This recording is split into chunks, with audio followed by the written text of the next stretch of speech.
This is SeaWorld, one of the world's great oceanariums and one of our nation's leading marine attractions.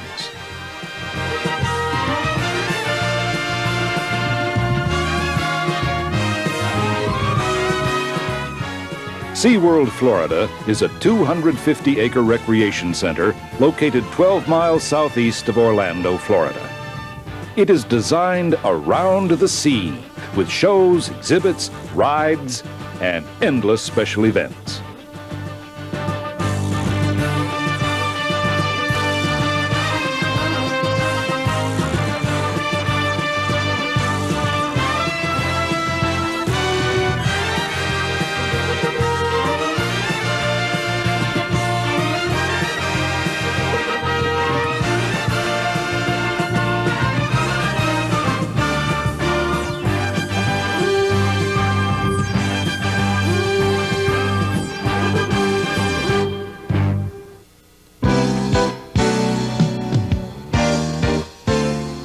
To most, the highlight of any visit to SeaWorld will be the incredible whale and dolphin show, where cavorting dolphins and enormous killer whales perform daily before captivated audiences.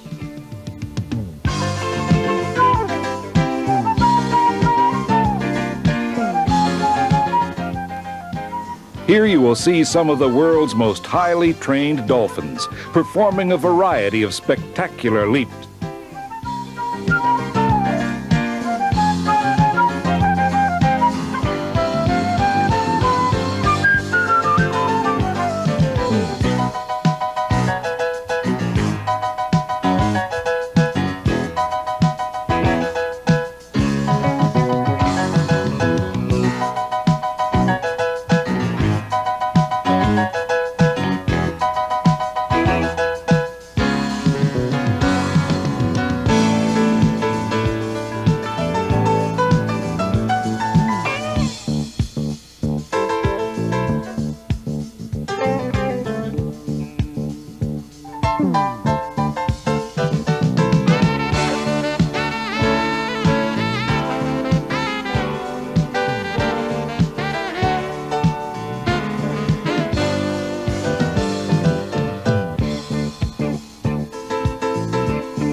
In the meantime, the clowning killer whales, anxious for their turn to perform, have to get a few words in.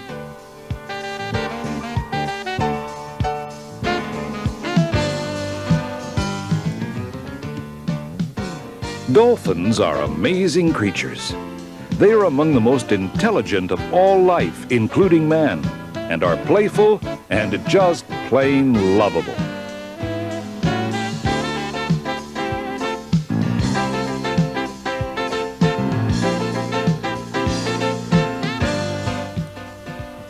The climax of the dolphin portion of this half-hour show is the very first double dolphin ride in the entire world.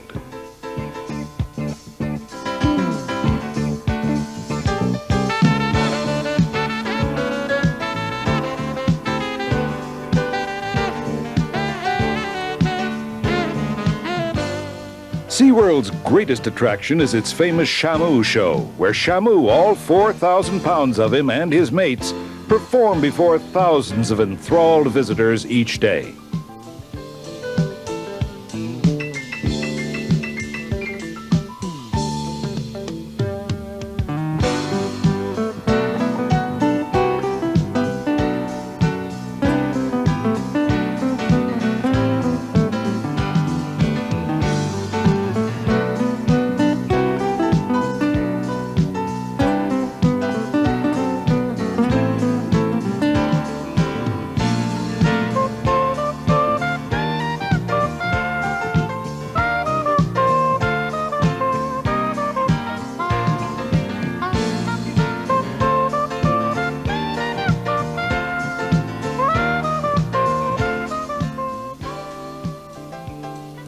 This is what we call a whale of a kiss.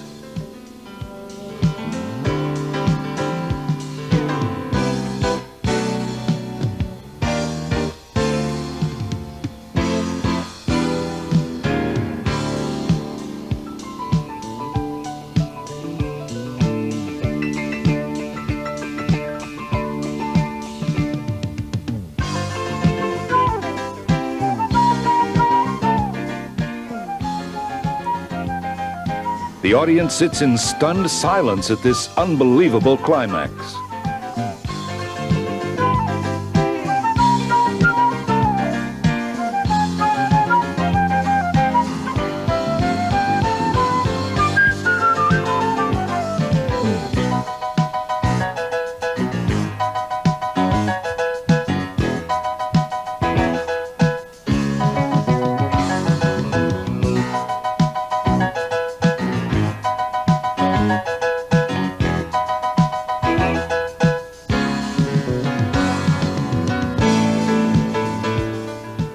And in astonishment as all performers execute a precision jump.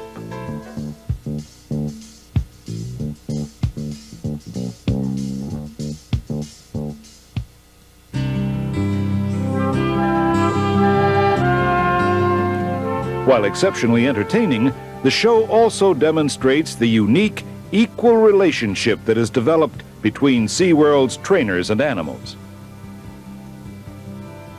This remarkable bond of affection and understanding is easily seen in these off-guard moments, as trainers and animals react to each other's touch with unrehearsed emotion and love. Communications between humans and sea animals have developed in unusual and provocative ways at SeaWorld, and each has learned from the other. The excitement and entertainment at SeaWorld makes it easy for us to forget that SeaWorld is dedicated to the sea and the life that flourishes within it. These rare beluga or white whales seem to wear perpetual smiles and are being carefully studied by SeaWorld scientists.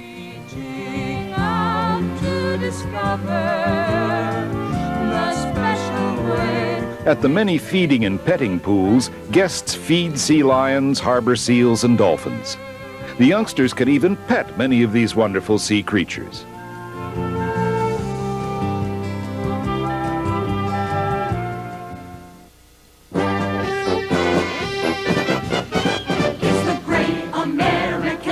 SeaWorld's 400-foot observation tower rises majestically over the 17-acre Atlantis Lagoon, while speedboats race wildly around far below. On the banks of this lagoon sits the 5,000-seat Atlantis Theater. Here, world champion water skiers and famous nightclub and TV personalities perform wonderful and occasionally zany acts.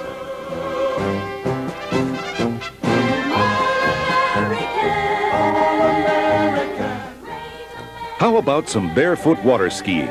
You will never see any better than here at the SeaWorld Lagoon Show. All-American ski show, an all-American, all-American, great American, tall and straight American. Watch out for that first step.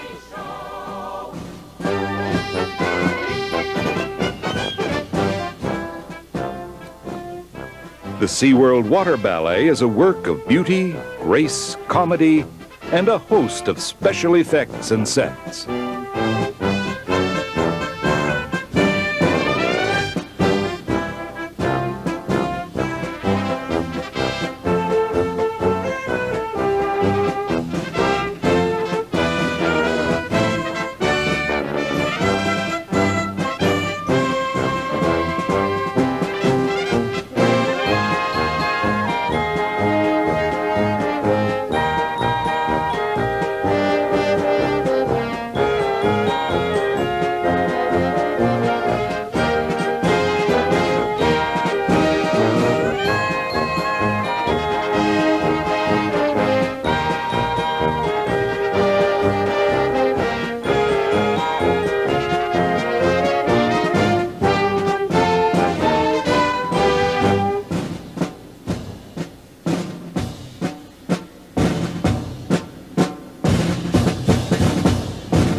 peaceful and beautiful in a way that only the Orient can create, is an excellent description of SeaWorld's stunning Japanese village. Costumed Japanese pearl divers known as Amasans dive for pearl-bearing oysters for their guests in the crystal-clear pool waters while you watch.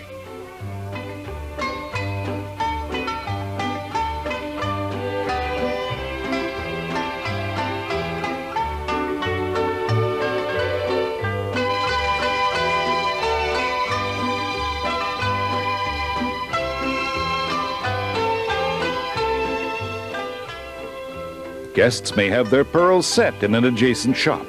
A truly exciting memory of your visit to SeaWorld's Japanese village.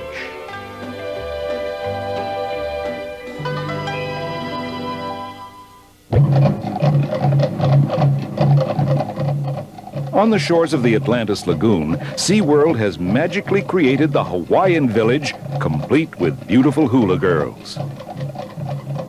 Here, authentic Hawaiian drums will sound with a background of tropical gardens, a trading post, exotic birds, and more hula girls.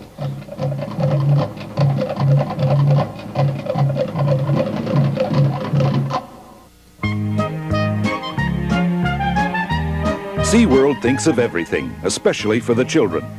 Here at Captain Kidd's World, they can burn off all their excess energy by adventuring on an ancient sailing ship.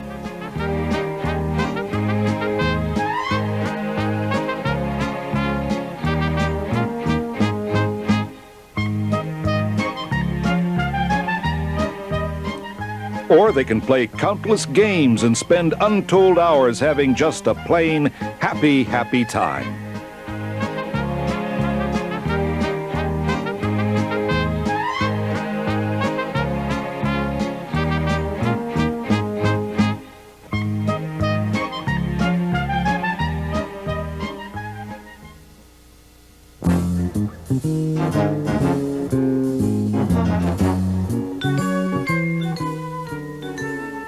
The Seal and Otter Show features trained sea lions, seals, otters, and an unpredictable old walrus.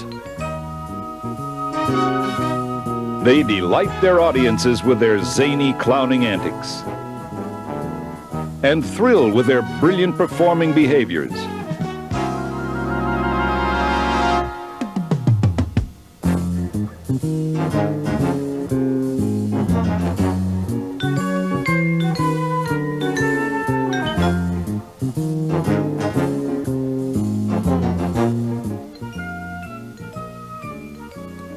But you really have to watch out for this fellow.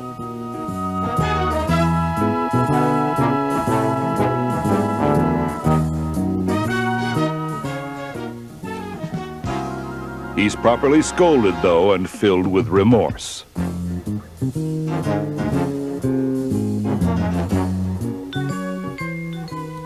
Bye now.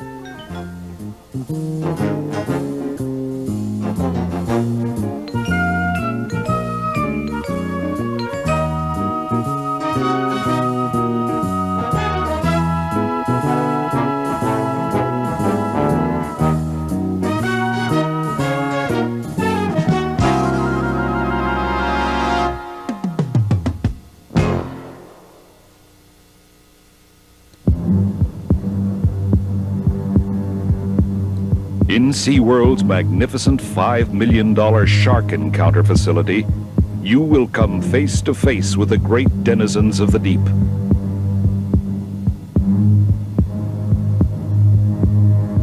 Today, in dramatic new settings containing more than 500,000 gallons of salt water, everyone can become acquainted with the ocean's most awesome predators.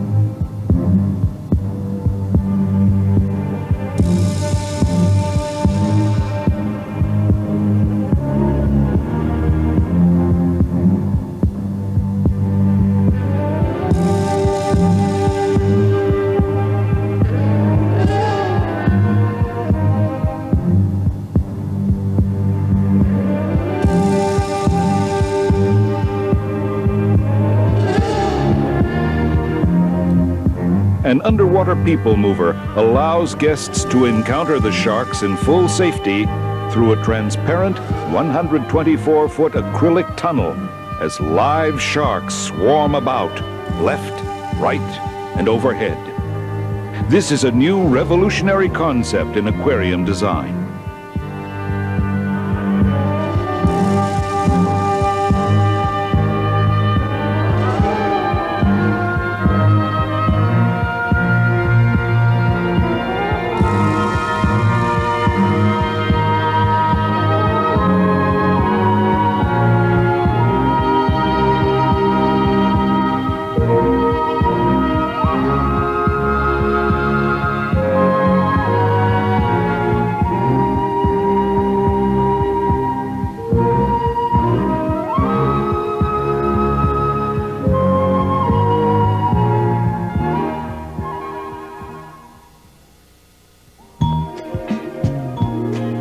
SeaWorld, loving and caring about. Throughout the year, the opportunity to become acquainted with a very different sort of animal is another of the unique pleasures afforded youngsters by walk-arounds, such as Captain Kidd, Shamu, and Pete the Penguin. You and me, this is SeaWorld, SeaWorld.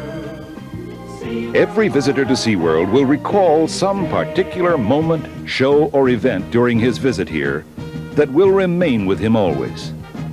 But most will also remember the restful beauty of the surroundings. Tranquil lakes and ponds, lush green grass, flowering shrubs and lovely trees and wide walkways combine to create a unique and outstanding atmosphere for relaxing. This, then, is the story of SeaWorld, one of the world's most unique and educational oceanariums. Remember, this is family entertainment at its best. This is SeaWorld. What a wonderful, fabulous whale of a lovely day.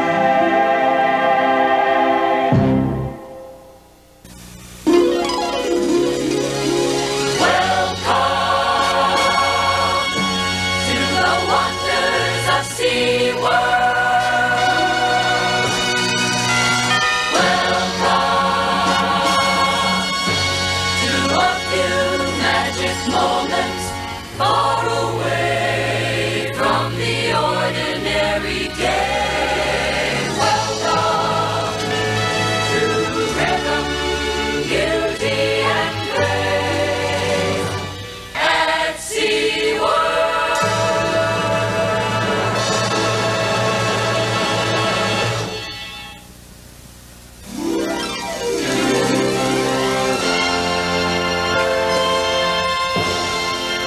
Welcome indeed, as we remember a world of excitement, a world of entertainment and understanding. This is SeaWorld, where imagination and the ocean's wonders create an unforgettable day.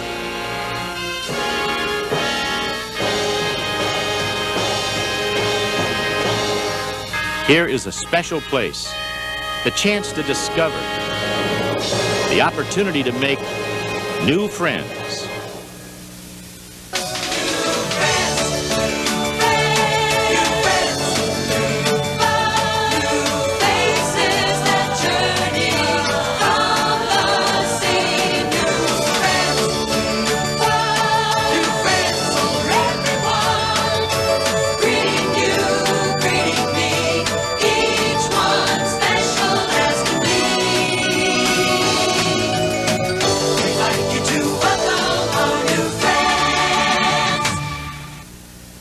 From the moment you enter SeaWorld, there's so much to experience and remember.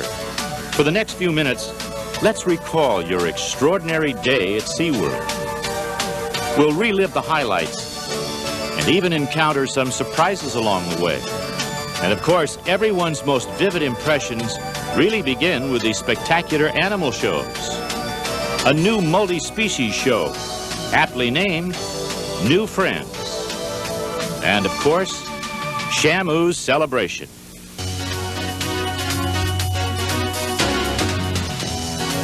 Hard work and great care go into our shows, And we're happy to do it for just one reason: to introduce you to marine animals in a way you'll never forget.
Especially glad to be here today because we're celebrating Shamu.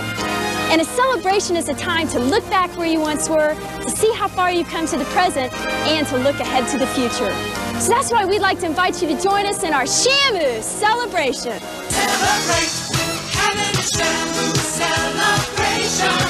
It's sensational. 'Cause he's here for you, and he's great. It's true. It's inspiration.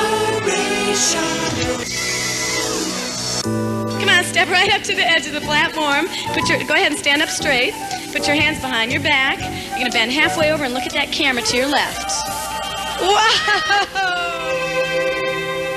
Clap along, we're singing the worldwide declaration. Celebration, celebrate, it's true. Celebrate, it's Shamu. Celebrate. Here are some friends you may remember meeting in the safety of SeaWorld's shark encounter. A plexiglass tunnel transports us into the shark's underwater realm, letting us join them in a way we never believed possible.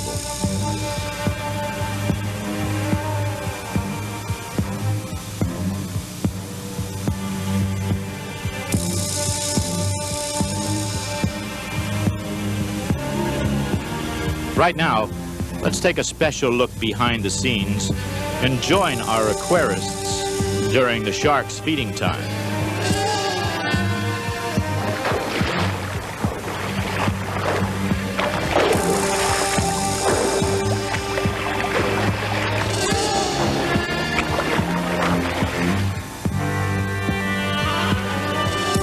The animal technologists at SeaWorld have a wide variety of duties, because there are so many varieties of animals to care for.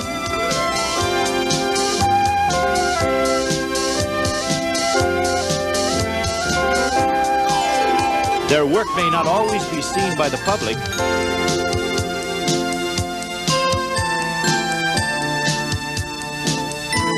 but their rewards are obvious. One of the happiest rewards comes from these baby sea turtles. These endangered reptiles are raised at SeaWorld until they're large enough to care for themselves. And then they're returned to the sea, helping to ensure the sea turtle's survival. Just below the surface of Florida's shallow offshore waters lives one of the lesser-known marine mammals, the manatee. This slow-moving, bulky creature is the probable source for one of the most enchanting of seafaring legends, the mermaid. Although it can hardly be described as beautiful, the manatee is a peaceful, gentle animal. But its encounters with man aren't always so gentle. All too frequently, man and manatee have collided, literally. The evidence of these collisions are often the slashing scars left by the propellers of boats that raked across the animals' backs.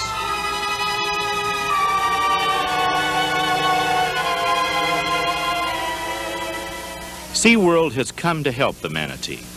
A rehabilitation program has been set up to care for them, whether they're injured, ill, or orphaned. E.T. the manatee was a young female that was rescued by SeaWorld when she was discovered foundering in shallow waters. She'd been caught in a crab pot line that had wrapped around her left flipper.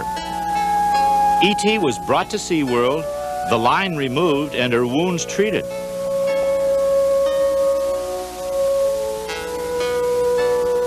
Soon she was being hand-fed and rapidly gained weight.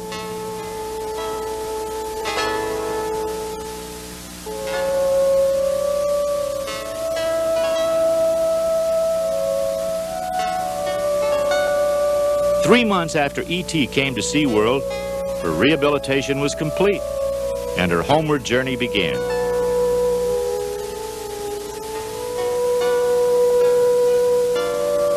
With a large crowd of well-wishers in attendance, E.T. was placed in the water and returned back to her home. Although it remains on the endangered species list, in Florida, the future for the gentle manatee is bright. The health and care of all the animals that come to SeaWorld is always our greatest concern. It requires time and patience, but the results speak for themselves.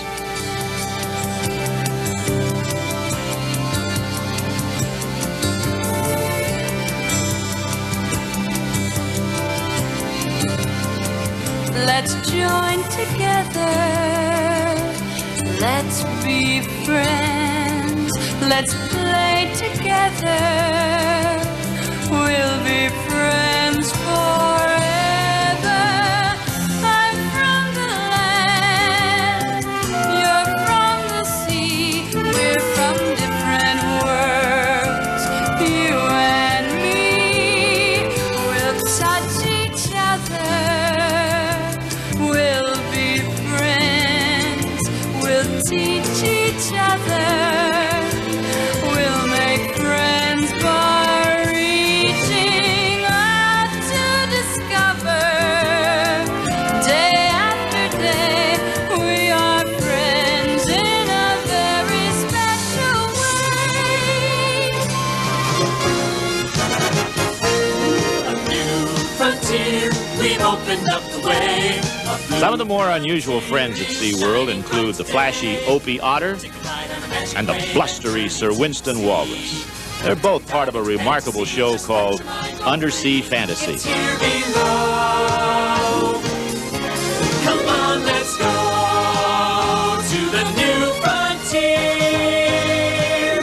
Undersea Fantasy is a happy combination of entertainment and education. We enjoy and learn about life under the sea in a spectacular musical experience. Swim, do the swim. Some use a flipper, some use a fin. It all depends on the shape you're in. Come on, swim. Come on, swim. Do the underwater swim. Do the swim. It don't matter how you go, if you're fast, slow, just swim. Do the swim. Coral, we're happy we can make it. It's the coral. Be careful not to break it. It's the place to be at the bottom of the sea. We love our coral reef. Probably the biggest highlight of a SeaWorld day is Shamu, the killer whale. How do the whales and trainers work so well together? A show behavior may look like one continuous action,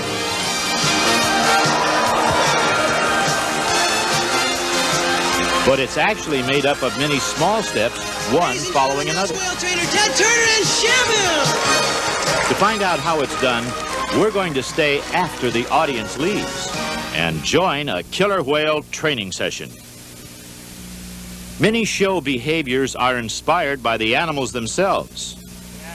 This one, called the rocket ride, began when the traders noticed that the whales seemed to enjoy pushing them through the water. What we'll do first is we'll take one with her just pushing you into the corner. All right. So we'll take an approximation there, then we'll start over again and have you make the corner and see if she'll push you down. If it looks like you're getting a good push down, because the water's so dang clear, I can see. Yeah, I'll bridge. You'll bridge? Okay. Yeah. We'll bridge that, and then so if she quits, you'll know what happened. Okay, and I'll just swim up? Yeah, just swim up, and then we'll start over again. Then we'll see if we can go for the one where you fly out of the water. The behavior evolves through a series of small steps called approximations. The first step is simply to push the trainer, Ted Turner, to the corner of the pool. The easy part here. She likes pushing anyway. At the corner, a small whistle is blown, called a bridge. Good. That tells the animal, yes, you've done it correctly. She's gonna take me around the corner. All right, she stayed right on. Okay, well, about halfway around. Yeah, the thing is if she, when she gets you to the bottom, when you turn, she's gonna allow you to stay on, follow you, or if she's just gonna swim off. Okay, here we go. The next step takes the behavior beyond the corner.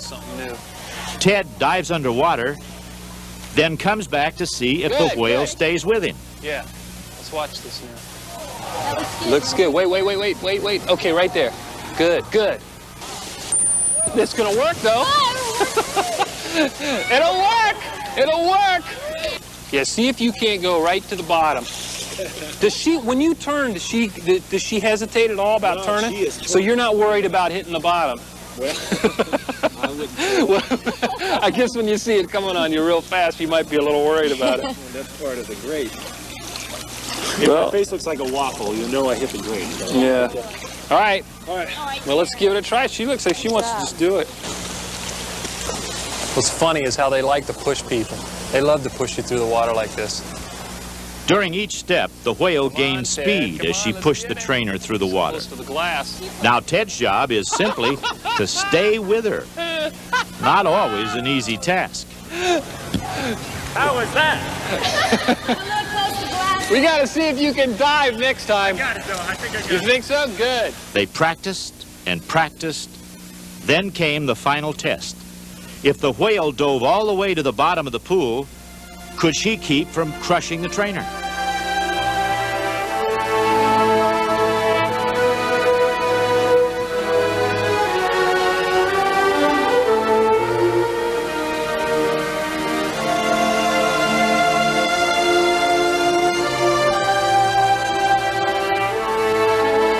The result was perfect. A new behavior was achieved through the trust and friendship of man and whale. Black and white, simple and bright, the colors of a friend of ours, against a blue-green sea.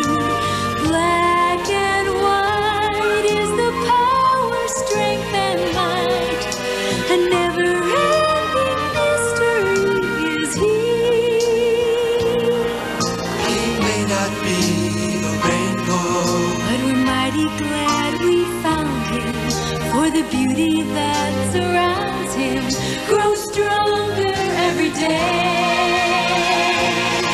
In every way, in black and white, through the day and into the night, spending time and making friends to last the whole life through. The things we learn together pierce the darkness with a light. and it's simple as black and white.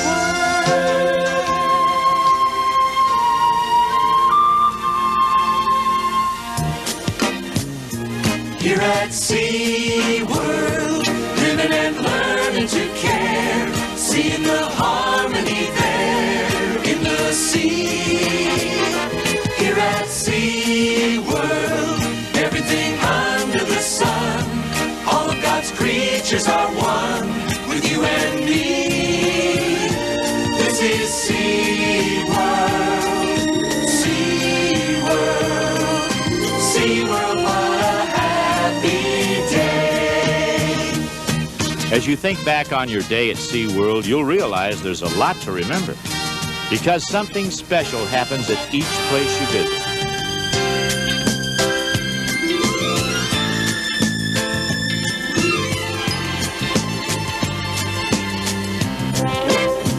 This is SeaWorld, SeaWorld, and SeaWorld, what a lovely day.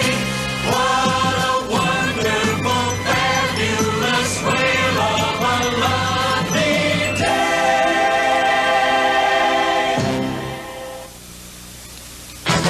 Beach blankets, ski party. Beach Beach blanket ski party. Beach blanket ski party. Oh, we'll be rocking and rolling and having fun at a Ski party 61. There'll be songs to sing before the day is done at a Ski party 61. Oh, oh yeah. Yeah, hold on tight. Yeah. Oh, oh yeah. On water skis we're quite a sight. Quite a sight. Yeah, yeah, yeah. Beach blanket, rubber, rubber, ding dong. Up. Beach blanket ski party. Beach blanket ski party. Beach blanket ski party. Bebop and bandingle. Beach blanket ski party.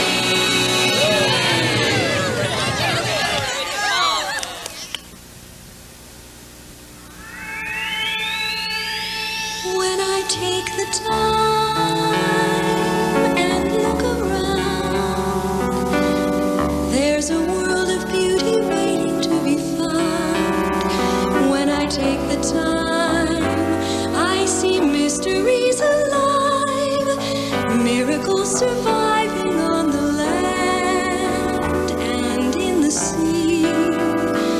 When I take the time.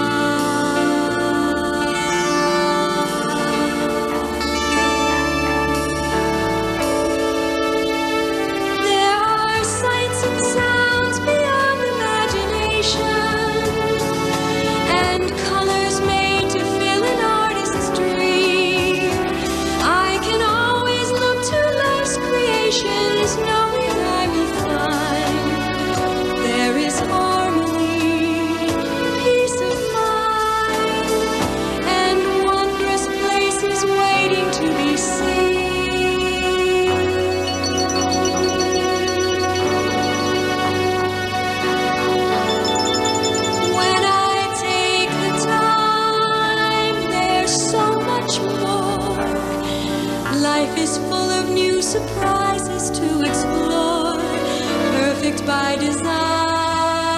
I find wonder without end, time and time again, for me to see, for me to feel. When I take the time,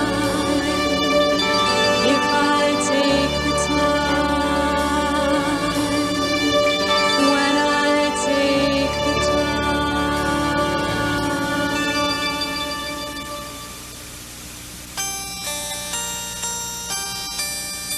In the summer of 1985, an important zoological event occurred at SeaWorld's Shamu Stadium. One of the killer whales was pregnant and would soon deliver her first calf. Killer whales had been born in other oceanariums in the past, but no calf had ever survived longer than a few weeks. So to help the calf's chances for survival, SeaWorld's animal curators used training techniques to teach the expectant mother how to nurse.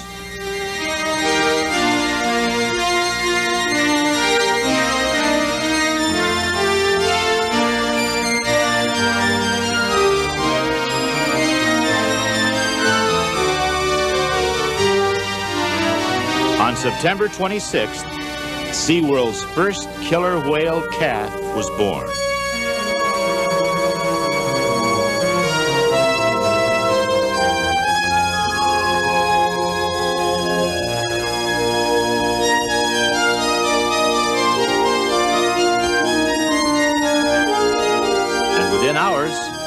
Mother and calf were nursing. The successful raising of baby Shamu has provided science with important data on killer whales, and it's given us a very special new friend.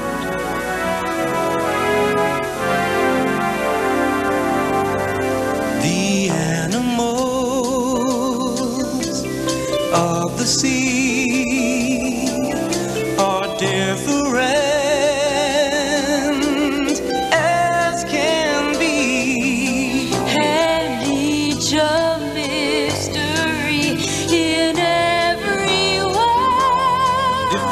Start to learn, you'll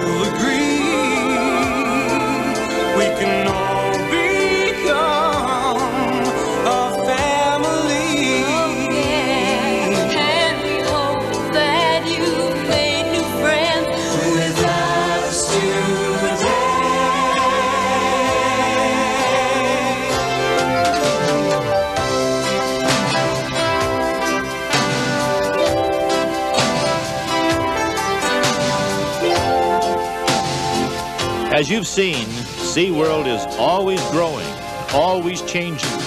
That is, except in one very important way. We'll always want to make your memories with us the best that they can be.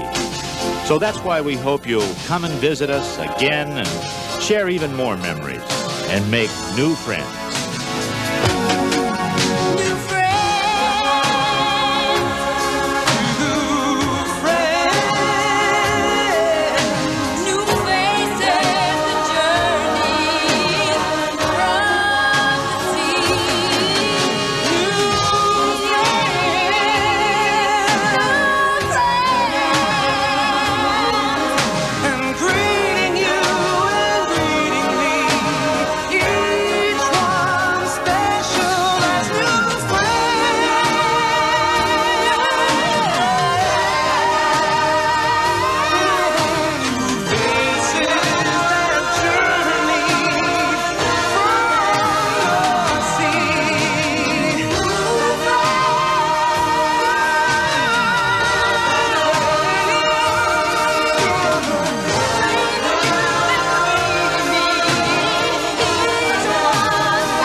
Welcome indeed, as we remember a world of excitement, imagination, and understanding.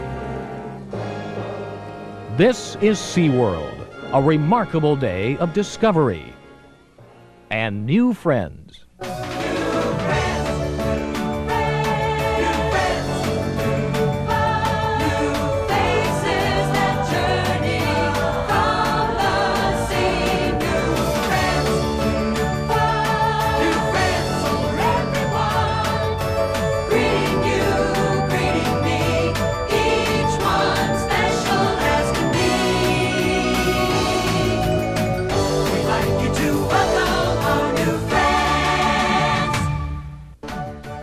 From the moment you enter SeaWorld, there's so much to experience and remember.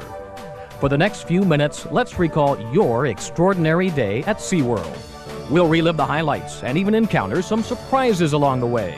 Of course, everyone's most vivid impressions really begin with spectacular shows.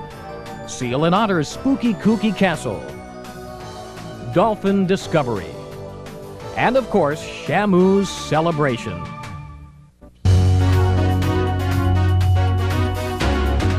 Hard work and great care go into our shows. And we're happy to do it for just one reason: to introduce you to marine animals in a way you'll never forget.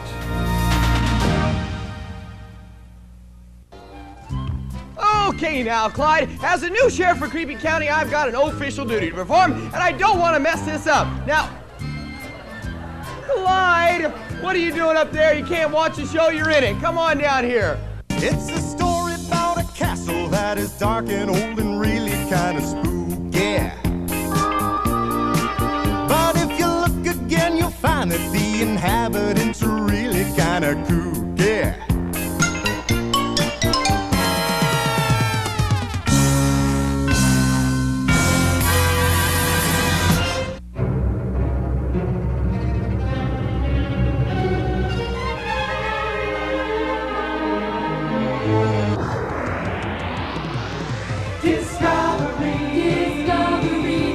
Dolphin from the sea, uncover natural history and mystery. Say, how old are you? Hello. Oh, hello. How old are you? 7. 7 years old? Starbuck's 7 too. You know, you look a lot different than Starbuck, but I think you have a lot in common. He's got a mouth just like you. He's got eyes like you. And he's got a hole in the top of his head just like you, right? Yes. Oh, that's not just a hole. That's his blowhole where he breathes from. Dolphin Discovery.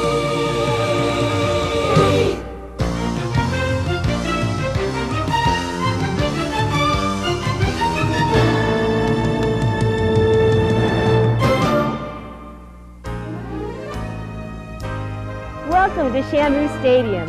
Today we're celebrating Shamu, his past, present, and future. We're going to show you some of our favorite moments with Shamu, so get set and join us in our Shamu celebration. Celebrate, having a Shamu celebration. It's sensational, 'cause he's here for you, and he's great, it's true.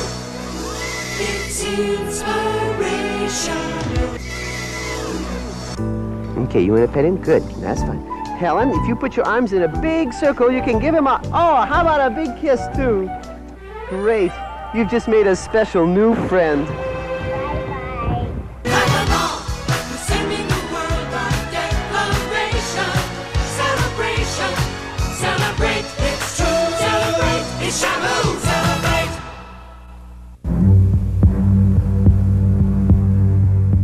Here's a fellow you may remember meeting in the safety of SeaWorld's shark exhibit. But let's take a special look behind the scenes and join our aquarist during the shark's feeding time.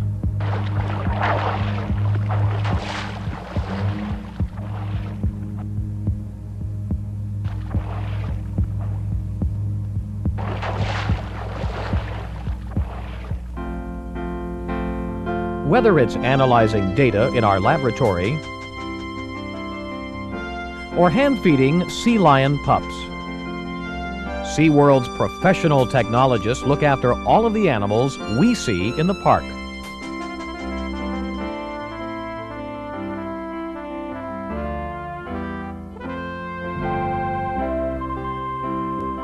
There are even some new arrivals our guests don't usually see.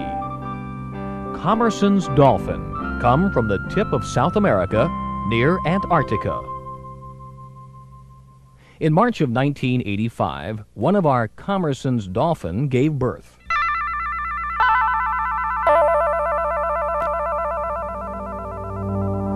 We'd like you to experience with us a very proud moment. The very first photographed birth of a Commerson's dolphin calf.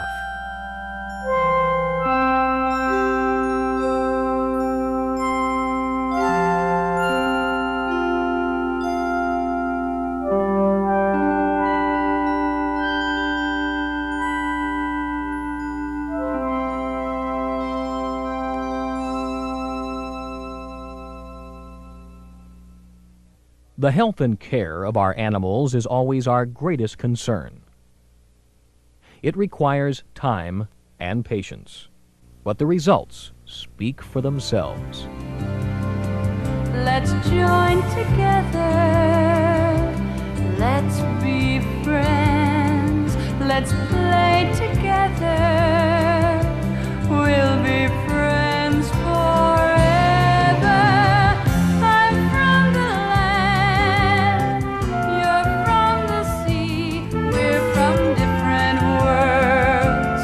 You and me will touch each other. We'll be friends.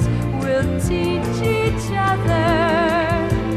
We'll make friends by reaching out to discover. Day after day, we are friends in a very special way.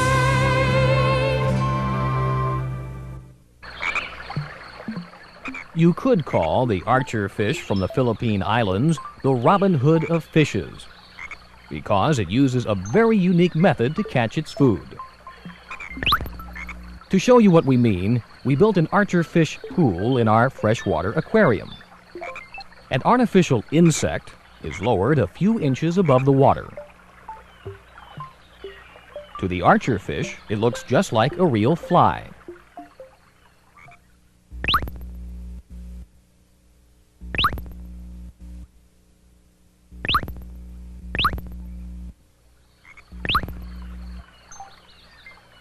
The tiny fish can shoot water up to 6 feet with unbelievable accuracy to bring down an insect.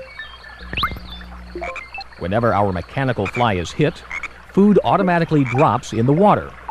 So this reward encourages the archer fish to demonstrate this fascinating behavior again, for someone else to enjoy. Thanks, maid. Wow, guys, look at these hors d'oeuvres. Now, I want everybody to mind their manners, and nobody touch any of these, so I have them divided up evenly, okay? So here's one for One of the Clyde, highlights of a one for SeaWorld day Now, is SeaWorld's Seal got and one, Otter's Clyde's got- spooky, kooky castle. Didn't I give you a fish? You sure? Okay, well, sit in front of your chair. Here's the one I didn't give you. Another one makes two. Aha! I caught you, Clyde. You stole that fish. Yes, you did, Clyde. You stole that fish. Clyde, you stole that fish. Don't you let me. I saw you. They saw you. And Seymour saw you, too. Right? Yeah! Seymour, I think you better show Clyde what happens to bad sea lions around here who get caught stealing fish. You might have wondered, how do the animals and trainers work so well together? To find out, we're going to stay after the audience leaves and join animal behaviorist Chris Harris in a training session. Good boy. Have fun. It's the same scene we just watched. Clyde is going to steal a fish. Okay. But go ahead. this Clyde Good is actually boy. a naive sea lion who is That's just a boy. learning the behavior sequence. Steal a fish? Did you? Good boy. There SeaWorld you trainers never punish an animal. There you Chris go. uses Podium. rewards and reinforcements That's a boy. to make sure the training session is a positive experience for his You stole Clyde. a fish. Yes, you did. You stole a fish. Good boy. Something the sea lion will want to do again. Hello. You good boy today? Good. Janine has been a SeaWorld trainer for over 8 years. Come here. It's all right. A little rub down? Oh, yeah. Her work with dolphins at the Oh, Dolphin little Discovery rub-down. Show Good. has resulted in a long and trusting relationship. Let's try your A slide dolphin out, like okay? Diego, who by the way was born right here at SeaWorld, Can you can come act a on up lot here? like a child. He can be easily distracted. So we make learning interesting come and on up fun here. for him. All the way. Oh, that's nice. Pretty pose. Hold very still. Hold very still. Very slow there. Very good. First we'll teach Diego to Can you touch come a in target. here for me? Not a boy. Touch the target. When he does, Nice. blow a small whistle, Very which simply good. means yes, you've done Okay, it back out correctly. here again. Gradually, we replace the target with a hand signal, Can you wave hello to me? and we have a completed behavior. Give it a big face. Give it his face. Mwah! This is the best example of the cooperation and trust we've been talking about. Here's Shamu. Black and white, simple and bright, the color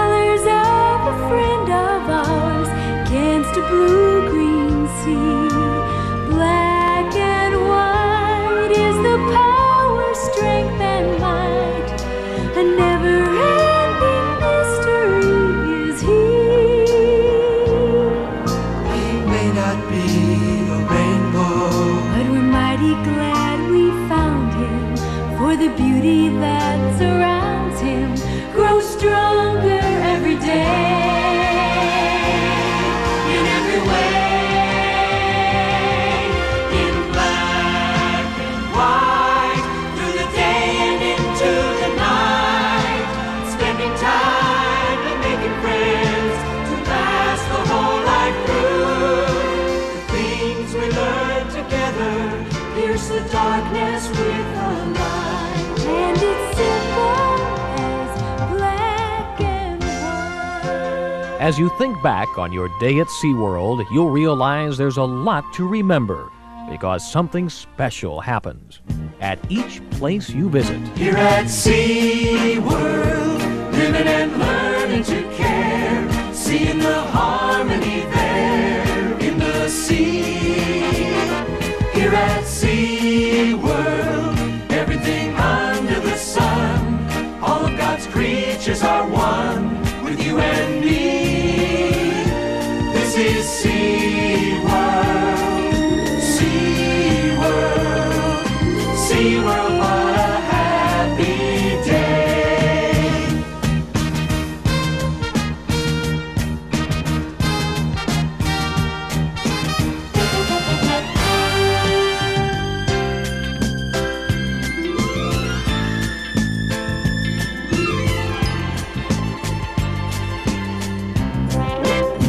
This is SeaWorld, SeaWorld, and SeaWorld, what a lovely day.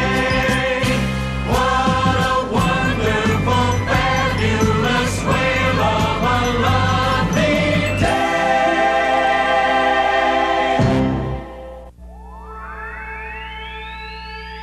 When I take the time and look around, there's a world of beauty waiting to be found. When I take the time, I see mysteries alive, miracles surviving on the land and in the sea. When I take the time,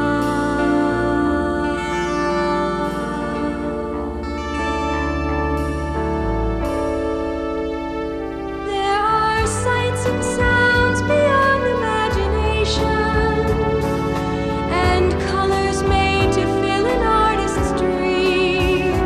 I can always look to life's creations, knowing I will find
if we take the time,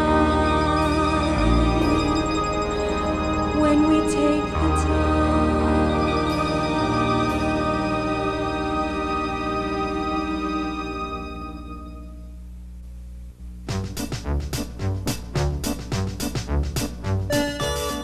Memories of SeaWorld always include our first formal introduction to some visitors from the South.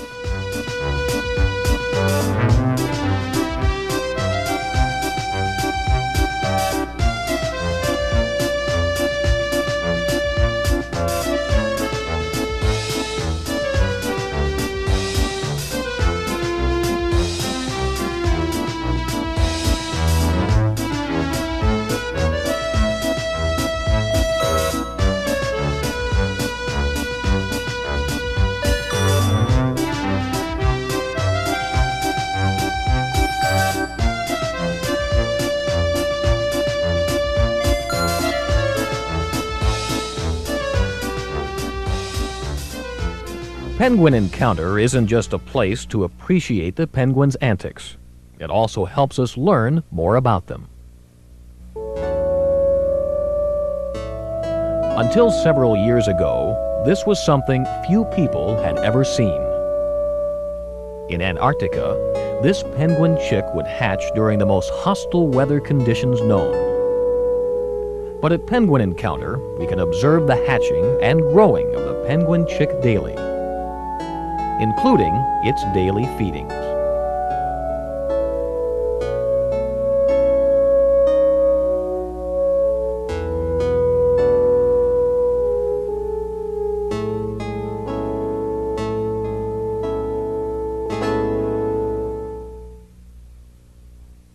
The Penguin Encounter provides science with important information about these fascinating birds, and gives us some very special friends.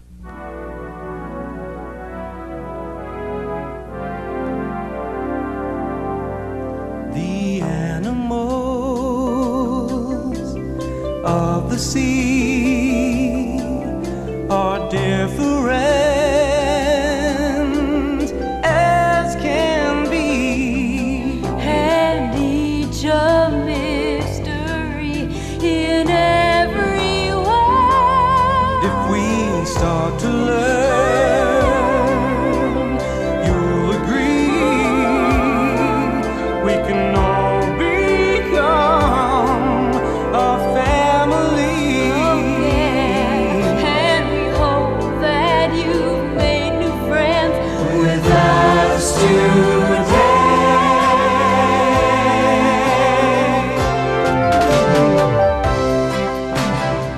As you've seen, SeaWorld is always growing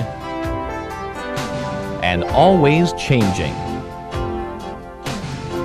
That is, except in one very important way. We'll always want to make your memories with us the best that they can be. So that's why we hope you'll come and visit us again and share even more memories and make new friends. new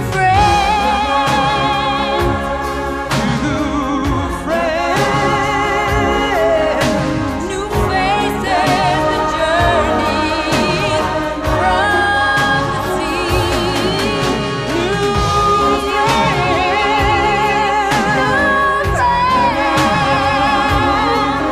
And greeting you and greeting me, each one special as new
should know.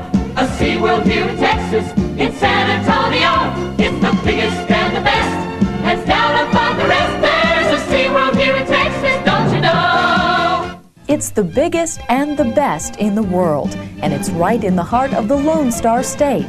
SeaWorld of Texas in San Antonio is 250 acres of the finest in family entertainment.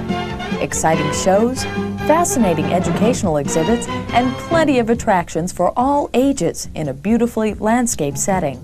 Your day at SeaWorld of Texas is a day like none other. It's a day filled with discoveries and lasting memories.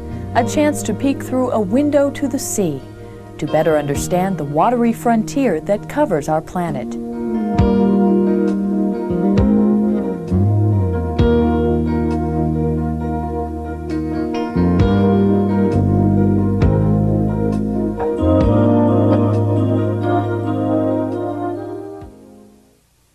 The animals of the sea are different as can be, and some we've had a chance to come to know. At our new Friends Stadium, the differences are easy to see. 4 species of whales and dolphins from different areas of the globe blend their talents in a unique presentation. Bottlenose dolphins, a longtime favorite in America's 4 SeaWorld parks, flip and jump their way into your heart. Pacific white-sided dolphins, jump and jet, exhibit a high-flying style all their own. Beluga whales from icy Arctic waters have a constant smile on their faces, especially after they playfully squirt the splash zone spectators. Streak and Shadow show off their sleek maneuvers as only false killer whales can. Each time you visit the new Friends Stadium at SeaWorld of Texas, it's like a new beginning. That's because the animals are constantly learning. Okay, what we'd like to do next is that Roman ride approximation that we've been working on the past couple weeks. And I think what we'll do is go ahead and do it with Sandy and Dolly, since they look like they're going to go the farthest. And then maybe if they look really good, we'll go ahead and try the ride. Okay, why don't you go ahead and send me Dolly. Over here, Sandy. Okay, flat. Again.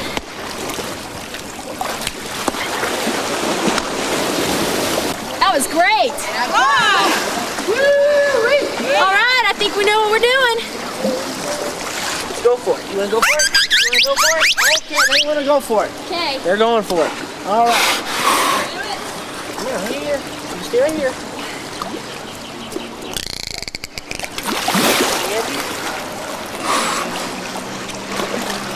You ready for a slap? Slap! Yes! Woo!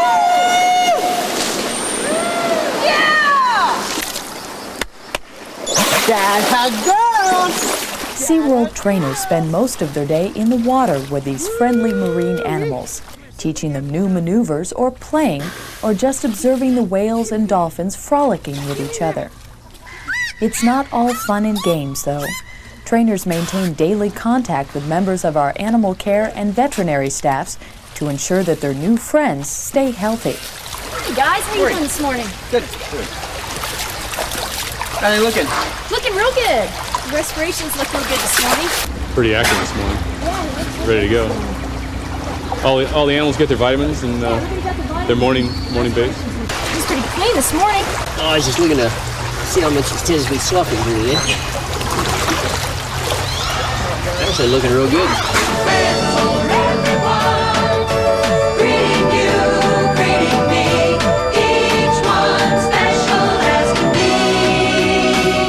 But when it's showtime, be prepared for some splashy surprises.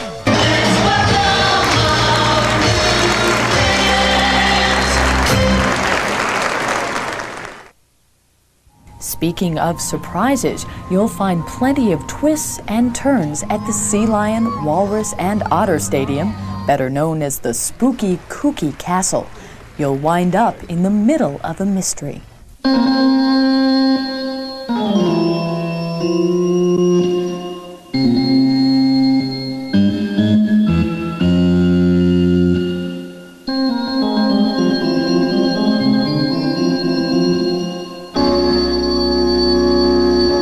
Clyde and Seymour, two wacky California sea lions, are the stars of this hilarious comedy.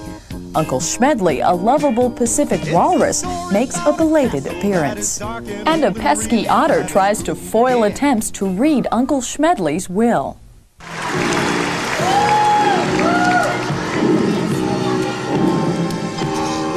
What is it, Clyde? Behind me?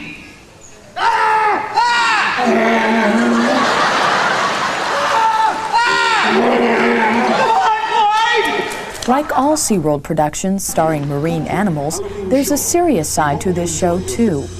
The trainers who care for these pinnipeds are ever conscious of their needs. They constantly monitor their diet and overall well-being. Many of the animals at our sea lion, walrus, and otter stadium and its adjacent exhibit areas found a home at SeaWorld thanks to a unique SeaWorld rescue program. For example, take the case of George, a Pacific walrus who often plays Schmedley in Spooky Kooky Castle. He was found off the coast of Barrow, Alaska when he was just a few weeks old. The orphaned walrus was trying to nurse off the anchor chain of a Coast Guard cutter. We picked him up on July 17th, and he was probably born the 1st to mid-May. And he's done exceptionally well. He's gained weight rapidly. He's shown to be very intelligent because he's already working in shows. He's real mild-mannered. He's one of the gentlest walruses we've ever worked with. Now trainers work with George at SeaWorld of Texas, his new home. George, he enjoys seeing new things, and oftentimes, you know, in the backstage area, he'll find a new prop to play with, and that will occupy his time for 5 or 10 minutes, and it might slow down a show, but that's all part of it. He's gregarious and inquisitive, and if anything, it's helped us teach him some of the maneuvers that he's learned on stage. George is just one of hundreds of animals rescued by SeaWorld's animal science staff from coastal areas. Often a permanent disability renders these creatures unable to compete for food in their natural environment. But they have a comfortable and safe new home at SeaWorld.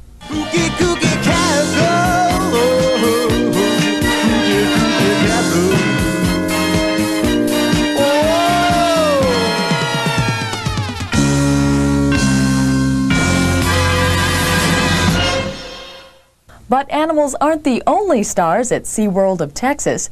High-flying humans take the stage at our 12-acre water ski lake. They do a splashback to the 60s in Beach Blanket Ski Party. Beach blanket ski party. Beach blanket ski party. Beach blanket ski party. Disc jockey Sandy Dunes helps settle the rumble between the kids and the squids for control of the beach.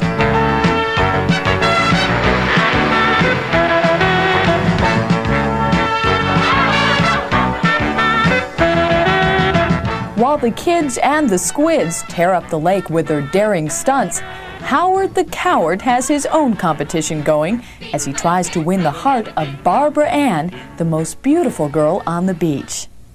And of course, there's a happy ending.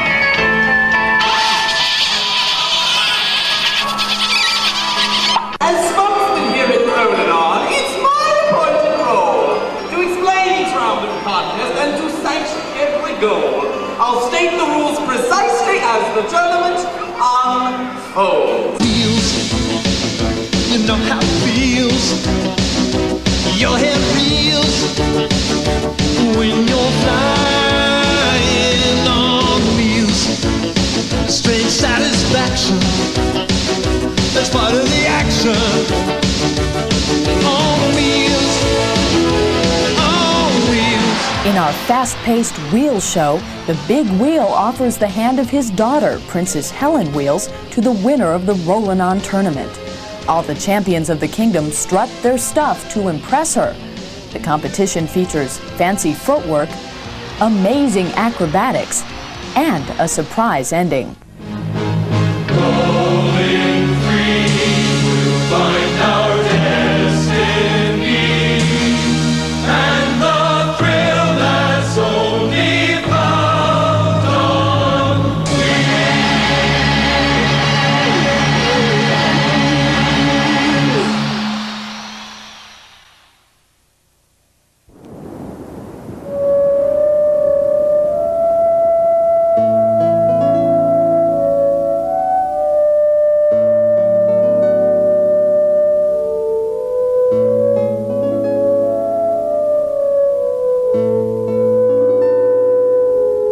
After all that excitement, you can slow down the pace a bit with a stroll through Cypress Gardens West.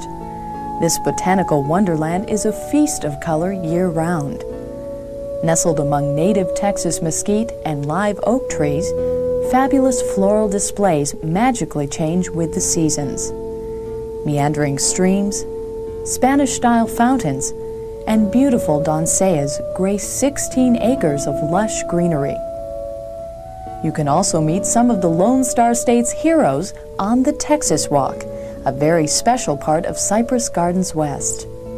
SeaWorld commissioned 6 Texas artists to create 18 life-size bronze sculptures, 16 of them on the Texas Walk.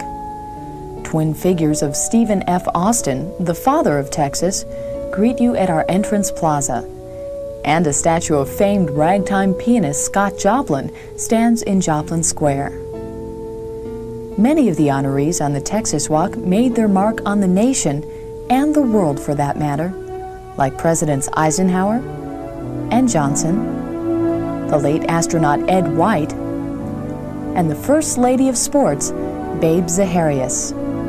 Armando Hinojosa, a native of Laredo, Texas, proudly crafted the statue of Admiral Chester Nimitz. He also had a hand in sculpting another impressive work of art, the Double Eagle, located near our shining landmark, the Garden of Flags. The magnificent bronze weighs 3,000 pounds, extends 8 feet high, and stands watch over the garden. When they chose me to do the bald eagle, I thought, God, this is great. Especially for a great organization like SeaWorld that has always emphasized, wildlife. From the Double Eagle, you can see the entire United States. Our 1-acre map of the U.S., that is. You can even walk across the map to the states you've never visited. You can relive the journey of Lewis and Clark or follow the Chisholm Trail. You never knew geography could be so much fun. But that's the way it is at SeaWorld, where fun and learning go hand in hand.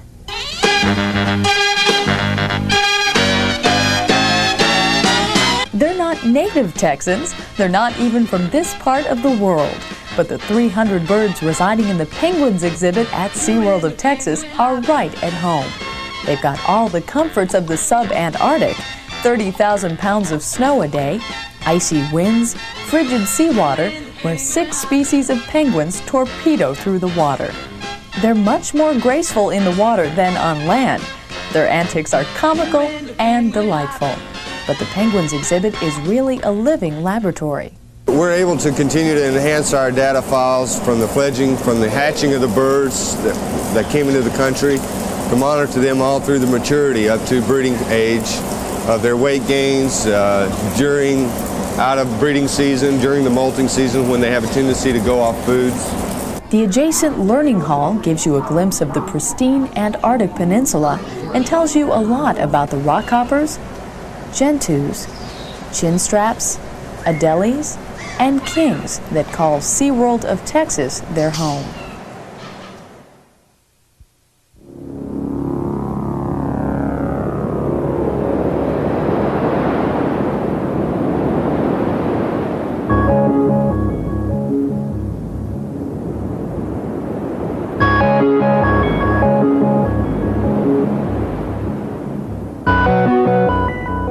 Quite the opposite of the penguins' environment is the sharks and the coral reef exhibit. The 300,000-gallon coral reef takes you on a journey to an exotic ocean. Thousands of brightly colored fish dart in and out of the intricate coral formations. Wave action creates the gentle current of tropical seas. Massive skylights above the exhibit illuminate the coral.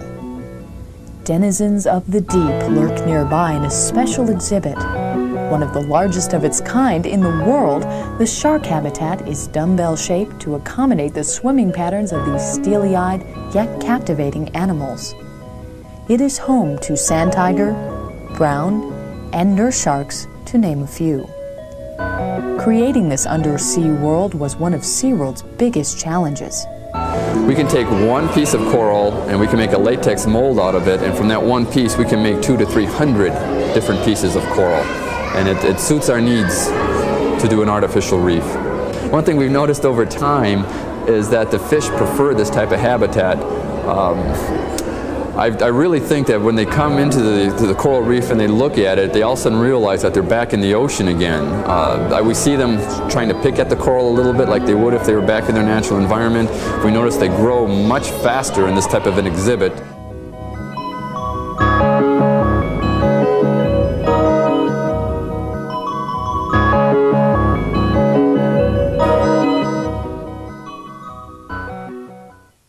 It wouldn't be SeaWorld without killer whales. Ladies and gentlemen, meet the killer whale of Texas, Shamu! Celebrate, having a Shamu celebration. It's sensational, and it's great, it's true. It's inspirational. Come on, sending the world a declaration. Celebration, celebrate, it's true. Killer whales are among the top predators in the ocean. They're known as fierce hunters. Yet at SeaWorld of Texas, killer whales Shamu, Namu, and Candu also have a gentler side. I think the first thing that we teach our trainers is to spend a lot of time watching the other trainers develop that relationship. When somebody first starts out here at SeaWorld, they almost job shadow an experienced trainer, so they learn how to look, how to stand, how to touch, how to react to what the animals do with them. The most important key, I think, in training any of the animals here at SeaWorld, including our killer whales like Shamu, is really the relationship that the trainer builds with the animal. If a trainer has a good relationship with them and develops a real rapport, then the animal will do anything for you.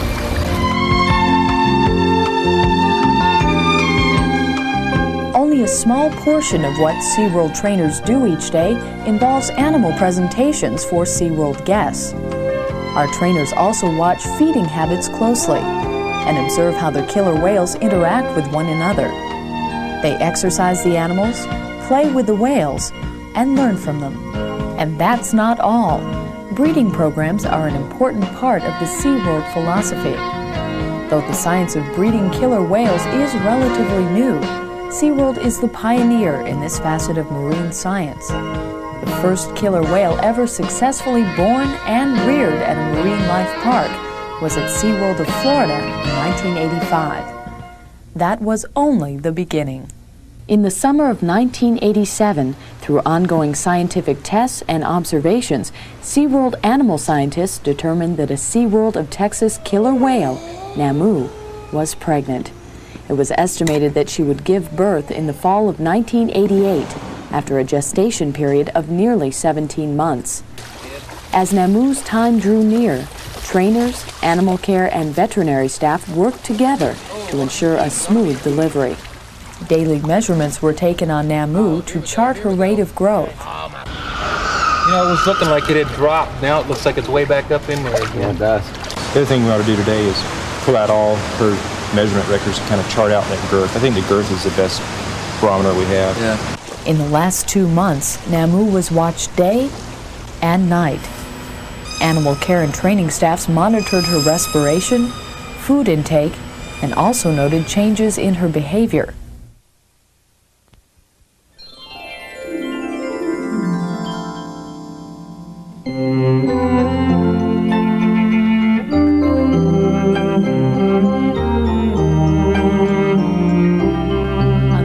Of November 26, 1988, Namu went into labor.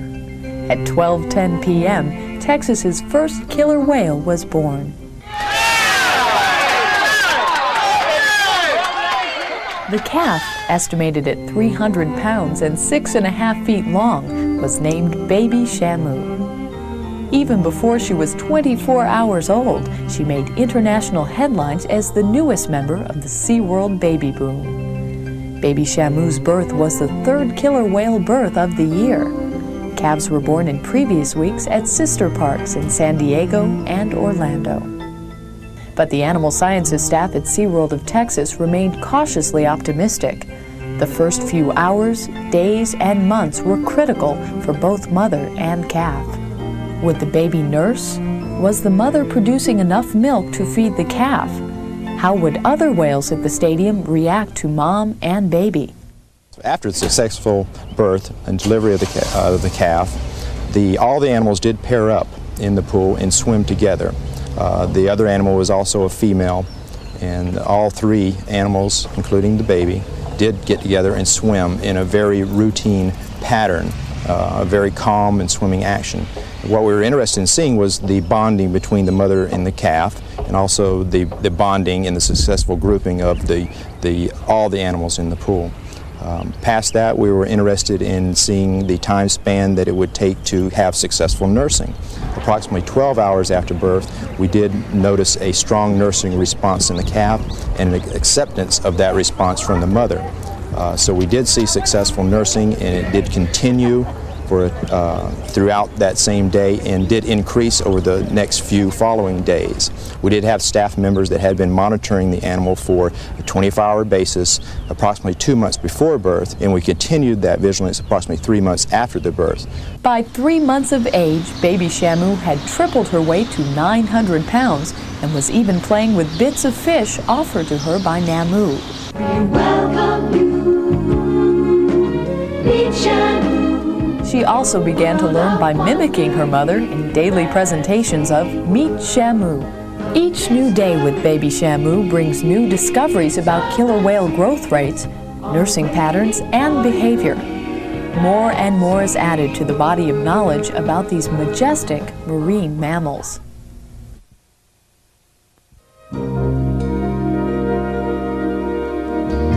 SeaWorld parks have spent more than 25 years studying marine animals and solving mysteries of the sea. What we have learned, we share. For what is unknown is either feared or neglected.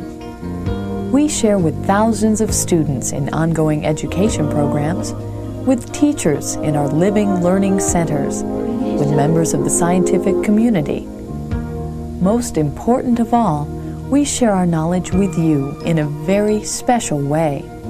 A day of laughter and learning at SeaWorld of Texas. Come, experience the joy and wonder of a day like none other. A SeaWorld Day.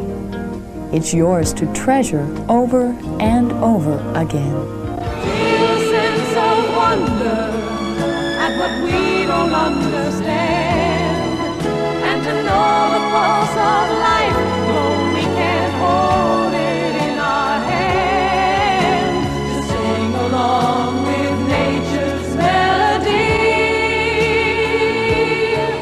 is to free ourselves to touch eternity. To turn our hearts to understand the universe we share, and to shelter under gentle hand creation everywhere. To reverence the earth, the sky, the sea, is to free ourselves to touch eternity. Is to free ourselves to touch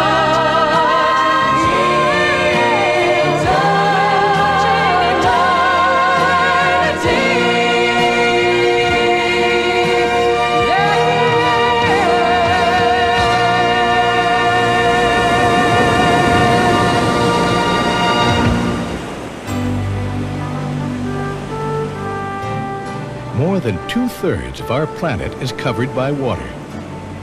It is a world of the familiar and of the strange. A world inhabited by mysterious creatures and beautiful ones. Some small and delicate, others huge and powerful.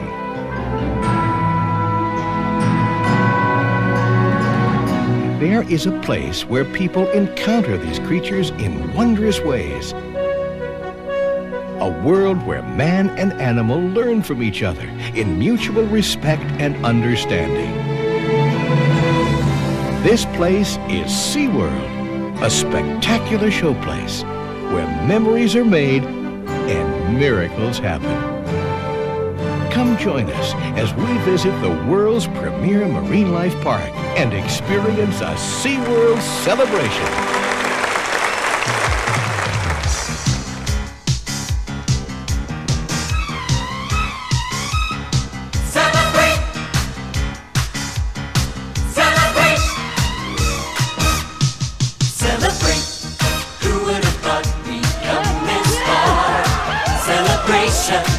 It's a splash, and it's now.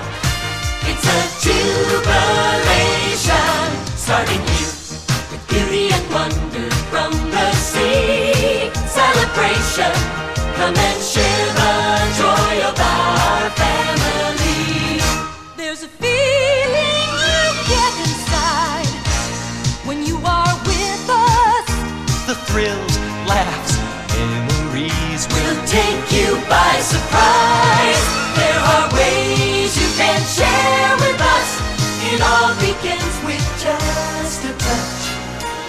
You have to reach inside your heart for what we have today. So we say, celebrate, having a SeaWorld celebration. It's sensational. It's a dream come true. It's inspirational. Have a ball. We're singing the world of declaration.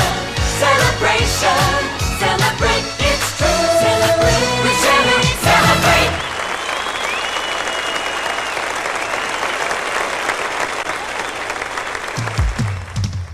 SeaWorld of Florida is known and loved as a place where families come together and discover the wonders of ocean life. Through innovative exhibits and educational attractions, guests young and old alike come closer to creatures from the sea than they might ever dream of. But SeaWorld is also an entertainment showplace where you make new friends with some of the most unusual and talented performers you've ever seen.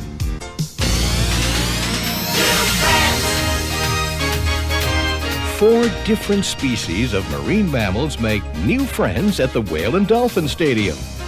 They live and play together, each with their own talents and personalities.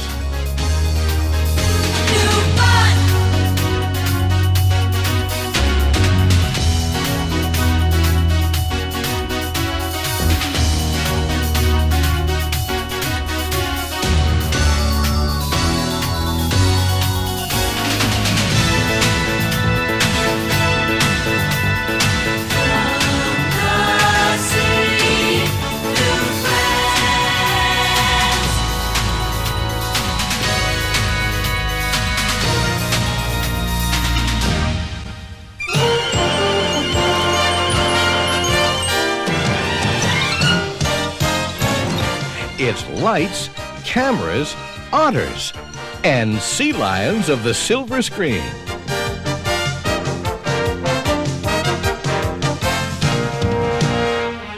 Clyde and Seymour, the Sea Lion superstars, rewrite movie-making history with The Walrus of Oz, a hilarious classic.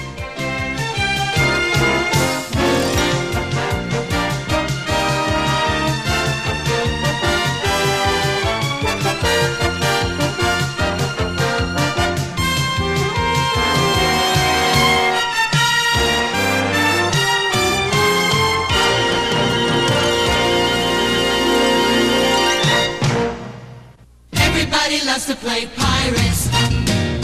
They wanna be a plunderer. Everybody loves to sail around the 7 seas, searching for treasure, living life at ease. 'Cause everybody loves to play pirates. Oh, oh, oh. They're pirates, don't you know? Hey, hey, hey. What the pirates of today? There's treasure to be found.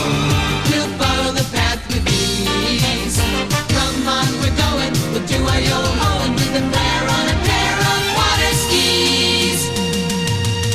Come on along and play pirates. Join up and be a plunderer.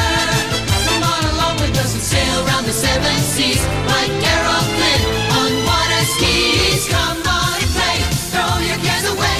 Come along and meet the ski pirates. And then there is Shamu, the killer whale. Supreme power, breathtaking beauty, and unmatched excitement. From the icy north come tales of the killer whale told by people who have adopted the animal into their culture. To document this folklore, a SeaWorld research expedition embarked on a journey to meet these storytellers, who, like themselves, call the killer whale their friend. An exploration into the ageless mystique of the great black fish. A journey to Alaska, searching for the legend of Shamu. Follow me now on the wings of the wind to where the voices are heard and the stories are told. Follow me now where the rainbows and eagles float in the sky and they dance on the clouds. Follow me to the bay of the Orca where the people of the cold sing songs to the whales. Follow me to where the sea meets the mountains and the mountains reach up to where the magic is found. Follow me. Sing our song. Hey ya, hey ya, hey ya, hey ya. The killer whale clan of Tlingit Indians have for generations handed down a legend that tells the origin of the killer whale. It is said that long ago a great and talented artisan named Natsiklani hand-carved a creature never before seen. He spoke to it and told it to rule the ocean and hunt as it pleases, but never threaten man. Sleek and powerful, dark and fast, the carving came to life in the sea.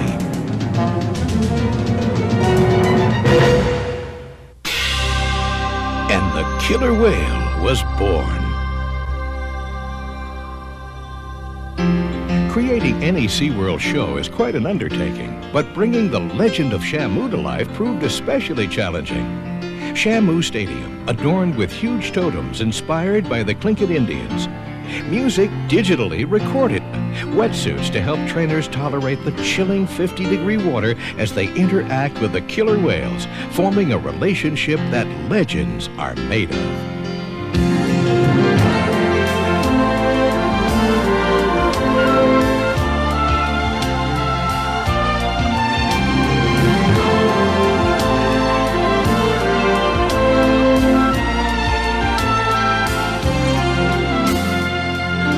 Sing a song to the winds, sing a song to the sea. The words tell a story for you and for me. Sing a song to the world, like the Eskimos do, about a family of whales known to us as Shamu.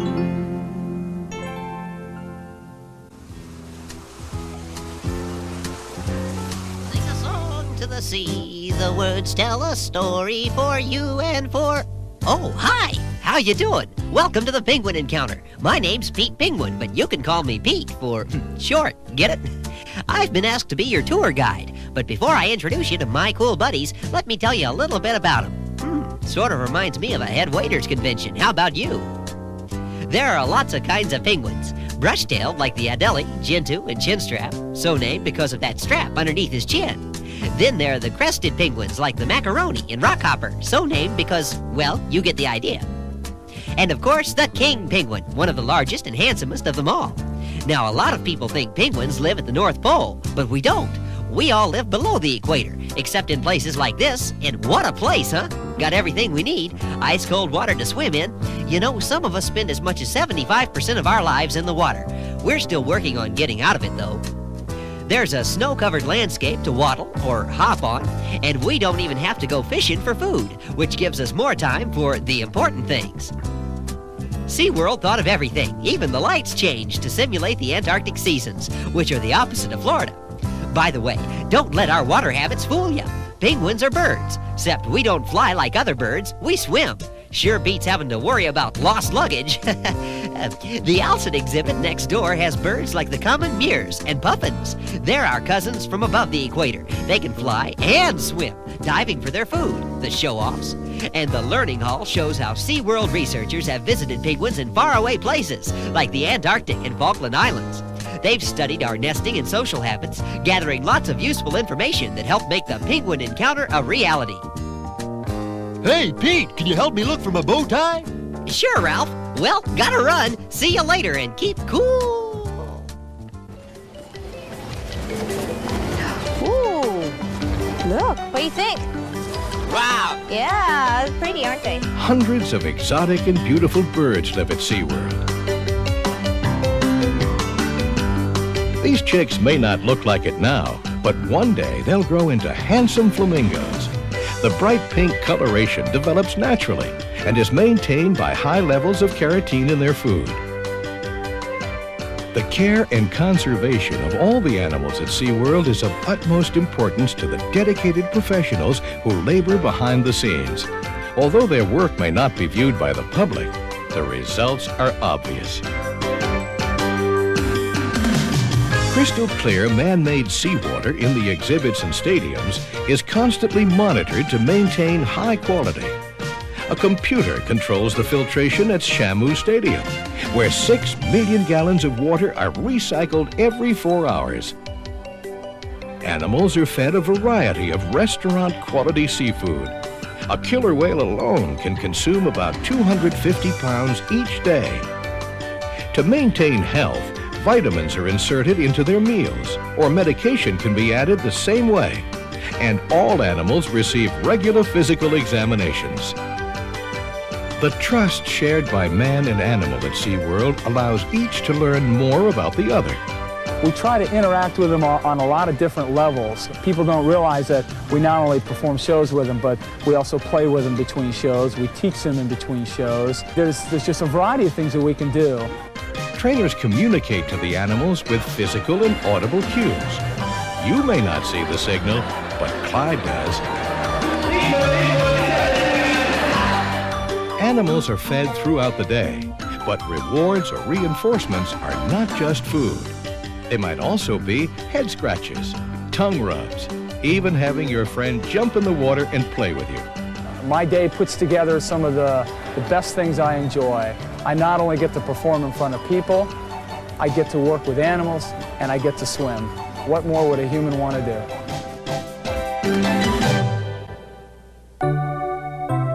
One of the most celebrated events in SeaWorld history began when Can-Do the killer whale became pregnant with her first calf. Trainers familiarized Can-Do with a nursing response, so a maternal bond could be established, giving the newborn calf a better chance of survival. Anticipation grew as Can-Do went into labor. Soon the whole world would share the joy of the first killer whale calf to be born and thrive in the care of man. Yes! Yes!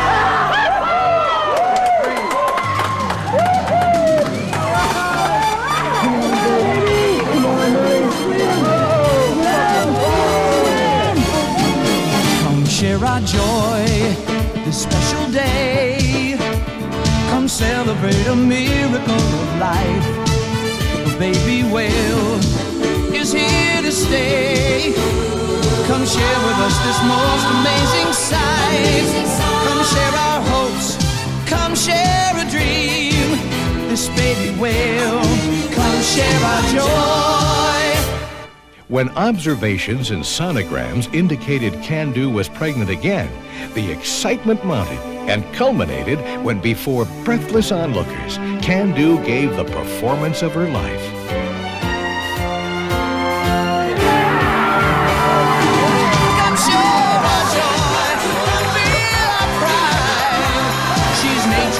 Share the gift of being alive. This special time, we hope this feeling never ends, get swept away, and share our joy. I think it's beautiful. The whales fascinate me, and I think they're gorgeous animals, and I love it. I keep telling people I'm going to see the new baby. Oh, you got a new grandchild? I said, no, we got a new baby whale. Most of the people are totally amazed. There's an excitement generated by the general public, especially people that live in the Orlando area. They take a pride in it, and they enjoy it and love to find out what's going on here that's new and interesting. As the Shamu family continues to grow, so does the opportunity to appreciate killer whales throughout all stages of their development.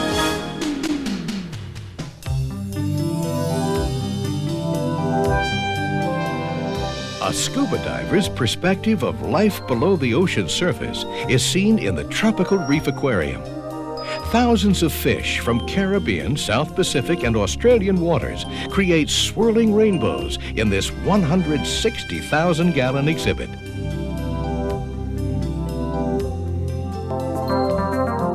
Equally unforgettable is a face-to-face encounter with huge, menacing sharks. Traveling in safety 15 feet beneath the surface, guests journey into the realm of some of nature's most feared creatures. One thing sharks are known for is their interest in their next meal. Here at SeaWorld, we feed our sharks on the various types of fresh frozen fish, and in many cases the same types of fish that they would normally be eating in their natural environment. Vitamin and mineral supplements are also placed in the various pieces of fish. We actually have a very long type of tongs. The sharks are basically conditioned to swim close to the sides and will individually feed one piece of fish at a time to all the sharks. Surprisingly, of the hundreds of shark species known, only a handful are considered a threat to man. There is still much more to learn about these mysterious creatures, sometimes called nature's perfect eating machines. With so much to see and do, SeaWorld is a full day of fun and excitement for everyone. Surprises popping up almost anywhere make time seem to just fly by.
Each year, SeaWorld staff of certified teachers instruct thousands of students from kindergarten to postgraduate level.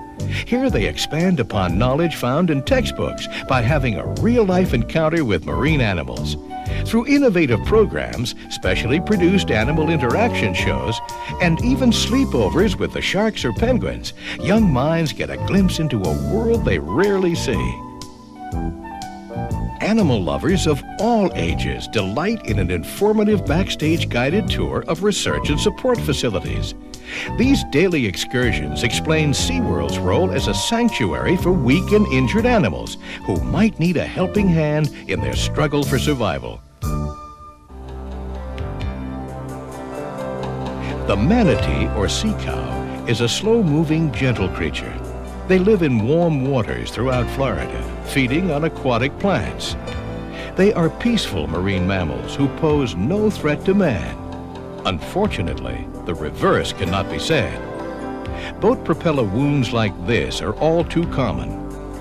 When accidents do happen, SeaWorld is called to the rescue. A rehabilitation program takes care of manatees whether they're injured, ill, or orphaned.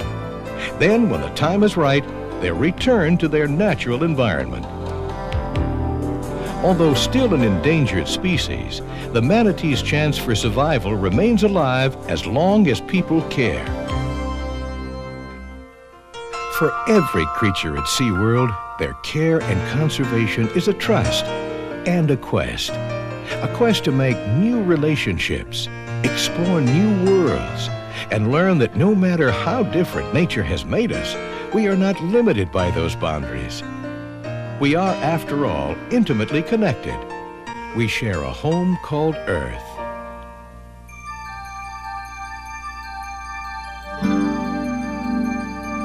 There is a quest some people share, a fascination for all living things, miraculous and rare, a need to learn, to open shining new frontiers. The quest can be found far away and sometimes very near. To touch the sea, to breathe the foam, to see how life can grow in wondrous ways and call this world its home. A mystery that we can share along the way. It's the magic of this sea world that has brought us here today. So join the celebration of our life. Join the celebration as our dreams start taking flight. And if you feel the same as we do, then we can keep the quest alive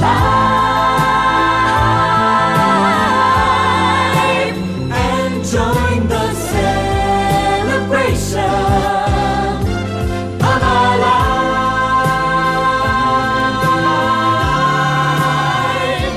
Join the celebration of our life.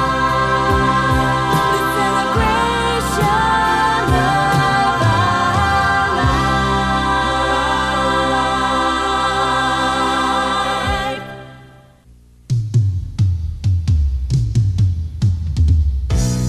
This is a place where you can reach out, touch, and be touched by the wonders of marine life.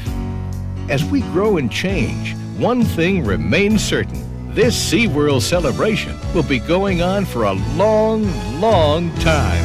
we're gonna celebrate all the things that we do.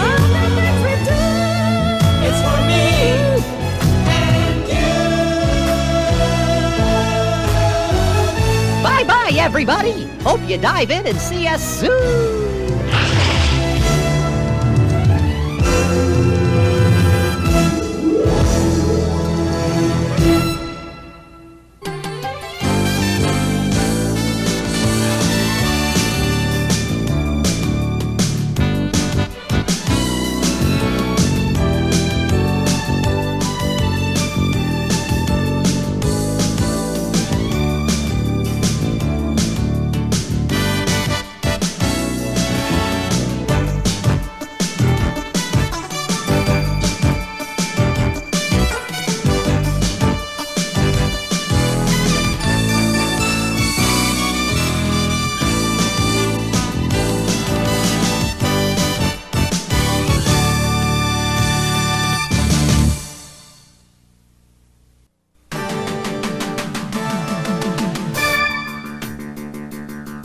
The animals of the sea are different as can be, and some we've had a chance to come to know. But there's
day in the life of SeaWorld is a day like never before, filled with a lifetime of memories.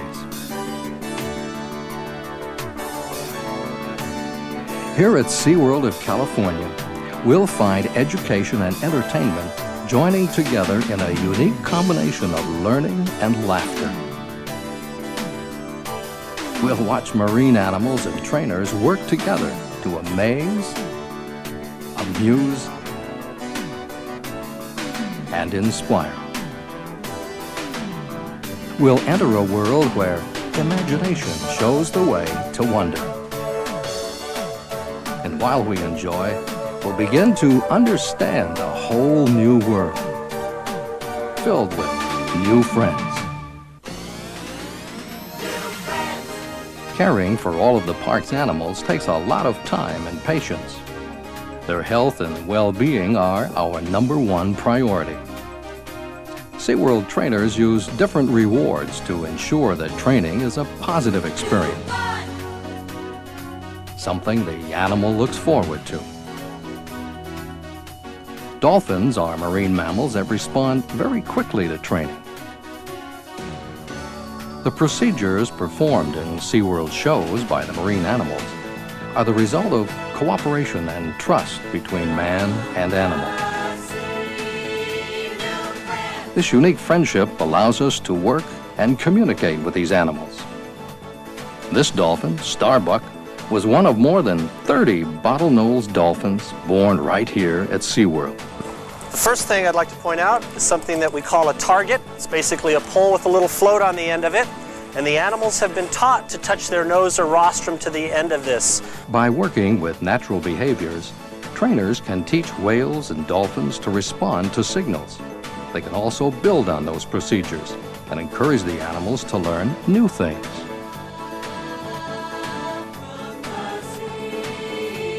With the sound of a trainer's whistle, the animal knows it's performed correctly, and the results speak for themselves.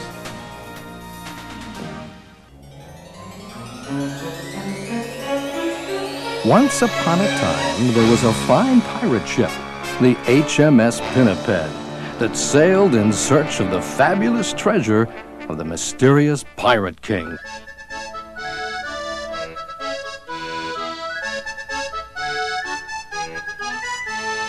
Having a pirate party, having some pirate fun. Come join a hale and hearty, yo-ho, and a bottle of rum. Yo-ho, yo-ho, yo-ho, yo-ho, yo-ho, yo-ho, yo-ho. Having a pirate party, having a pirate fun. Come join a hale and hearty, yo-ho, and a bottle of rum. Very well, if you want to be pirates, there'll be only 2 ways you can do it. Number 1, have you any treasure? Oh, yes, sir, we do. We have this small bag of gold. It's our life savings. Why, it's all the money that we have in the world.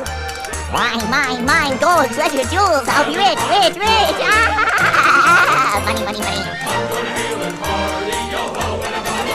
Mr. Seymour, it's time to administer the pirate's oath. I State your name. State your name. Do promise to always obey the captain and to be loyal to the ship. Do promise to always obey the captain and be loyal to the ship. Okay, now say R.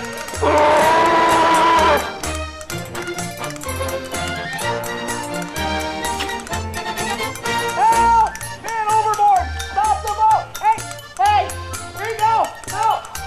Bring me over here!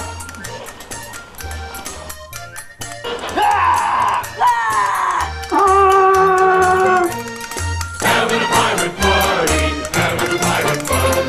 I'm gonna hail and party, yo-ho, and a bottle of rum. And they all lived happily ever after.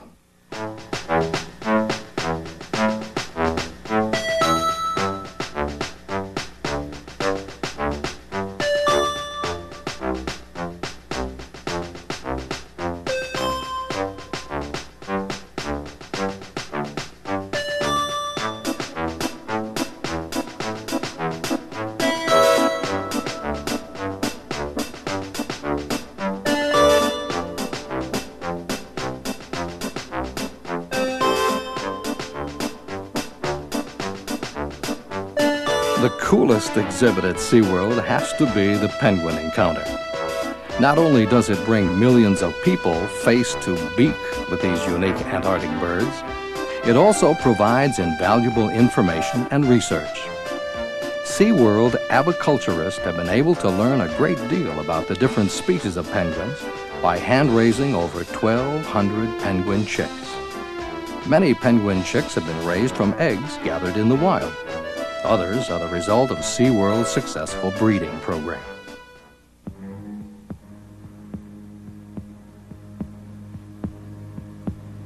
From frigid to frightening, the thrill of meeting a shark head-on is an excitement all its own, especially from the safety of SeaWorld's showcase. The intense power of these predators of the deep holds an eerie fascination.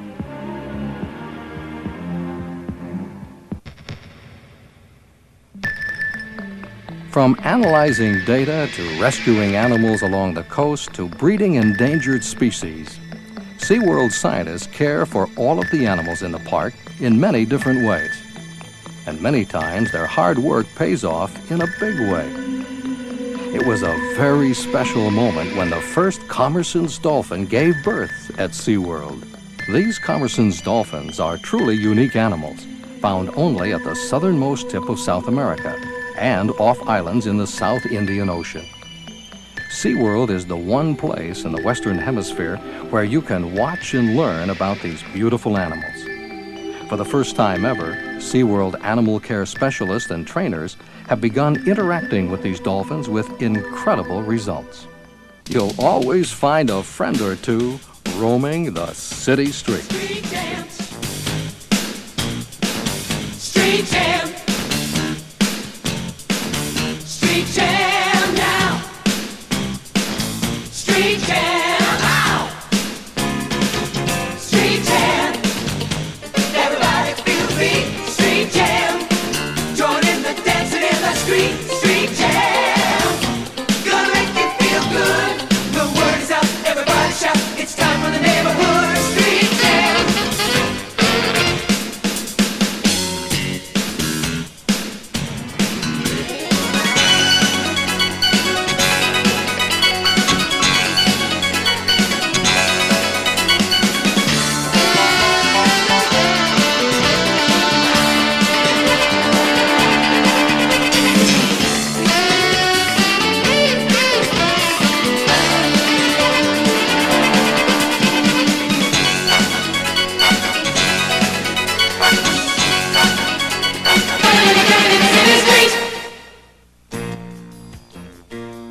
Summertime and holidays are better than ever.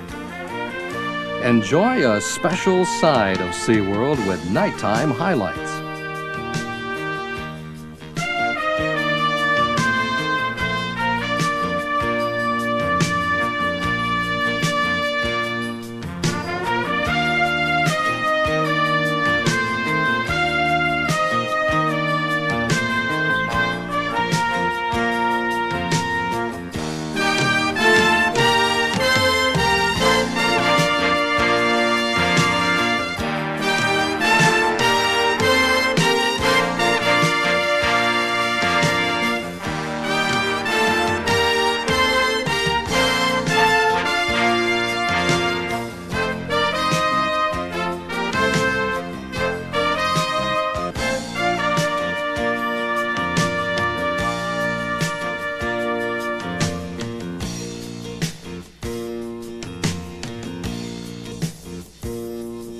The stars come out when the sun goes down. And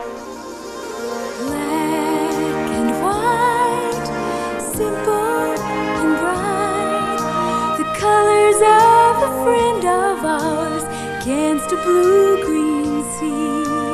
Black and white is the power, strength and might, a never-ending mystery is he.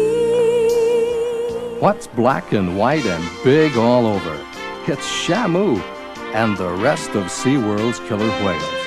These giants live and play in an enormous 5 million gallon habitat, 6 fathoms deep. All of the killer whales are special. But if there's a favorite, it has to be Baby Shamu, born here at SeaWorld on September 23, 1988. Baby Shamu was born just before a scheduled killer whale show, to the delight of a mesmerized audience.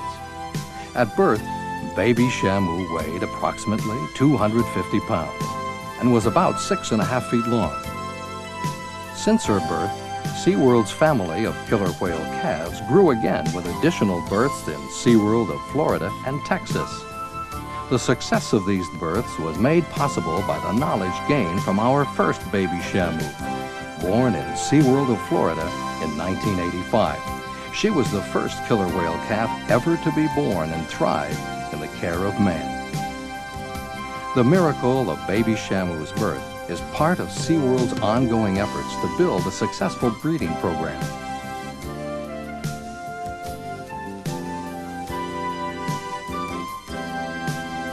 Newborns of all species, like Baby Shamu, capture our hearts with a special charm all their own and give us the chance to enjoy a unique cycle of learning.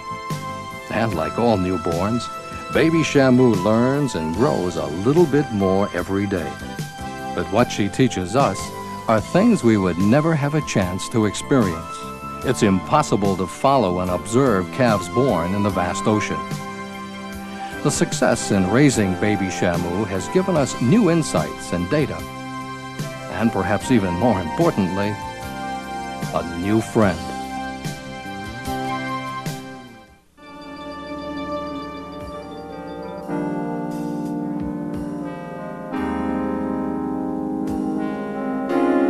The SeaWorld experience allows us to remember the past, treasure the present, and dream of the future.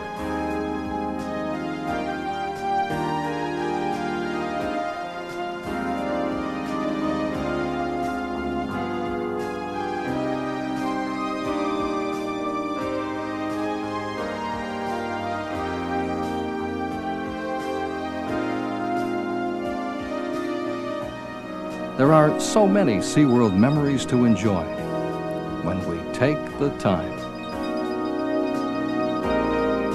When we take the time to care, life will always have a magic we can share. Seen with children's eyes, there are miracles revealed, fantasy so real for us to see. When we take the time, if we take the time, when we take the time.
By sharing SeaWorld, we share a unique opportunity.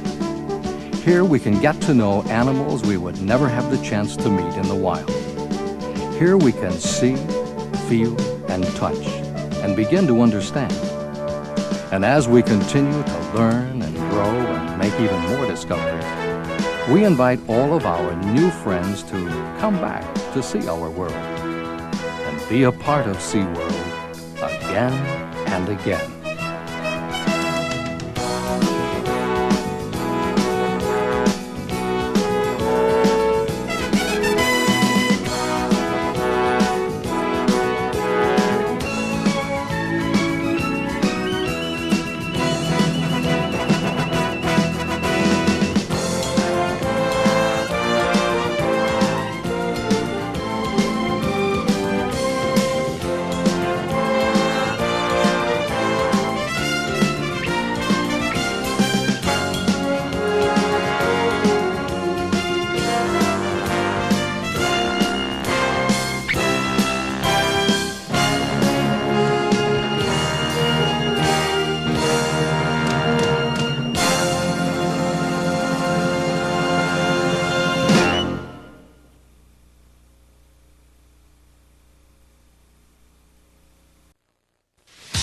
Today, in San Diego, California, a baby killer whale was born.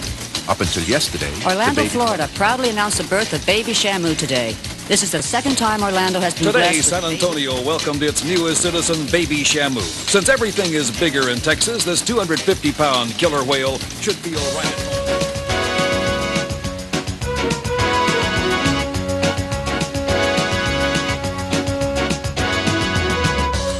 home. And tonight, from the shores of the Pacific Ocean in San Diego, California, you're about to enjoy a most unusual and unique television experience. Welcome to SeaWorld's Miracle Babies and Friends.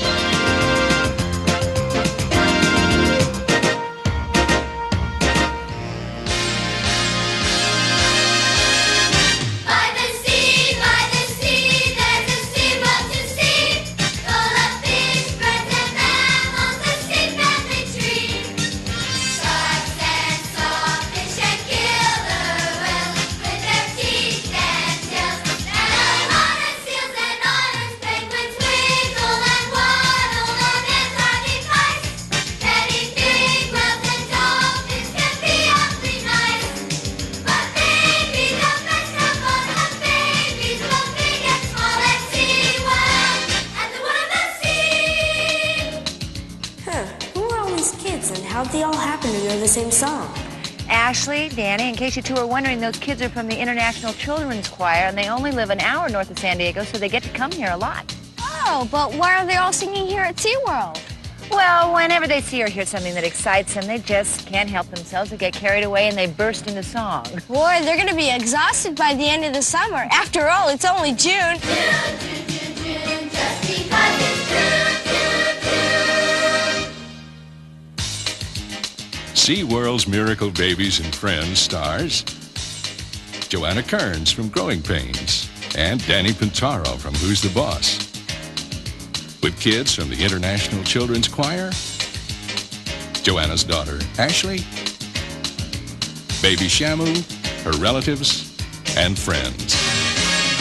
We love to be beside the sea where we can see inside the SeaWorld. See the world of sea. Oh, great. Here comes my friend Frank Toohey, who's been kind enough to lay out an itinerary for us so that we get to see everything. What does he do? He's an aviculturist. What's that? Well, that's someone who studies and works with birds. In fact, Frank's the curator of aviculture. Hi, Frank. Hi. This is my friend, Danny Pintaro, and my daughter, Ashley. Hi. Now, why is it Danny has to see everything in one day? Oh, well, I was supposed to do a school term paper on an animal subject, and it's J-U-N-E already. What took you so long getting started?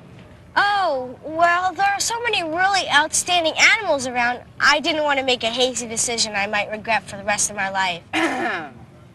Let's see. I didn't want to hurt the feelings of the ones I didn't pick. How about this? I don't know enough interesting stuff about animals to fill a flea's ear, not to mention a term paper. Well, I can understand that. You can? Sure. As a kid, I never thought much about animals, but after a while, I really became interested in them. And now I love them all. The birds, the fish, the mammals. In fact, I just plain love my work. Joanna, here's a list of things to see and a map. Ooh, Frank, this is a lot. Well, why don't you start with Shauna here, our Miracle Babies expert and see how it goes. Whoa, great idea. Let's see how it goes.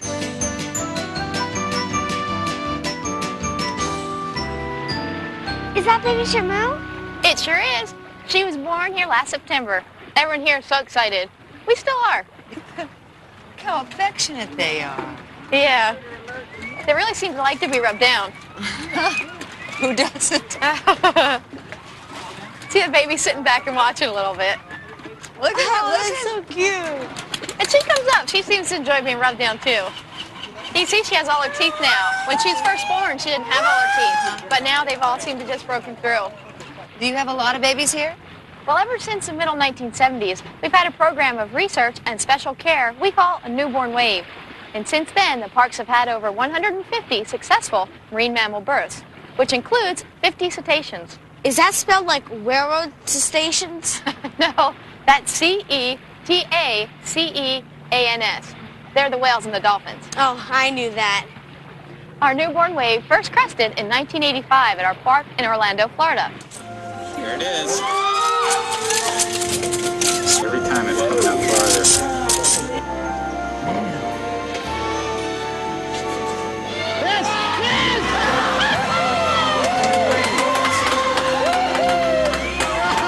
A beautiful killer whale baby was born to can do.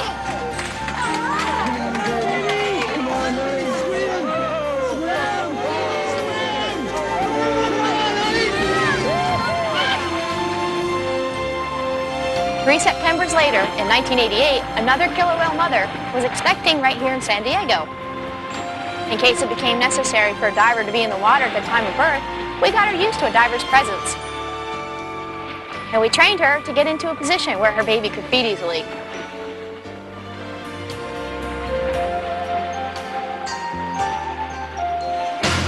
The day before giving birth, she was still performing. I don't think expecting human mothers should try that, even if they're not pregnant. Danny, if they're not pregnant, who are they expecting? Little boys now.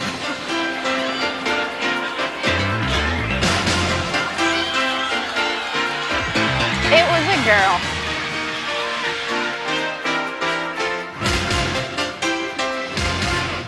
And in the next 2 months, 2 more baby girls were born.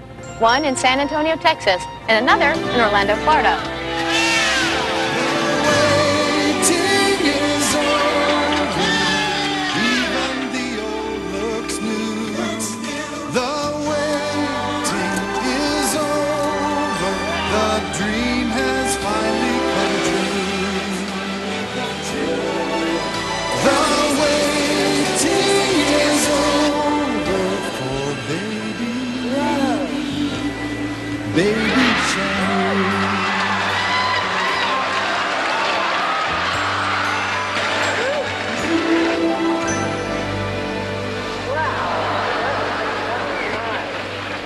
Look at some of these other babies from our parks around the country. A baby sea lion in Ohio. Doesn't like to wash his face. I know how he feels. This is Lone Star, a harbor seal and the first marine mammal born in our San Antonio park. He's cute.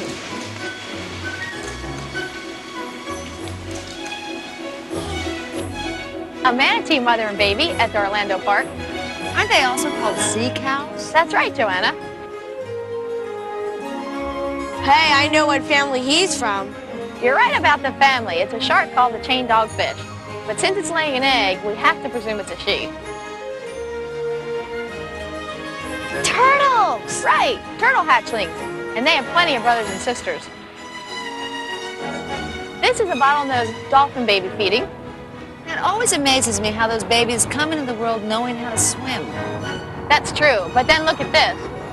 A newborn Andalusian colt trying to get up and walk at our boardwalk and baseball park. That's the way I look when I swim. This is a pygmy hippo mother at Cypress Gardens. And this... Oh, it's a baby. Oh, it's a baby hippo. Having babies isn't just for big mammals. It includes all creatures, large and small. Oh, you mean like these little fishies?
Well, birth and babies certainly are natural places to start when you're trying to learn about animals. Well, I'm all set. That's what I'm going to write about. Hold it a second. Just like with human beings, getting born is just the beginning. They're still learning, playing, growing, lots more. Well, I can see if we're going to cover everything, we're going to have to split up now and then. Well, how would I know about the things I don't get to see? I'll take notes for you. Well, print clearly. I don't have to print. I can write in longhand. I just hope I can read in longhand. Ashley and I will join Frank Toohey at the bird area. And Daddy, can you handle the sharks? Me? Sharks? Piece of cake. Well, Shauna, let's go. Oh, I'm not going. We have an aquarist to tell you about sharks. Aquarist? Fish expert. Hey, if you're not going, I'm not going. Suze, would you take over? Sure. Hi, Daddy. Well, hi. I am going. After all, a good aquarist doesn't grow on trees. See you later, gang. Bye, Danny.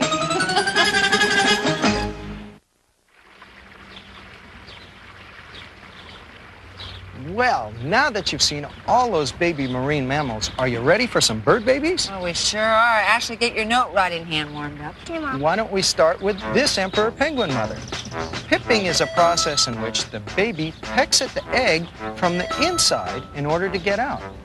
This sequence was taken over a period of 3 days. These flamingos live at our Florida park. The mothers lay their eggs in nests, and then both parents sit on them until they hatch.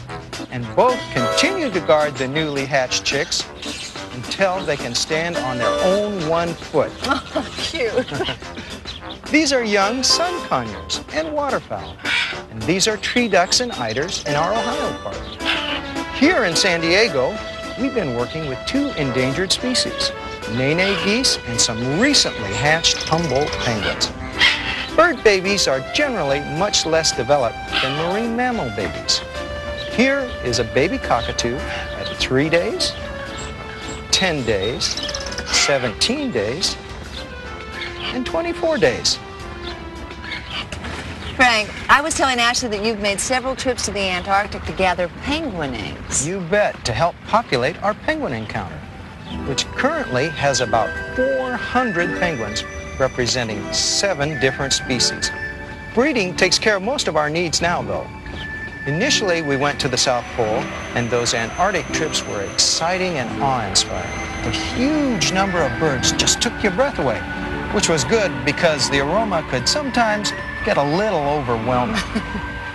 In the wild, some penguins lay 2 eggs and only care for 1, so we are able to gather the eggs without affecting the native population.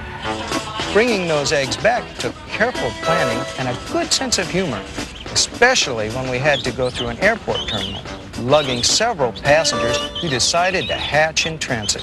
Oh, no. So it's something like having a baby in the taxi on the way to the hospital. Exactly. Then when we got them back, the eggs went into the incubators and the chicks into the brooders. We immediately mixed up a penguin milkshake, which consists of a krill, a shrimp cousin, half and half cream, herring fillets, pre-digested protein, water, and a list of vitamins as long as your arm. Yuck. Well, not if you're a baby penguin, Ashley. The penguin milkshake, in fact, is probably the favorite fast food drink in all of aviculture. In fact, the penguin milkshake turned out to be very important in my life, too. Oh, don't tell me, Frank. You didn't start to drink it. Oh, no, but a few years ago, the first baby emperor penguin hatched here at the park was seriously underweight, dehydrated, and in very shaky shape. Because KO had to be fed every 2 hours, I took him home with me where I could keep a careful eye on his condition. At the time, my wife was caring for our 5.5-month-old baby, so we only met if Aaron's and KO's feedings coincided. KO made good progress, though, and eventually graduated from milkshakes to solid fish, and went on to become a leading citizen of the penguin encounter. By the way, Frank, did you name the little penguin KO because he was a good fighter? Well, not exactly. He was having a certain gastrointestinal problem that called for a speedy remedy, hence the name KO. I don't understand. KO was just his first name. Well, what was his last name? Pectate. I knew that. If you just saw one of these young bonnet heads and had nothing to compare it with as far as size goes, you would think it was as big as a grown-up shark. They're so exactly like the adults. Oh, well, these are a nice, manageable size. Let's go in and see the big ones. I hope this doesn't turn into another Jaw sequel, co-starring me in my farewell role. You know, sharks have been around for 135 million years, and in all that time, they're virtually unchanged. Yeah, well, who's gonna make them change or go away? And while they have a pretty scary reputation, many of them are relatively harmless, like the Australian leopard shark. I could do without relatives like that. And a snaggletooth sand tiger shark? I don't know which I like less, those snaggle teeth or those eyes.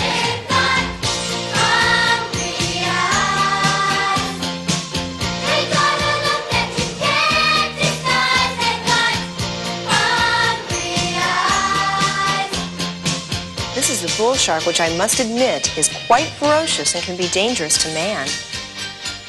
We also have brown sharks, nurse sharks, and a couple of 11-foot-long sawfish, a close relative of the sharks. Sometimes we have to get in the pool with the sharks. Oh, don't say that. Well, we're in the pool, but not exactly with the sharks, because we use a big net for separation while we're cleaning the windows or doing some maintenance. It's probably just accidental, but every now and then a shark may hit the net. It tends to keep us on our toes. Even with flippers on? Even with flippers on. Now I'm going to take you above the pool so you can help us feed the sharks. Feed? Oh, here he comes. Watch out, partner, to your love. Oh, here he comes. He's a man-eater. Thanks! Oh, here he comes. Watch out, partner, to your love. Oh, here he comes. He's a man-eater. Danny, we feed the sharks twice a week. And as you can tell, we feed the big ones individually so that we know what they eat, and then we mark it over there on the post. Are you ready? Would you like to go? I wouldn't bother you. I know what he can do. He's standing there. He could really rip If it's your in the water a world little bit below the surface, then their mouths can get it a little bit easier. All right, let go. Good. Good job. Let's try that again.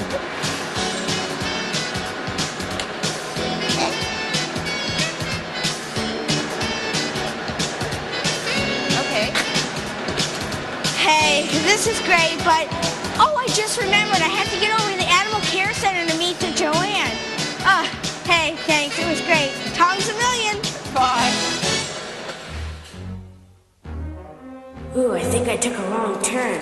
I knew I'd end up in a Jaws sequel. Well, who can blame me for getting mixed up with all this talking going on inside my head, and that choir stealing all my thoughts. It's tough. But then again, think of Fred Savage on The Wonder Years. He's got voices in his head that aren't even his. This is little Zach. He's an abandoned sea lion pup that just arrived this week. Oh, Zach, you're so handsome. Hey, kiddo, were the sharks exciting? Well, maybe just a little too exciting. Where's Ashley? Oh, she's still with Frank Toohey pulling her bird notes together. You know, she's taking this note assignment very seriously. Danny, this is Marilyn, and this is Zach. Oh, hi. Do you know about beached animals? Hey, do you have any from the Alaskan oil spill? The answer to both questions is yes.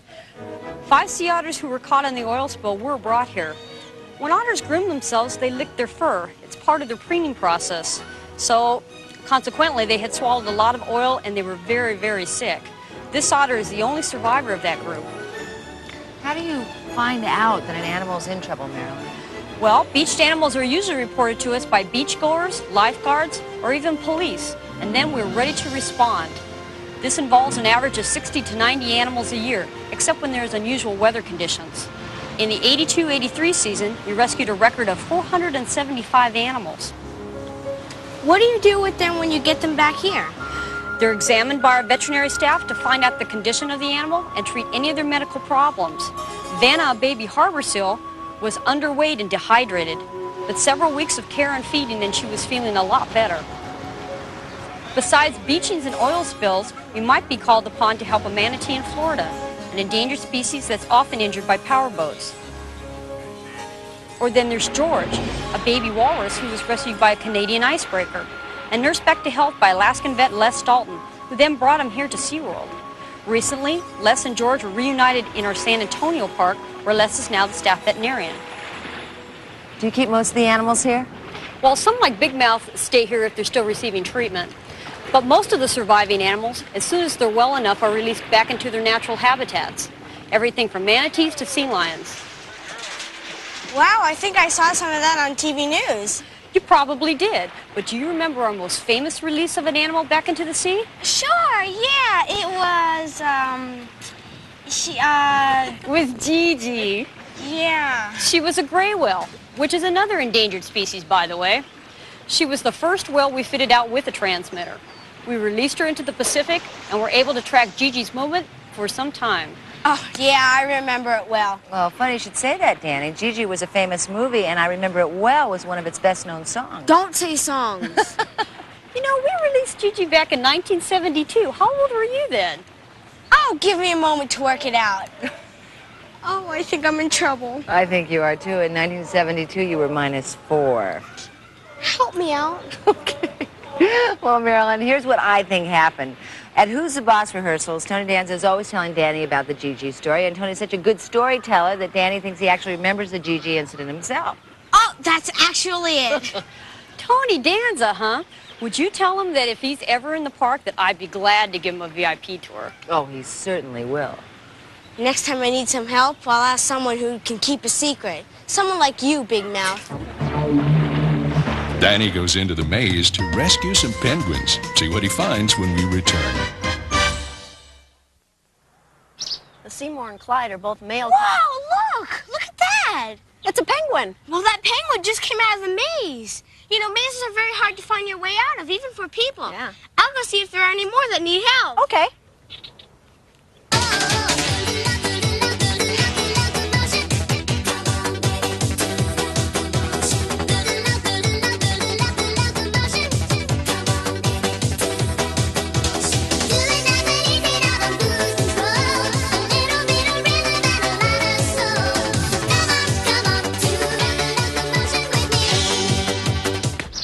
That was fast. You're a good mazer. Did you find anything? Nothing. Well, don't worry. Young marine animals grow much faster than human children. They get big quickly and can take care of themselves. Come on. Boy, they sure do grow fast. But what happened to the feathers?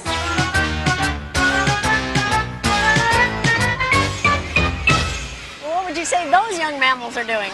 Well, they're doing stuff, messing around, kicking in. They're definitely not vegging. That all means playing, right? Well, young marine mammals like to mess around too. Splish splash, I was taking a bath. Long about a Saturday night. Yeah. Rubbed up, just relaxing in the tub, thinking everything was alright. When I stepped out the tub, put my feet on the floor, I wrapped the towel around me and I opened the door. And in a splish splash, I jumped back in the bath. Well, how was I to know there was a party going on? There was a splishing and a splash, reeling with the feeling, moving and a grooving, rocking and a rolling. Yeah!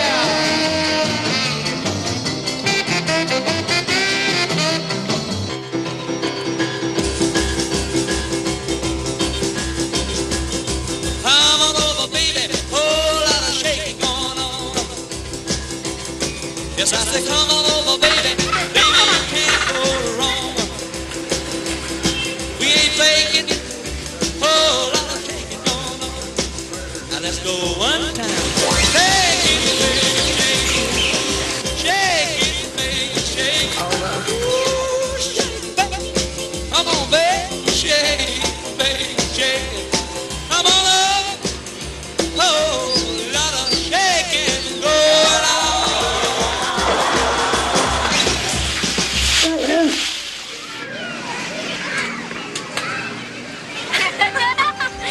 Well, playing is a nice way of making new friends, but there are other ways too.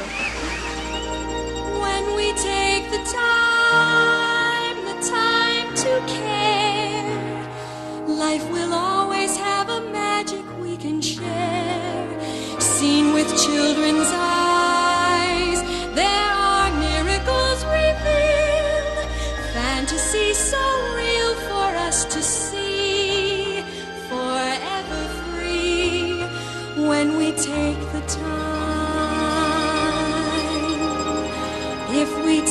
take the time, when we take the time.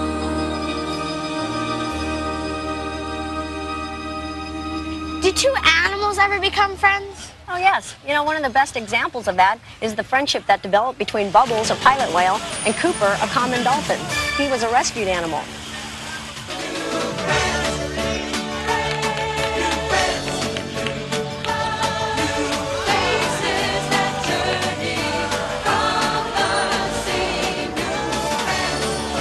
They've both become stars in our new Friends show. Oh, isn't that where Ashley and Joanna went? That's right. Boy, I hope Ashley's taking good notes.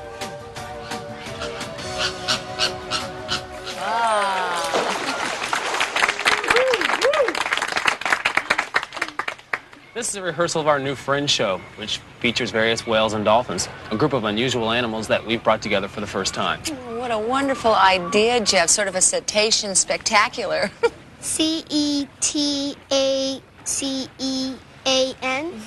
Very good, Ashley. This is Nikki and Asia. Their scientific name is Sodorka, which means false killer whale. He's going to build up speed by going all the way around the pool. There they go. But here's where it gets really fun, because he'll be diving all the way to the bottom of the pool. See him down there. Uh-huh, there he is. And now once he gets to the bottom, he can build up speed to come up and out of the water. Oh! Those animals are all white, Jeff. What are they? Those are white whales, also called beluga whales. Little girl and AJ. Their color blends in with their Arctic surroundings and protects them from hungry polar bears and killer whales. They're one of the very few whale species to have movable necks. Who's that? That's Bubbles. She's a Pacific pilot whale. Her large bulbous head helps her use sonar, which locates food and other objects by sound and echo. And look at her sickle-shaped pectoral flippers. They're good for turning, stopping, or waving hello. How big is she?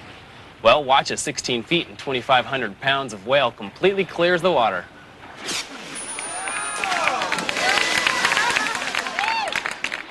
Now, these are white-sided dolphins. There's Jump, Jet, and Lucky. And over to the other side of the stage is Cooper. Remember talking about Cooper, our Right. common dolphin, or Delphinus. I can see his bill is different. Right, that's one way you can easily distinguish a common dolphin, because he has such a long beak, or what we call a rostrum. Oh. Showing off. Now, what's neat about these dolphins, like the bottlenose dolphins, these white-sided dolphins are often seen riding the bow wakes of ships at sea, even attain speeds up to 22 miles an hour. Okay, here comes Jump Jump over to the far side, and comes right away here. This is Jet. Watch them miss each other. Oh. Amazing. Now over to everyone's left. That's Lucky. Oh. Now right in front of us, man. This is neat. Oh. This is Jet and Lucky. And one more time, right in front of us. That's great, isn't it? Jump, Jet, Lucky, and Cooper. Jumping side by side. See how well Cooper's adapted? He lives with these white-sided dolphins just like their friends.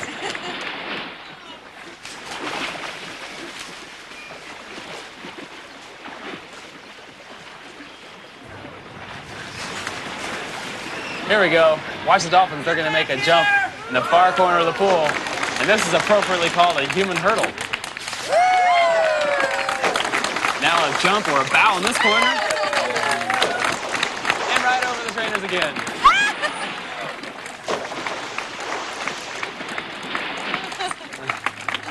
There we go. That's Jump, Jet, and Lucky.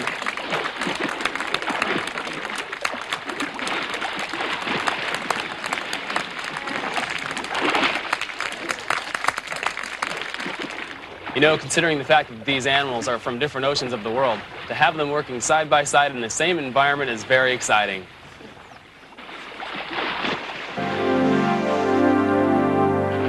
The animals of the sea are different as can be, And each a mystery in every way. different friends new friends, new faces that journey from the sea. New friends, greeting you and greeting me, each one special as can be.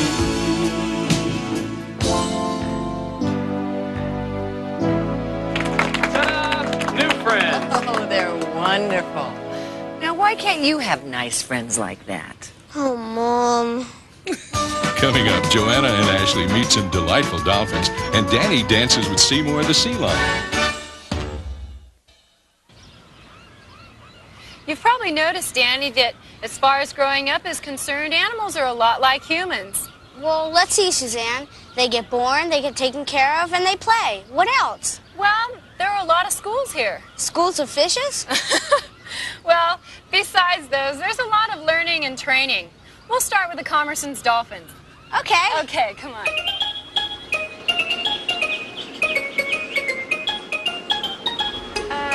Suzanne, are you sure this is the fastest way to the Commerson Dolphins? Well, it's the most scenic. Okay, John, cue Jacob. Okay, get your light. Okay, Jacob's on the way.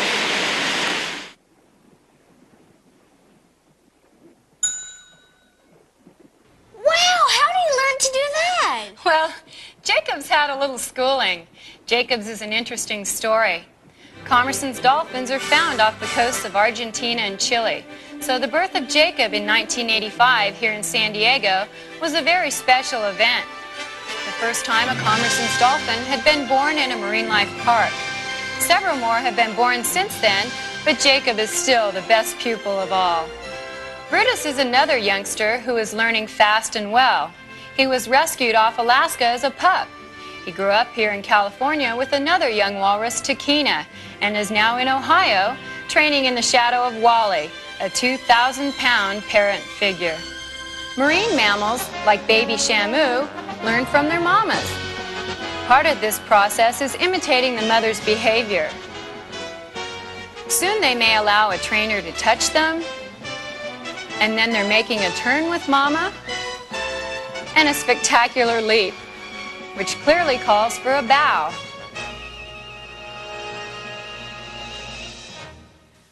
As far as learning lines and actions, the searing drama, Pirates of Pinniped, was the most complicated. Rehearsals took place on the set of the former show, Spooky Kooky Castle, and both the animals and the human actors had to be on their toes and flippers. A pinniped rehearsal might even be challenging for an experienced actor like you, Danny. Well, are you ready? Okay. Do you watch Who's the Boss? Okay. Well, do you watch Growing Pains?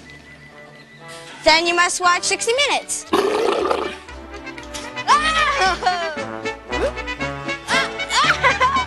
more time.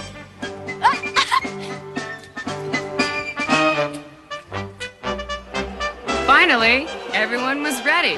The human cast and the animal one, which consisted of some talented otters portraying scurvy sea rats, sea lions Clyde and Seymour, who played the two intrepid heroes, and last but certainly not least, the world-renowned walrus actor Schmedley as the Pirate King. Hey, that was great, Danny. You're a fast learner. Yeah, I even learned that pinnipeds are seals, walruses, and sea lions. That's correct. Hey, I wonder what Joanna and Ashley are learning down at the Dolphin Lagoon show. I don't know. You're going to be our newest dolphin down here at the Dolphin Lagoon, and we're going to train you the same way we train the dolphins. Well, all right. Okay. Now, when you do something correctly, you're going to hear this little whistle. Now, just like all the other dolphins down here, when they hear the whistle, they know they've done something correctly, and they can come back and get some type of reward. Now, we use a number of different types of rewards. We can use verbal praise, a nice gentle pat on the head, or we can feed them some of their favorite fish. Now, these guys eat smelt, herring, mackerel, and squid. What type of fish do you want to work for, Joanna? Well, how about a little broiled mesquite swordfish with a little butter and lemon sauce? Well, I don't think we have any of that here, but I'll tell you what, we'll just use a verbal praise as your reinforcement, okay? Now remember, when you're doing something right, you're going to hear this little whistle. Now we're going to use a target, which looks just like this, and this is just an extension of my hand. So just remember, try to do and repeat what you've done when you hear the whistle. You ready? Okay. Here we go. Good girl. Nice job, Joanna. Very good. Good. Very nice. We have a quick dolphin this morning. Yes, indeed. She's smart. Jason should try this, right? Here we go. Think about it. I have to jump. You got it. How about a nice hand for Joanna? She's a very smart dolphin. Very good. Joanna, I think you really have a future here, and we're going to let you take a little step up. We're going to have you go from dolphin to dolphin trainer. And I want you to walk right over here with me, if you would, please. We're going to ask you to start our show off by sending 3 of our dolphins to jump over some water hurdles. Now, we're going to bring the 3 dolphins out right now, and they should be joining us right over here. Okay. Hi, girls. How you doing? Very good. Okay, Joanna, if you're ready, go ahead and send the dolphins. Victor, I think that you forgot to tell me how to do that. Oh, that's right. Here's the secret. I want you to step right over here. Okay. Right over here to the left. And when I say go, I want you to point quickly to your left with your left hand. Okay. Okay, think about it. We're going to make sure all 3 dolphins are looking. Okay, Joanna, go! Go! And there they go. Look right over to the far right-hand side.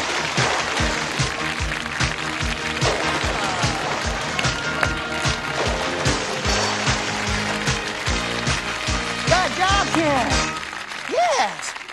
As you can see, folks, it's a lot of fun working with the dolphins down here at the Dolphin Lagoon, and no one seems more fascinated by dolphins than children. Well, I think you're talking about my daughter, Ashley. Well, why don't we bring her out here right now? Okay, Ashley. Hi, Ashley. Have you ever met a dolphin before? No. No? Well, you're going to meet one right now, and this is Crunch. We're going to go all the way down here to the platform off to the far left-hand side, and we're going to ask Crunch to come all the way over and spend some time with you. Ashley, we want to thank you for being our little volunteer here, and we're going to ask Crunch to give you a handshake, okay? Why don't you come right over here, put your hand out over the water, straight out, a little bit higher, a little bit higher, a little bit higher, just like that. Shake hands. Very good. How about a nice hand for Ashley Kurtz? Thank you, Ashley. Shamu, Can-Do, and Baby Shamu put on a show for Danny, Joanna, and all of you after this.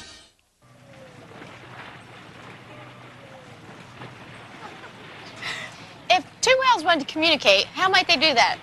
A letter wouldn't work too well. The stamp would keep floating off the envelope. How about a wheelogram? Right. Right. Here's how they could do that. These are called lobtails and peck slaps. These sounds make a loud noise that can be heard for quite a distance. So perhaps that's a form of communication between the whales. Can whales make any other sounds? Sure. Whales use their blowholes to make a wide variety of sounds. Now, these sounds can be heard above the surface of the water.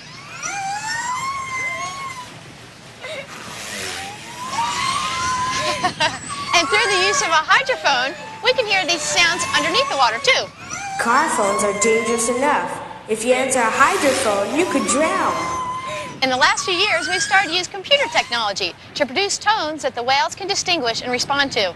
Oh, it would be great if we could. We could talk to the animals. Just imagine it, asking over kilowatts for tea. Sipping soup with a Sidorka would surely be a corker, especially if we dug beneath the sea. And we could schmooze with the tiger sharks, learn all the otter types, study for a dolphin needs degree. But what if fishy talking monsters should link up with the lobsters? They could put the squeeze on you and me. We could converse.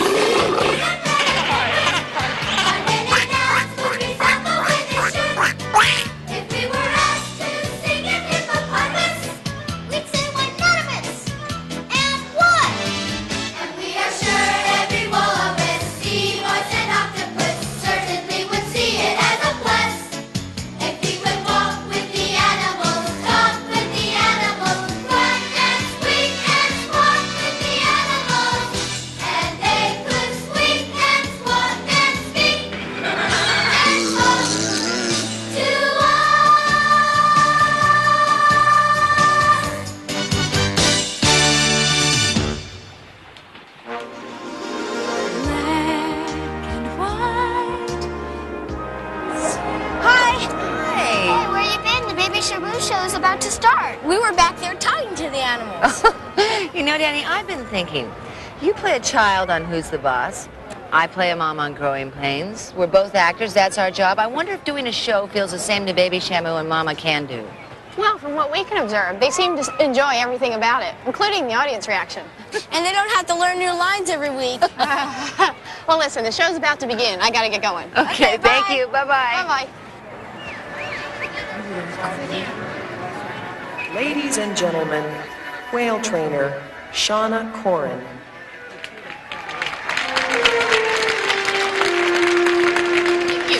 Thank you, and good afternoon. On September 23rd, 1988, our lives changed. Baby Shamu was born. Although her birth seems like only yesterday, we waited 25 years for that special day to arrive.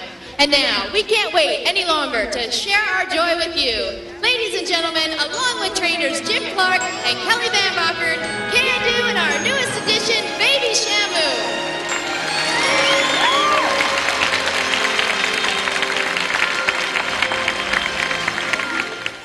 Baby Shamu was born right here in the main pool at Shamu Stadium in front of over 2,000 park guests. Well, although we think of Baby Shamu as small, at birth she weighed 250 pounds and was over 6.5 feet long. Well, today we estimate Baby Shamu to weigh over 800 pounds and she's 9.5 feet in length. And when she reaches maturity at the age of 14, Baby Shamu could weigh well over 8,000 pounds and reach a length of over 22 feet.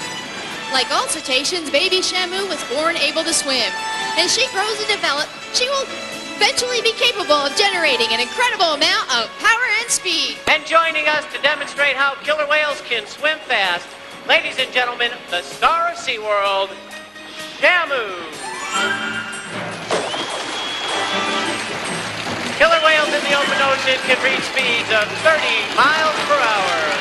That's right, Jim, but most people don't get a chance to see killer whales in the open ocean. But right now, everyone can watch as Shamu and Can Do really pour on the speed.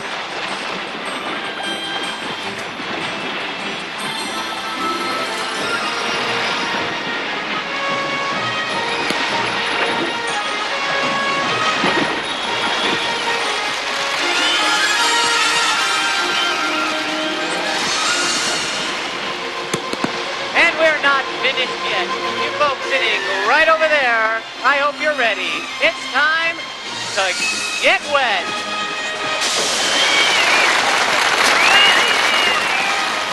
Watch each end of the pool for a sighting bow. As Shamu and Can Do dive down to attempt a brand new procedure. We call it a double vertical spin. Ladies and gentlemen, boys and girls, Shamu and Can Do.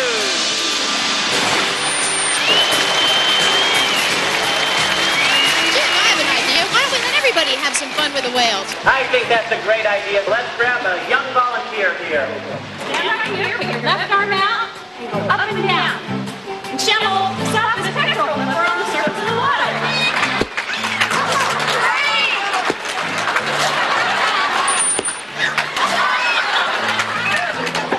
Okay, now what I need you to do, stand right here. Now do a big head shake, yes. Real big.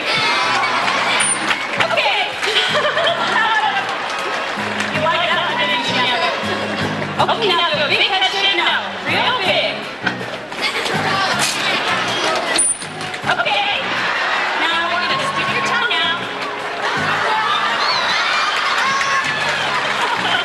Try that one more time. Good job.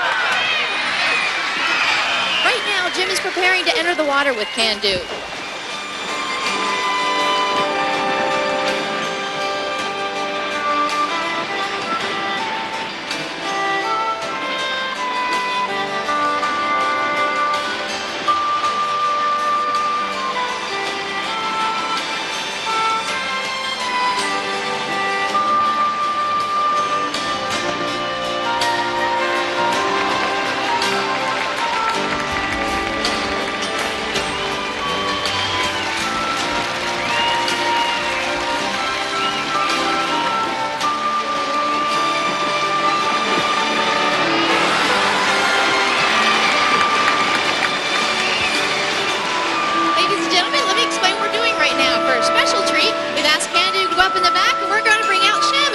going to continue the waterworks sequence of the show with Shamu.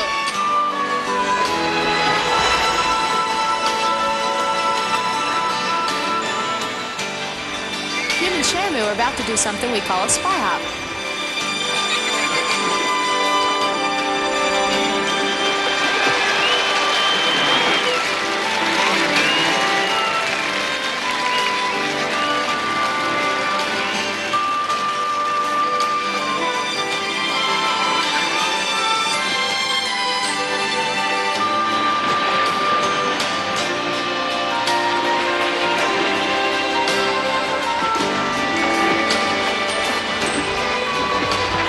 And now, focus your attention on the center of the pool as Jim and Shamu dive down something really spectacular that we call a hydro hop.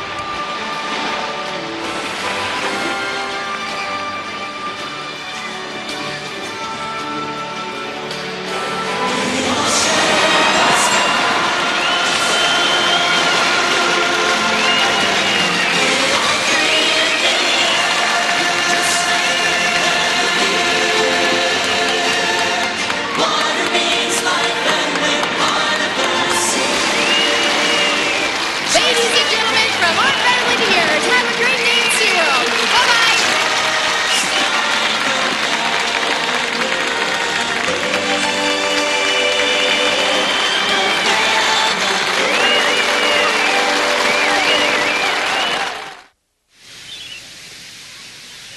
Well, Danny, you've seen it all. The births and babies, the care and feeding, the rescuing and releasing, the learning and playing, the growing up. And you've met whales and sharks and seals and dolphins and otters and walruses and penguins and geese and flamingos and all kinds of assorted fish. So now, which one of them are you going to write about? None of them. None of them? After all that? Well, more like all of them. I want to write about working with the animals, about being an agriculturist or an aquarist or an animal care specialist. For once, I agree with him. Well, I'm glad you made your choice, and I must admit, I'm truly flattered. Well, thanks for all your help, Frank. Well, you're more than welcome, and come again soon. Oh, we will. Okay. Is tomorrow too soon? Thanks again, Frank. Okay. Bye-bye. Bye-bye. And Baby Shamu's friends want to say goodbye to you.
Oh, hello there. Welcome to SeaWorld of California. My name is Charlie. You know, I worked around here for a long time now, and you know what? There's no place on earth like SeaWorld.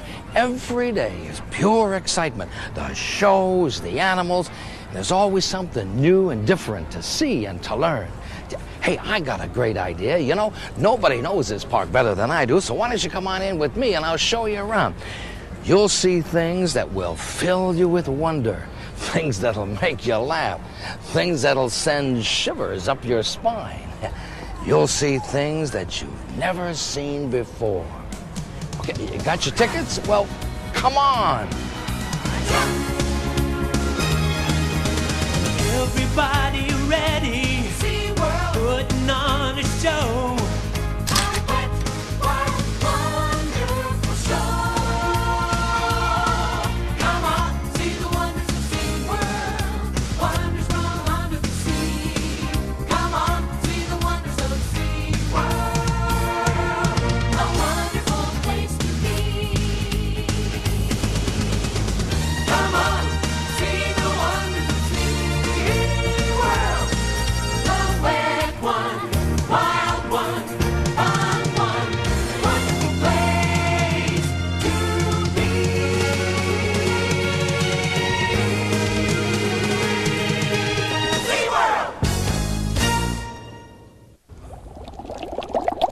Well, no, Pete. Now, not all penguins live in the cold Antarctic like you do. Why, these Magellantic penguins are found in warmer weather climates, you know? Oh, hi, folks. We're here at SeaWorld's Penguin Encounter, home of my friend Pete Penguin here. Huh? Now, Pete has agreed to take us inside to visit with some of his friends. So, button up your jackets and put on your snowshoes and join us for an Antarctic adventure. Come on, Pete.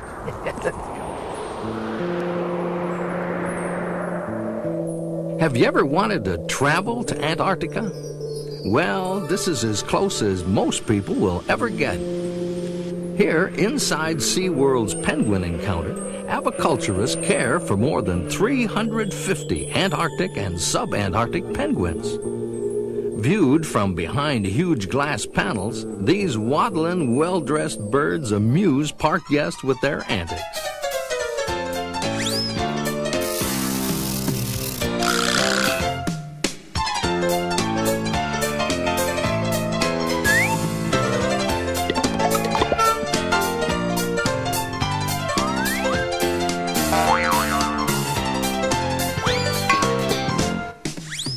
Next door, the puffins and mures, Arctic cousins of the penguins, fly through their home with amazing speed, underwater.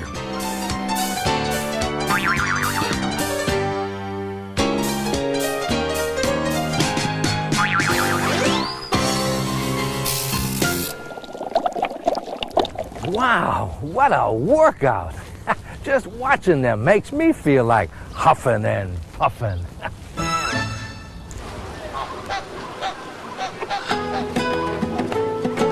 Birds of a feather really do flock together at SeaWorld's flamingo exhibits. These beautiful, exotic birds are only one of the well over 100 species found throughout the park. SeaWorld's feathered friends are a kaleidoscope of colors, from black and white to red all over.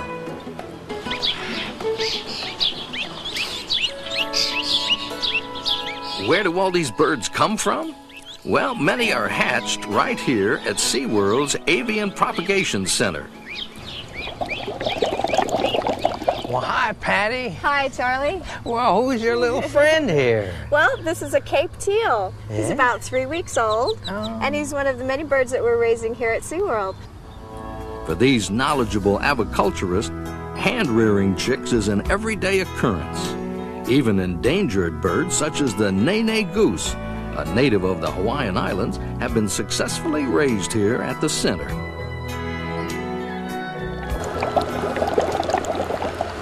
Now I'm standing just inches away from the edge of one of SeaWorld's huge shark pools. Now, in these waters, sharks from all over the world swim and live in their underwater environment. Oh, you probably can hear the sound of the state-of-the-art water filtration system, which is located just right over there. Now, operating around the clock, this system keeps the sharks' home habitable.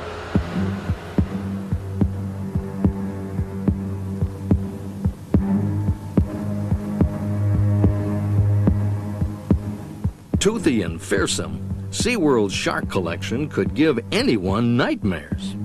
With more than 400,000 gallons of filtered seawater, the shark exhibit brings you face to face with these awesome creatures of the deep. These fascinating fish include such predators as the deadly bull shark, the spotted Australian leopard shark, a 450-pound lemon shark, and an 11-foot-long small-toothed sawfish, a close relative of the shark.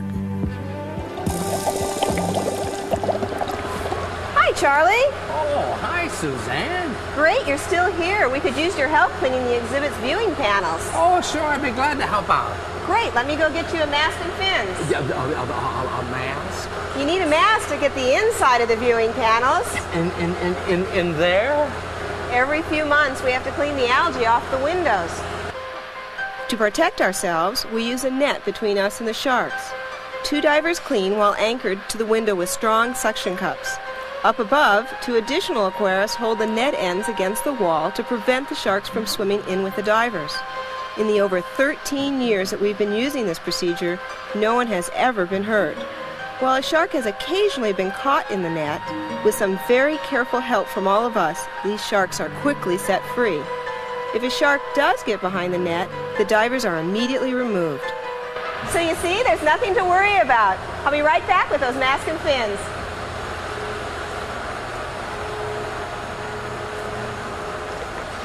Charlie! Charlie! Meet me over at the Forbidden Reef. I just remembered I need to trim these bushes.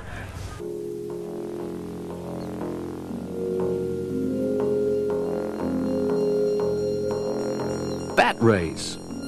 These ghostly gliding creatures inhabit SeaWorld's Forbidden Reef, which is also home to the world's largest display of California moray eels. Underwater viewing puts you inside the ominous domain of these fish, but don't hold your breath too long. Above water, at pool's edge, you are able to feed and touch the shadowy rays, which feel a lot like a wet chamois cloth.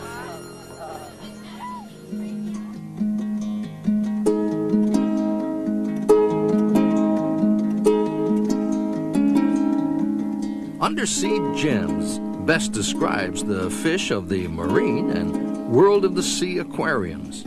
Every shape, size, and color can be seen within these saltwater displays. Blue-ringed angelfish, rainbow wrasse, strawberry anemone, and lionfish. Their names are as colorful as the fishes themselves. The usual, the unusual, and even the dangerous are exhibited among the hundreds of fishes and marine invertebrates.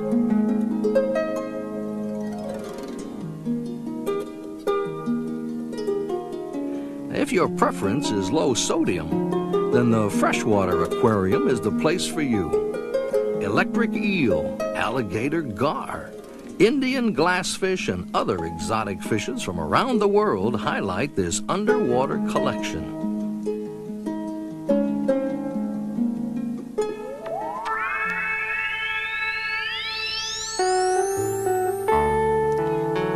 Here at the Tide Pool exhibit, you can do more than just look.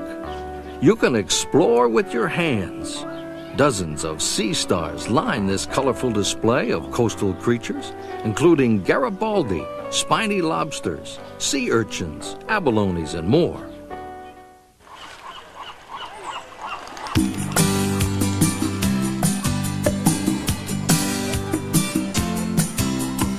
Another one of SeaWorld's popular hands-on exhibits is the 250,000-gallon dolphin pool. Have you ever wondered what a bottlenose dolphin feels like? Well, find out at this interactive exhibit where you're encouraged to touch and feed these friendly mammals.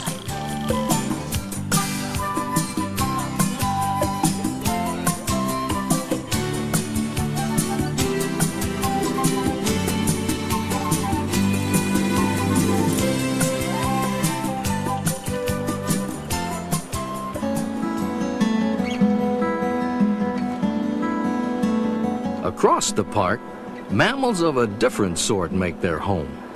Rescued from the devastating Valdez oil spill, these furry Alaskan natives inhabit SeaWorld's Alaska Sea Otter exhibit. With lots of TLC, these animals have been nursed back to health and have now even begun to successfully reproduce.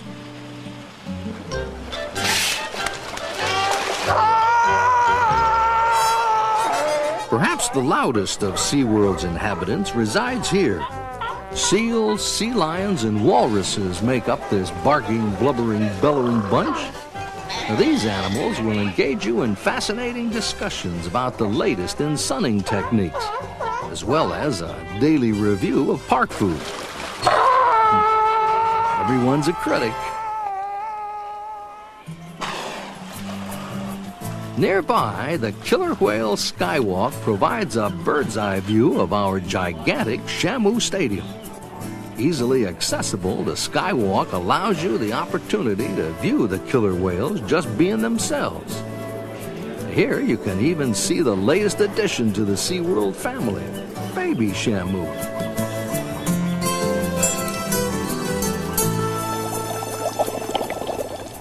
You know, the one thing I enjoy about working at SeaWorld is that there are so many fun things around every corner. You never know what you're going to encounter. See what I mean? Yo-ho-ho and a barrel of fun? Here at SeaWorld Sea Lion and Otter Stadium, daily productions of The Pirates of Pinniped keep sea lions and audiences roaring. Well, if you really want to be pirates, there's only two ways. Number one, Jeffy, treasure. Oh, yes, we do. We've got this small bag of gold right here, but you know, this is our life savings. This is all the money we have in the world. Money, money, I'll be richer than the pirate king. Yard, yard, line, women, mine, mine, mine.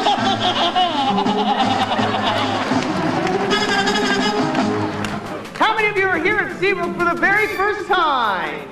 Well, whether it's your first visit to SeaWorld or your 101st, the grace and beauty of the animals in our Marine Mammal Show will move you every time.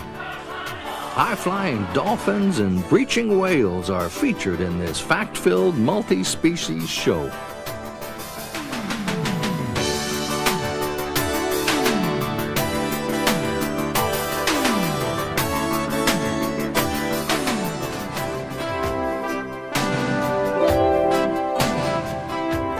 Now, while we're on the subject of dolphins, let's take a look at some rather exotic members of that family, Commerson's dolphins. Natives of the cool waters off the coast of Chile, these shy creatures are presented in SeaWorld's Underwater Theater. SeaWorld is the only zoological facility in the Western Hemisphere to exhibit these tiny black and white mammals.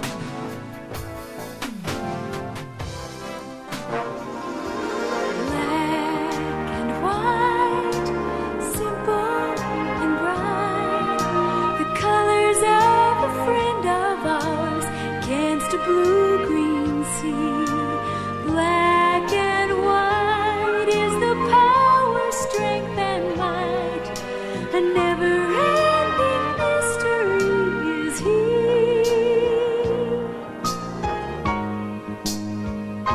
From the diminutive to the dynamic, none of SeaWorld's residents are more famous than Shamu, the killer whale.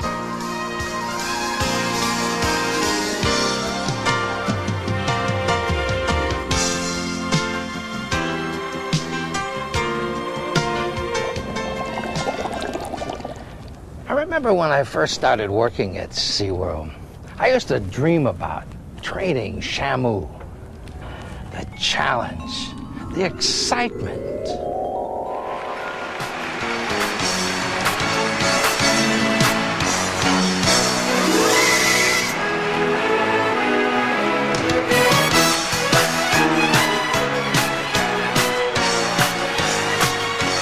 Ladies and gentlemen, that's Trainer Charlie and Shamu.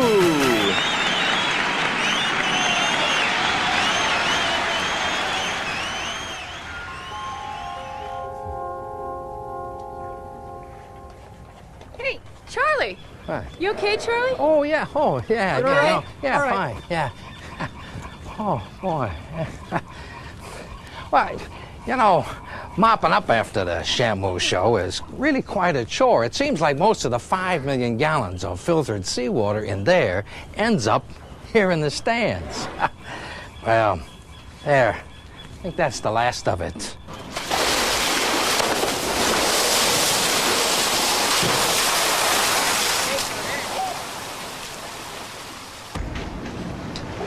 Thank you, Shamu. How much fun can you have with a ball like this? Well, just imagine thousands of them. At Captain Kidd's World, there are lots of fun things to play on. From chutes to ladders, ropes to rings, the fun never ends.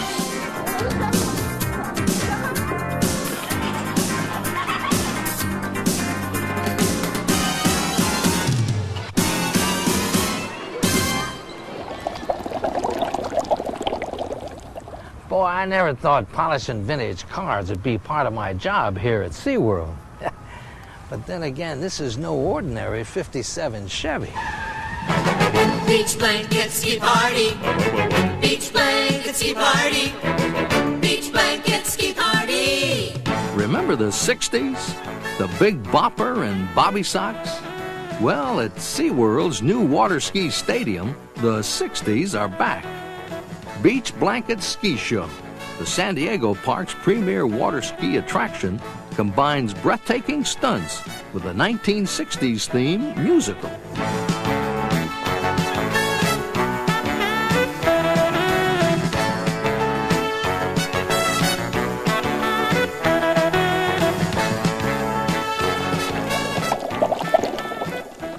Now we're going to see a side of SeaWorld that few people ever get a chance to see.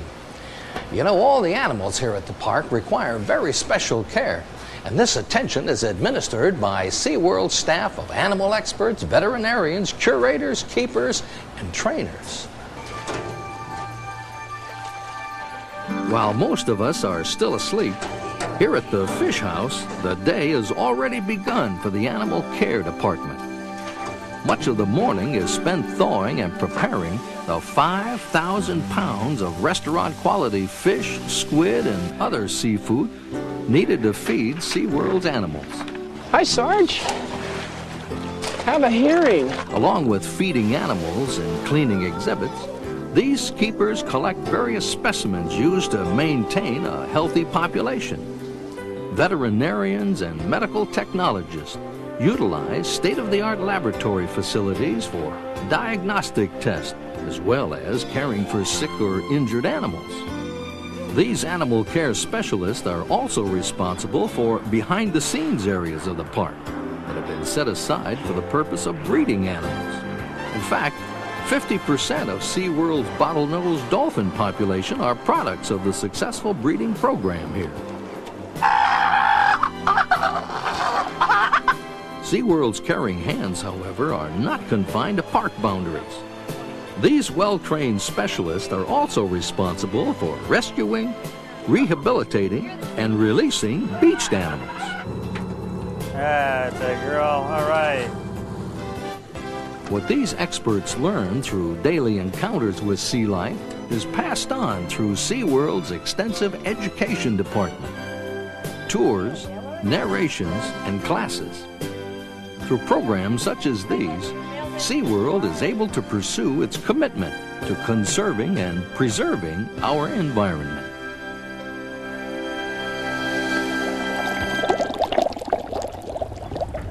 Sunset at SeaWorld. It's my favorite time of the day, and it's especially beautiful up here in SeaWorld's 320-foot tall sky tower. Why, from up here, you can see the Pacific Ocean, Mission Bay, and the beautiful San Diego skyline. Yes, SeaWorld is a different world when the sun goes down. Different shows, outrageous entertainment, fun things to see and do. So, let the summer nights begin.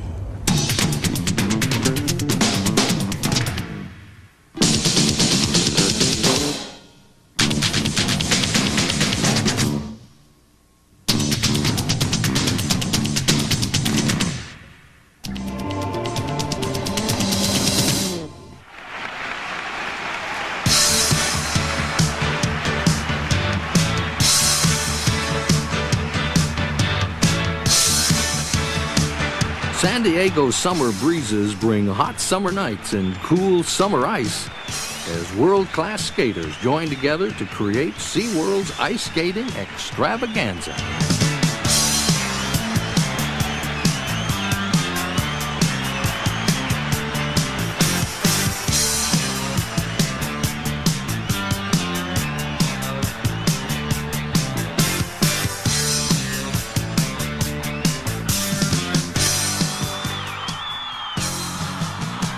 Shamu's Night Magic is just that, magic. This action-packed show combines the high energy of Shamu with special music and lighting effects.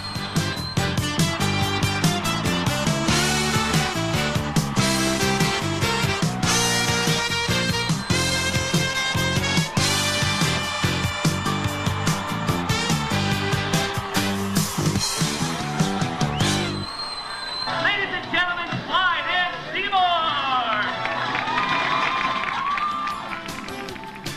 Just when you think you've seen all that Summer Nights has to offer, leave it to Clyde and Seymour to recap your entire day at SeaWorld.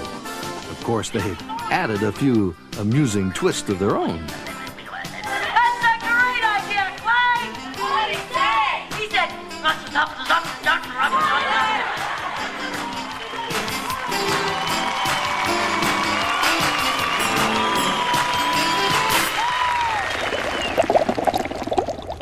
I hope you'll recall your visit to SeaWorld as a day filled with fond memories. You come back and see us again. Bye now.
It's the biggest and the best in the world, and it's right in the heart of the Lone Star State. It's SeaWorld of Texas in San Antonio.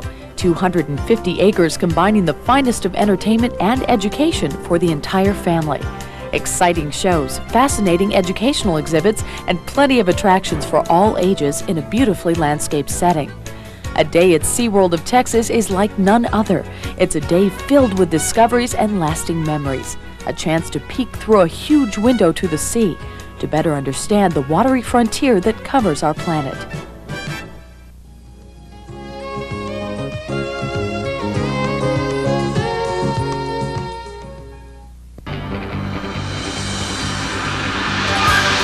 These beautiful and sleek Pacific white-sided dolphins are called the acrobats of the sea. Their impressive, high-flying natural behaviors are thrilling to watch. Contrast their acrobatics with the grace and fluid motion of beluga whales at our White Whale and Dolphin Stadium. Each time you visit, it's like a new beginning. That's because the dolphins and the beluga whales are constantly learning. The differences between beluga whales and Pacific white-sided dolphins are easy to see, yet these cetaceans blend their talents in a unique presentation. Pacific white-sided dolphins can swim at speeds up to 25 miles an hour and leap 20 feet out of the water. SeaWorld of Texas has the world's largest oceanarium population of beluga whales. All these graceful animals are together for a good reason. By grouping the beluga whales from all 4 of the SeaWorld parks in one facility, we have increased the chances for a successful beluga whale breeding program. In August 1992, our hopes became reality with the birth of a 130-pound male beluga whale calf. Our goal was to bring all the beluga whales together into one location here at SeaWorld of Texas because we thought that would maximize the potential for having good, successful breeding. So far, that seems to have worked out, certainly in this case. It allows us to learn many things, such as gestation for the species, growth rates, nursing behavior, all those kind of things that it would be impossible to find out in any other type setting. And I know you share those findings with scientists all over the world. Yes, we do. We share that information with not only SeaWorld parks, but scientists all over the world. It helps us all learn more about these magnificent animals. But when it's showtime, you can be assured of some splashy surprises. Speaking of surprises, there are plenty of twists and turns at our Sea Lion, Walrus, and Otter Stadium. Clyde and Seymour, 2 wacky California sea lions, are the stars of a hilarious comedy. A lovable Pacific walrus makes a belated appearance. And OP Otter produces waves of laughter throughout the show. There's also a serious side to all the shenanigans. The trainers who care for SeaWorld's marine animals constantly monitor the animals' diet, behavior, and overall well-being. Many of the animals at our sea lion, walrus, and otter stadium and its adjacent exhibit areas found a home here thanks to SeaWorld's Marine Animal Rescue and Rehabilitation Program. This is our Pinniped community pool. As you can hear, it's a noisy area. It's home to our California sea lions and our harbor seals. Many of these animals came from our California park where they were beached or stranded and successfully recovered and rehabilitated. Now, if you found a beached sea lion, is there certain causes that you seem to see over and over again for that? There's a number of causes. Some of them can be illness, some of them can be injury. A lot of them are real young animals that have been orphaned by their parents and are lost their way. And the animals we got here, majority of them fit in those categories. We've been lucky enough to be successful enough with these animals that they've grown to an age where they can reproduce, and they've given us some healthy offspring. SeaWorld of Texas is actively involved with the Texas Marine Mammal Stranding Network. In 1992, our parent company, Anheuser-Busch, donated $50,000 to the Stranding Network. The funds assist the network in its effort to rescue, rehabilitate, and return to the ocean marine mammals that, for some reason, have beached themselves. In 1991, in March, we received a stranded animal. It was a pygmy sperm whale, one of the small toothed whales. The animal arrived to us in a debilitated condition. It was a young animal. It lasted 2 days, subsequently died.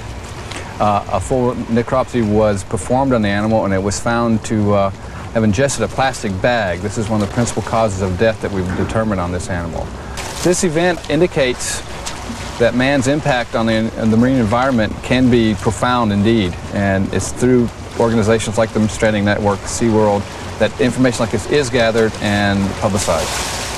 One of SeaWorld's goals is to educate our guests about the importance of conserving the oceans and protecting our marine mammal friends. In SeaWorld's Killer Whale presentation, you can witness the beauty and majesty of one of the ocean's most awesome animals.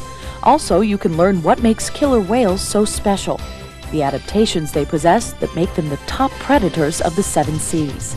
Yet at SeaWorld of Texas, Shamu and companion killer whales also have a gentler side. All people have to do is see one show at SeaWorld with Shamu and you realize that there is a special relationship between the trainers and the whales here at SeaWorld. Well, we hope that people see that. That realization comes about because of the time that the trainers spend with the animals each and every day. We observe the animals, see what their likes and dislikes are. They have different idiosyncrasies that some people utilize the word personality with. Now, I don't know what's going on inside an animal's mind, but he's going to repeat behaviors that he enjoys doing, and obviously he's not going to repeat the ones he does not enjoy doing. So by spending time, you start using those likes and dislikes to your advantage to build that relationship, and then you just add on to that step by step until you put a behavior together. A lot of the types of behaviors that we teach here at the park, the people don't have an opportunity to see during the general public shows. We refer to them as husbandry behaviors. In cases like that, we condition or teach the animal to do a series of behaviors that assist in the health. For example, a fluke presentation. An animal is taught to simply roll over, present his tail flukes, where a small sample of blood can be collected, analyzed down to the lab, and we can determine the health of the animal. Only a small portion of what SeaWorld trainers do each day involves animal presentations for SeaWorld guests. Our trainers watch feeding habits closely and observe how the killer whales interact with one another. They exercise the animals, play with the whales, and, all the while, learn from them. For example, we've learned a lot about breeding. Though the science of breeding killer whales is relatively new, SeaWorld is the pioneer in this facet of the marine sciences. In 1985, a killer whale gave birth to baby Shamu at SeaWorld of Florida. This was the first successful birth of a killer whale at any marine zoological facility. Just 3 years later, a killer whale at SeaWorld of Texas gave birth to a female calf, the third successful birth of a killer whale at SeaWorld parks. Since then, there have been additional births of killer whales at SeaWorld of Florida and SeaWorld of California. The information that our scientists have collected from the births of killer whales has been added to the ever-expanding body of knowledge about these magnificent marine mammals. Actually, the name killer whale really started out to be whale killers, which was a name given to these animals by sailors and people that see them in the oceans based upon their behavior of actually attacking and eating other killer whales. So really the name killer whale is a misnomer, and the original name based upon the action of the animal was whale killers. At SeaWorld, we certainly hope that by being able to view these animals in a zoological setting such as our SeaWorld parks throughout the country, that people will gain a better understanding and respect for these magnificent animals. The birth of grandbaby Shamu is a very significant event in the killer whale breeding program, in the fact that grandbaby Shamu is a second-generation killer whale born at SeaWorld parks. Her mother was born at SeaWorld of Florida in 1985, and really proves to us that these animals are thriving in this type of environment. But animals aren't the only stars at SeaWorld of Texas. High-flying humans take the stage at our 12-acre water ski lake. SeaWorld skiers enthrall you with their amazing stunts and agility on skis. At our spacious water ski stadium, you can see some of the best skiing in the country by championship skiers. Performing in the shows provides our skiers with excellent training for ski competitions. It also offers them a chance to demonstrate the fun of skiing and the importance of safety. Part of the tradition of SeaWorld Ski Show is a chance for people to ask questions. Do you have to tell people there's a lot to these stunts and not everybody can just go out on their lake and do them right away? Yeah, a lot of people are real interested in going out and finding out where they can jump and do a lot of the barefooting, the stuff that we do, but we make sure to impress upon them that it's real important that you use the best of equipment and that you're taught properly, because without the right instruction, everything that we do out here could be very dangerous. After all that excitement, you can slow down the pace with a stroll down the Texas Walk, where you can meet some of the Lone Star State's heroes. SeaWorld commissioned 6 Texas artists to create 18 life-size bronze sculptures, 16 of them on the Texas Walk.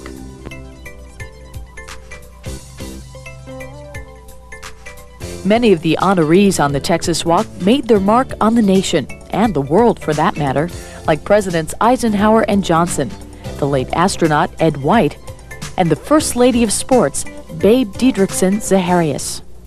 They're not native Texans, they're not even from this part of the world, but the 200 birds residing in the Penguins exhibit at SeaWorld of Texas are right at home. Pete and Penny Penguin and all their tuxedo-clad friends have got all the comforts of the sub-Antarctic. 30,000 pounds of snow a day, icy winds, frigid seawater. They're much more graceful in the water than on land. Their antics are comical and delightful, but the penguin exhibit is really a living laboratory. In 1991, we celebrated our first penguin hatching at SeaWorld of Texas. Because the adult birds were first-time parents, our aviculturist chose to hand-raise the chick. To find this environment in South Texas, you know you have to be at SeaWorld, and I know, Dudley, you were at this exhibit when it first opened. What kind of goals did you have in mind at the time for you and your staff, and have you been able to meet those? Well, we had 3 goals in mind when we first opened the exhibit, one of which was to provide the best possible environment, and I believe we've done that with the birds. Number 2 was to provide the best possible care, and we're always improving our husbandry techniques in that vein. And then number 3 was to get reproduction from the birds. And in 1991, we did get our first king penguin chick. And that was one you had to raise by hand, right? That's correct. We had to hand raise that bird because the parents were naive. And then most recently, we've had 10 king penguins born, all of which were parent raised. And then we added another species, the gentoo, to those that have reproduced inside the exhibit. The learning hall next to the penguin habitat gives you a glimpse of the pristine Antarctic Peninsula and tells you a lot about the rockhopper, gentoo, chinstrap, and king penguins that call SeaWorld of Texas their home. Northern Hemisphere birds such as puffins, both tufted and common, graceful eiders, and common murres live in the Alcids exhibit. Quite the opposite of the penguins' environment is the Sharks and Coral Reef exhibit. Thousands of brightly colored fish dart in and out of the intricate coral formations. Wave action creates the gentle current of tropical seas. Denizens of the deep lurk nearby in a special exhibit, one of the largest of its kind in the world. The shark habitat is dumbbell-shaped to accommodate the swimming patterns of these intriguing animals. It's also the only aquarium in the continental United States that features hammerhead sharks. I've noticed one of the first things people notice at the shark exhibit are the hammerheads. You can see them pointing at the way they look. Is there more to a hammerhead than just that look that you see? Oh yes, over the millions of years the hammerheads have evolved that unusual shape, and scientists right now think there were two reasons for that. One is hydrodynamics, meaning they can swim through the water with greater ease, and the second is because they can fit more sensory organs on that broad bill-shaped head of theirs. Since they have more sensory organs, they have a better chance of locating their prey. I know a lot of this information you had to learn firsthand right here, because SeaWorld of Texas is one of the first places to have hammerheads in, I guess, an aquarium setting, you would call it. Yeah, that's true. We were one of the first aquariums in the world to have these hammerheads, and because of that fact, there was nobody to call, nobody to talk to when we needed information. It was kind of like walking on the moon for the first time.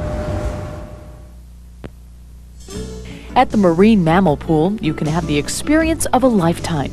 Playful and curious Atlantic bottlenose dolphins swim up to the edge to receive tasty fish or a gentle touch.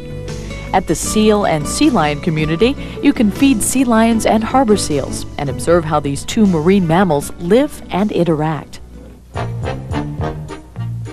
Not far away, you can marvel at the magnificent Anheuser-Busch Clydesdales. These gentle giants have been symbols of Anheuser-Busch quality for almost 60 years. SeaWorld of Texas is proud to be one of the 10 Anheuser-Busch theme parks stretching from coast to coast. You're invited to observe the meticulous care the Anheuser-Busch Clydesdales receive. There's nothing more impressive or awe-inspiring than the famed Clydesdale 8-horse hitch parading through the park. And of course, everything proceeds under the watchful eye of a perky Dalmatian. At SeaWorld of Texas, you're almost guaranteed to get wet. Whether it's at Shamu Stadium, the Rio Loco, the Texas Splashdown, or our water adventure area, SeaWorld's water attractions provide fun for everyone. For children, Shamu's Happy Harbor is a tropical wonderland. Little ones can exercise their bodies and imaginations through a variety of climbing elements, slides, and crawls. Virgil's Waterworks is a wacky maze of tubes, spouts, and water jets, providing kids with a giggling good time. For the older kids and adults, SeaWorld's water rides, wave pool, and water slides combine thrills with refreshment.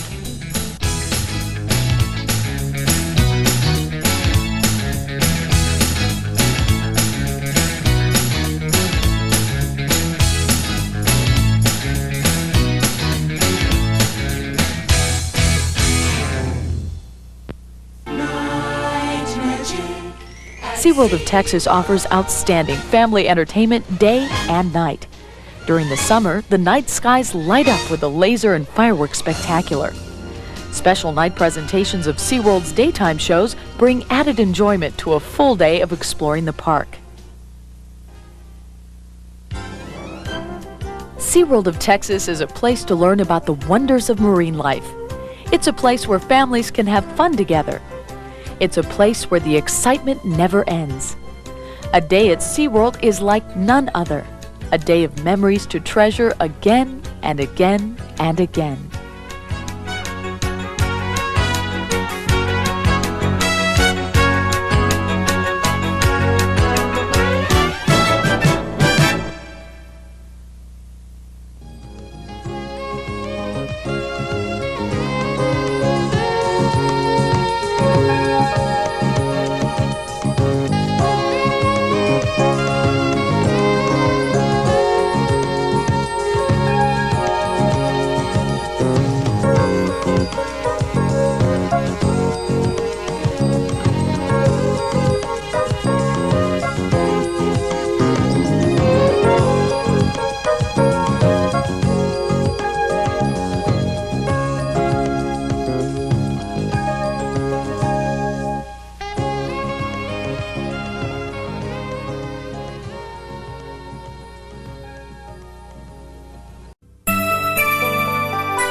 Welcome to SeaWorld of Florida, the world's most popular marine life park.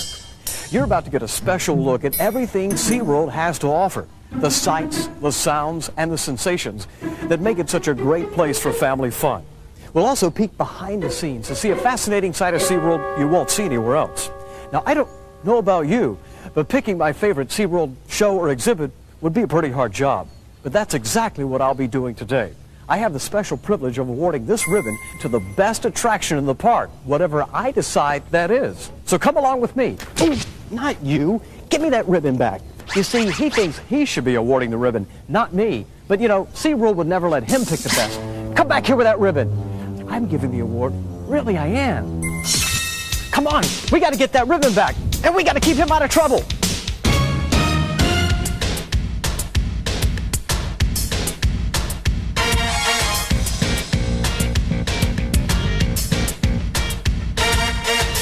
So excited, I can't hide the way I feel. Delighted, so many great things, can't believe it is real. A good way to spend the day, like a mighty wave gonna carry you away. SeaWorld sensations, hey, hey, yeah. SeaWorld sensations, SeaWorld sensations. So exciting, everything bright and new. So inviting, the things our world has in store for you. It's a wonderful place, guaranteed to put a smile on your face. SeaWorld sensations, SeaWorld sensations, SeaWorld sensations. Oh yeah, yeah, yeah. A whole new world to see and touch, a new world to explore. A feeling here that means so much, that you've been looking for. So much to do here for you. Everything is so outrageous. SeaWorld fun is so contagious. So excited, can't hide the way I feel. Delighted, so many great things, can't believe that it's real. A great way to spend the day, like a mighty wave gonna carry you away. SeaWorld sensations, SeaWorld sensations, SeaWorld sensations, SeaWorld sensations, SeaWorld sensations. Ooh, SeaWorld sensations, SeaWorld sensations, SeaWorld sensations.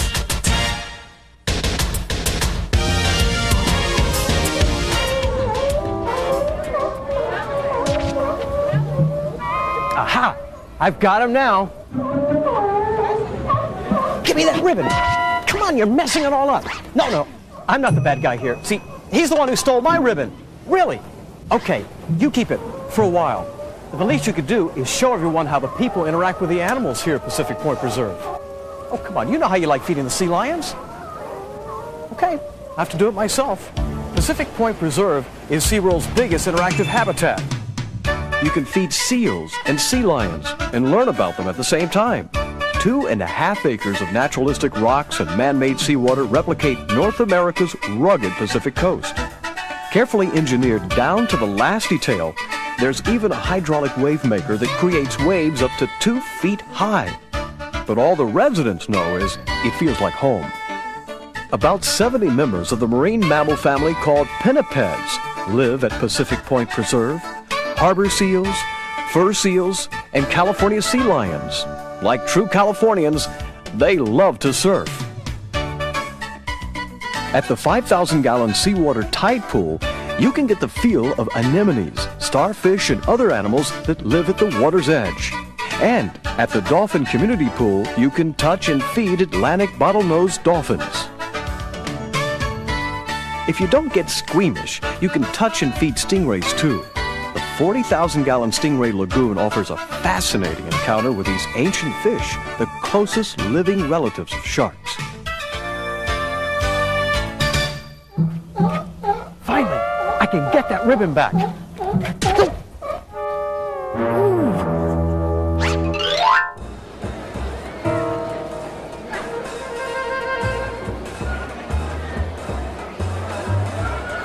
Where's that mime? Where is he?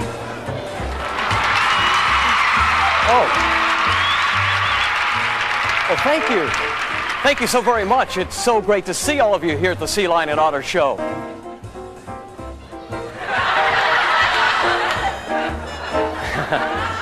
You're in for a treat. In just a few moments, you'll see California sea lions, otters, and a really big walrus, which is going to take turns stealing the show with unforgettable performances, which I'm sure you'll agree deserve some kind of award. What? You get back!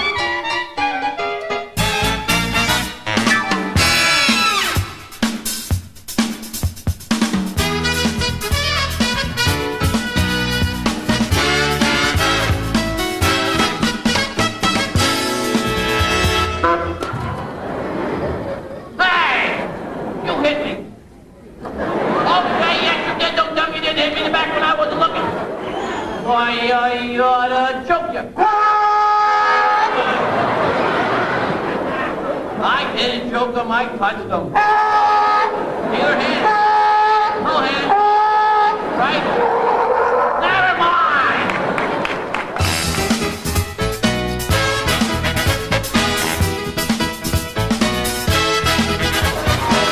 Okay, what is it? Behind me?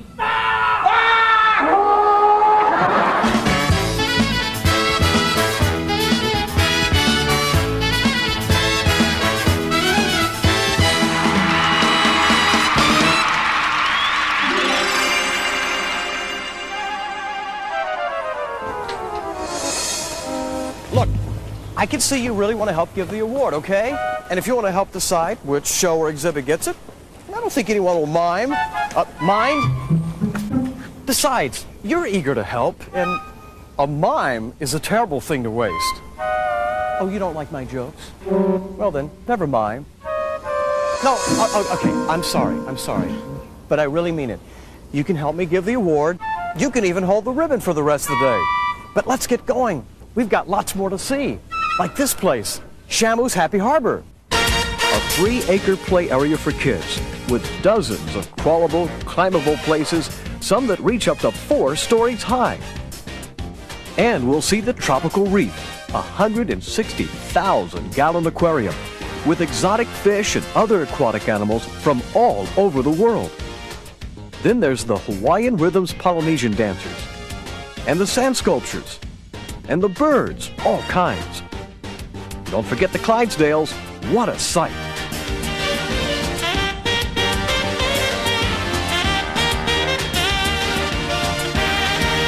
Did you know that the SeaWorld Water Ski Show is performed by world-class water skiers who do astonishing stunts here at SeaWorld every day?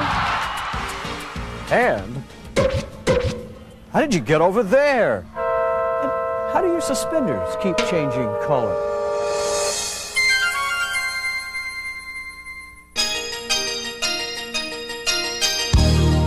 Powerful, awesome, fierce. Those are some words that come to mind when we think of killer whales. Though we once feared and dreaded these animals, we've come to learn what cultures, like the Tlingit Indians, have known for centuries. Killer whales prey on seals and sea lions and form relentless packs to hunt and kill larger whales. But they don't prey on human beings. We may never know why such a large, fearless hunter would seem to regard us as friends, but we have learned many other things about the amazing killer whale. Killer whales aren't whales at all. They're the largest members of the dolphin family. They live and hunt in groups called pods. Their streamlined bodies and strong back muscles give them the power to swim at high speeds, to lift their entire bodies in spectacular leaps completely out of the water, to pursue and capture almost any creature in the sea. Killer whales reign as the supreme marine predators worldwide. They live in every ocean on Earth.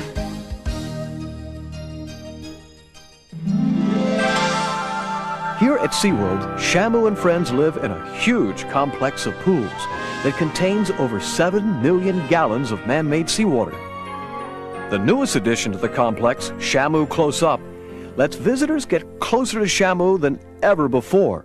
At the surface, you can watch training sessions and playtimes, or go below for an amazing underwater view.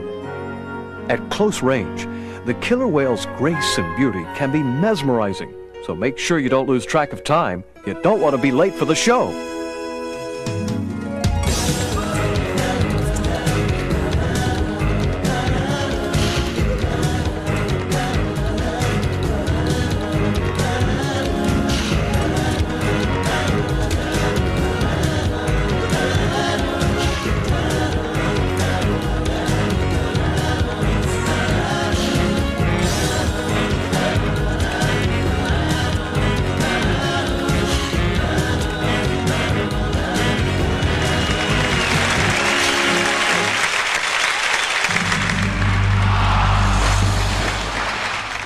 You know, I really think we're going to get wet if we sit here. I hate getting wet.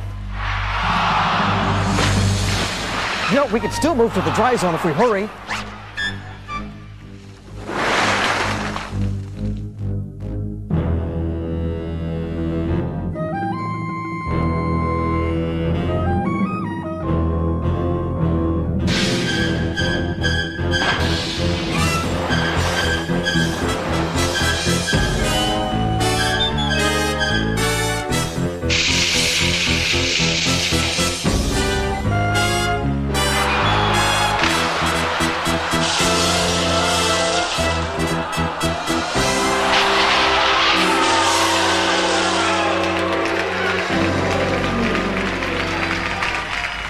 I hope you're happy.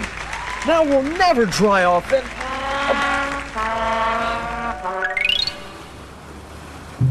Here we are at our next exhibit, and I'm still all wet thanks to you. What's that supposed to be? An imaginary hair dryer or something? Oh yeah, right, like that's supposed to...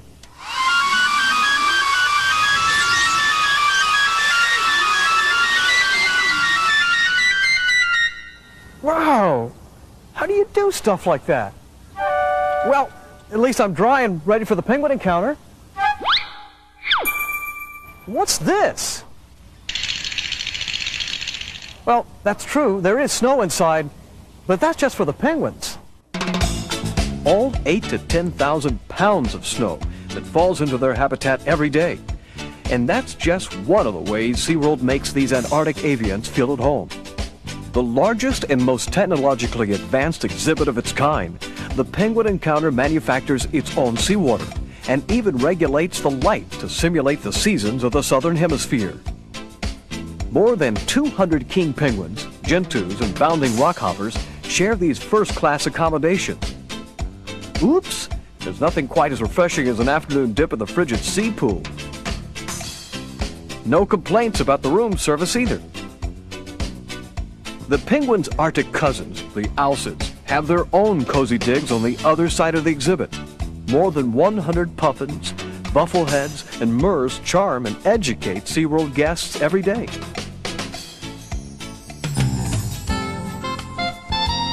Education is a major commitment at SeaWorld. Every year, more than 600,000 people of all ages take part in SeaWorld's educational programs. Students from preschool to college learn by seeing and even touching real marine animals, an inspiring experience no classroom can match. Instructional field trips are just the beginning. Programs range from in-depth lessons to teacher recertification. Kids really love the popular educational sleepovers, where they become the overnight guests of penguins, sharks, and other animals in the park. I don't know, could you sleep with this guy so close to your pillow? Day or night, no one can resist a trip through terrors of the deep, even if you tell them they'll confront the largest collection of dangerous sea creatures in the world. But who's afraid of hundreds of moray eels? Not me. At least not when there's 3.5 inches of acrylic tube wall between us. Don't worry, they tell me the tube won't break, even though it supports over 500 tons of water pressure. After slithering our way through the eel tube, the fiendish fish get smaller, but even more dangerous. The lionfish might look pretty, but divers go out of their way to avoid those venomous spines. The same is true of the scorpionfish, which you can't even see until it's too late. Don't let this pudgy face fool you. The pufferfish doesn't have venomous spines, but parts of its flesh are deadly poisonous to eat. Here, puffers share an aquarium with surgeonfish, which have barbs as sharp as a surgeon's scalpel. They've been called tigers of the sea and torpedoes with teeth, but the truth is, barracudas rarely attack people. When they do, their bite-and-run tactics can tear fist-sized chunks of flesh right off the bone. Let's stay out of their way. Now this is the part everyone waits for and dreads. A 125-foot tunnel through dozens of man-eating sharks. Sounds more like a nightmare than fun. Sharks to your right, sharks to your left, sharks even over your head. Are we having fun yet? You bet we are. Sharks do attack people, but usually not on purpose. We're not the shark's favorite food. Sharks play an important role in the ocean's ecosystem, scavenging dead and dying animals. Many scientists, including those working with SeaWorld, study sharks and work to preserve them. You see, sharks aren't the real terrors of the deep. Neither are eels or barracudas or any other natural creature. But man-made pollution and destruction, that's truly a terror for the oceans and all the rest of the planet. But what can we do about it? Well, SeaWorld believes the more we learn about our planet and the living things on it, the closer we'll be to finding that answer. That's why research and learning are part of every animal exhibit and show at SeaWorld, like at the Whale and Dolphin Stadium. Great entertainment combined with education puts on a show you can't see anywhere else. But what you see is just a small part of the picture. As the trainers work with and care for these marine mammals, they collect valuable information, which they share with researchers all over the world. Though the bottlenose dolphin and false killer whale are not endangered species right now, they're part of a fragile marine ecosystem. We need to learn as much about it as we can if we're going to protect it. And I can't think of a more fun way to do that, can you?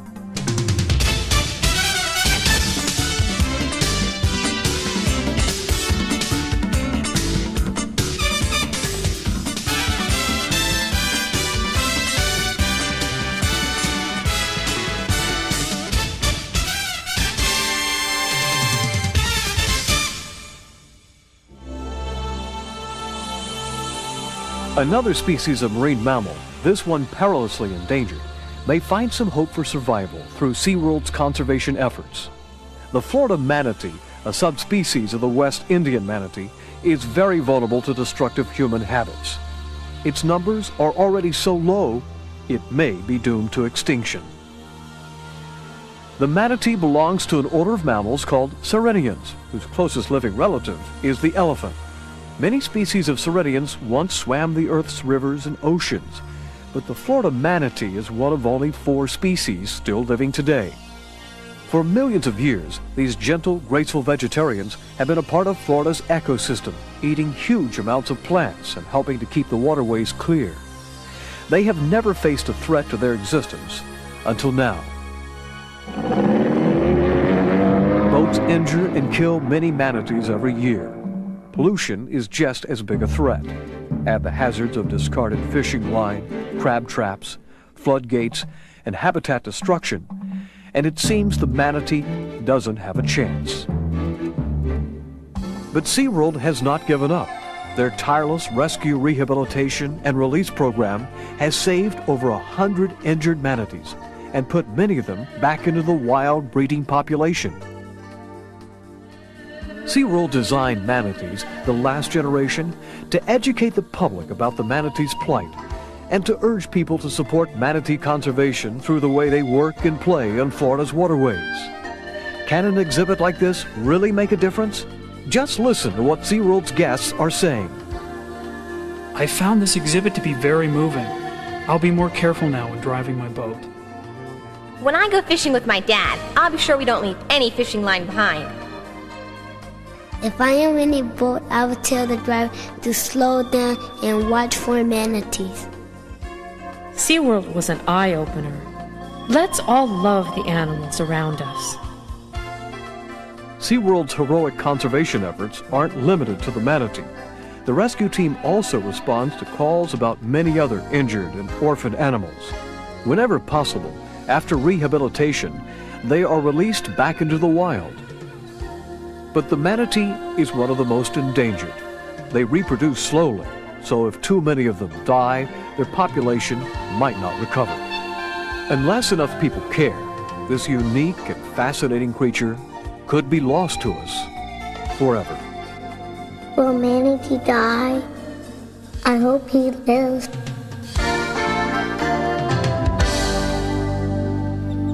Come on, cut that out. You don't see me doing that, do you? Feeling bad won't help the manatees. Besides, there's a silver lining to everything. Well, like the babies. You know, the SeaWorld babies? the SeaWorld breeding program adds to the population of endangered species every year. And it adds a lot of cute new faces to the park, too.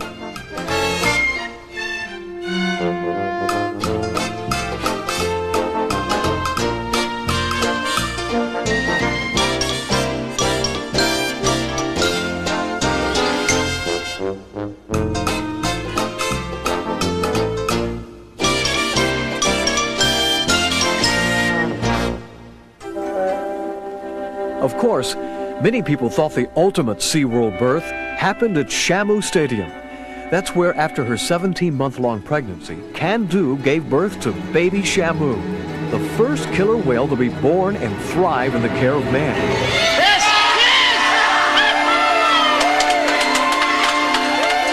As it turned out, baby Shamu's arrival was the first of many killer whale births at SeaWorld of Florida, where scientists have been able to study an expanding killer whale social group for the very first time. SeaWorld's commitment to species preservation means we're sure to see many more new faces every year. Look at you.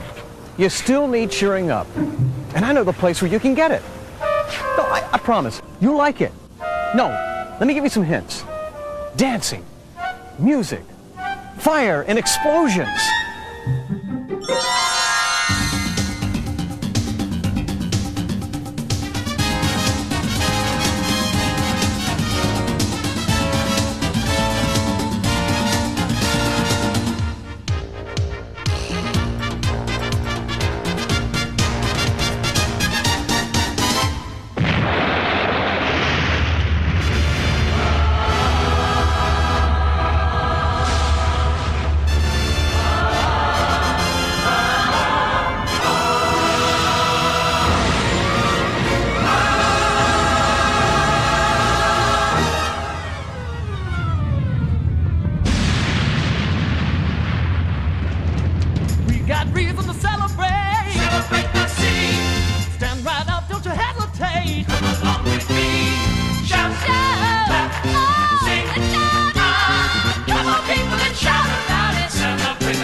Wasn't that great? What? Well, you think it's time to leave? Oh, you haven't been to SeaWorld after dark? What is this, some kind of mime curfew or something? If you haven't been here at night, you haven't seen all of SeaWorld.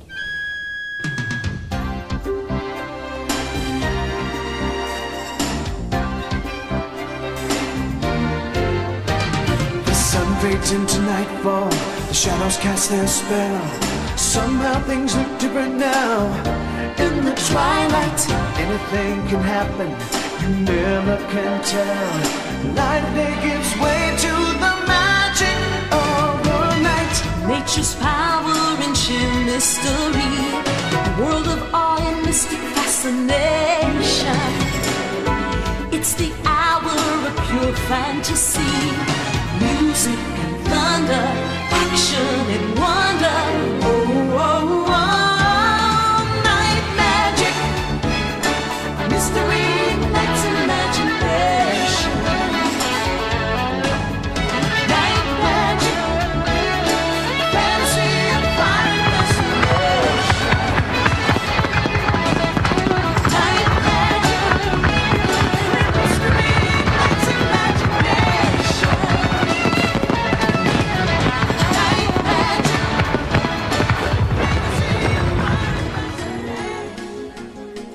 Shamu, fireworks, amazing high-tech lasers.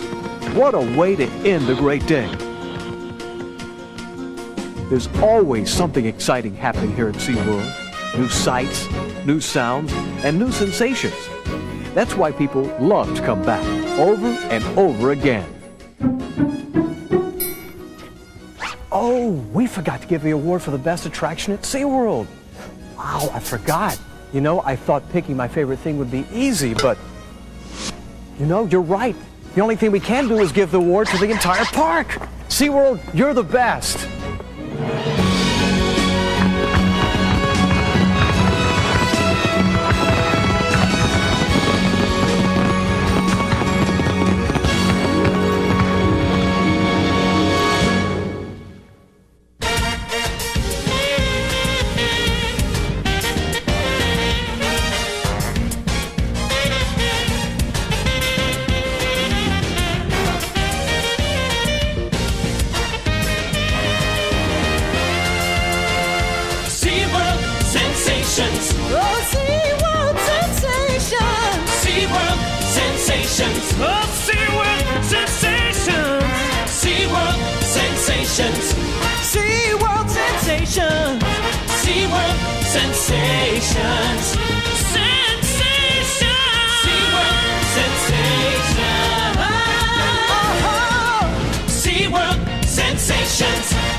Back there if I want. Now remember, Adam, Mom and Dad said we have to stay together. I know, but there's going to be so much to do at SeaWorld. I can't help myself. I want to do it all at once. We'll take our time and stay together. Oh, wow! Amber, we really are here. We're at SeaWorld.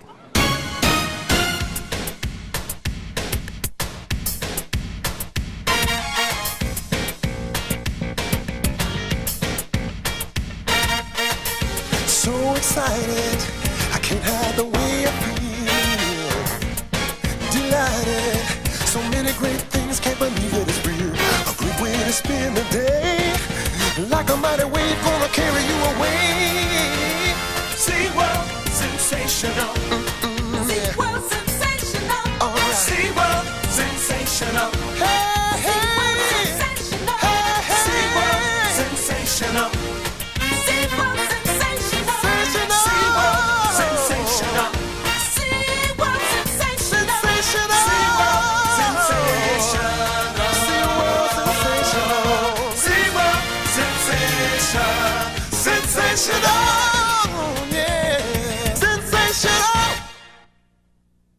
Now I made a list of everything we'll see.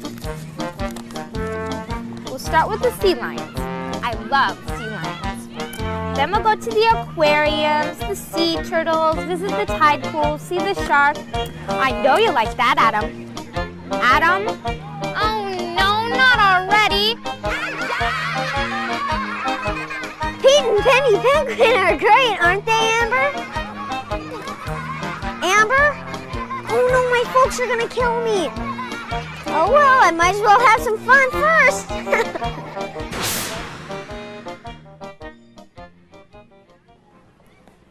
Excuse me, do you work here at the park? No, sorry I don't. I know you! You're Jack Hanna! You host Jack Hanna's Animal Adventures. I always watch your show. Well, thanks a lot, but can I help you with something? No, I just lost my little brother. I was hoping someone could help me find him. Well, I tell you what, I'm here at SeaWorld scouting for my new TV series. You like to join me? Really? Yeah, maybe we can find him along the way. Find who? Your brother. Oh, him, sure. I suppose. Well, you know, we better get going because we got a lot of work to do. I'll say. Let's go.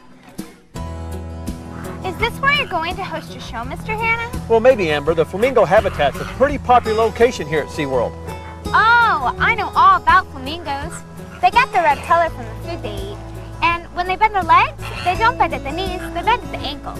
Boy, you sure seem to know all the facts, but to understand animals, you have to look a little bit beyond the facts.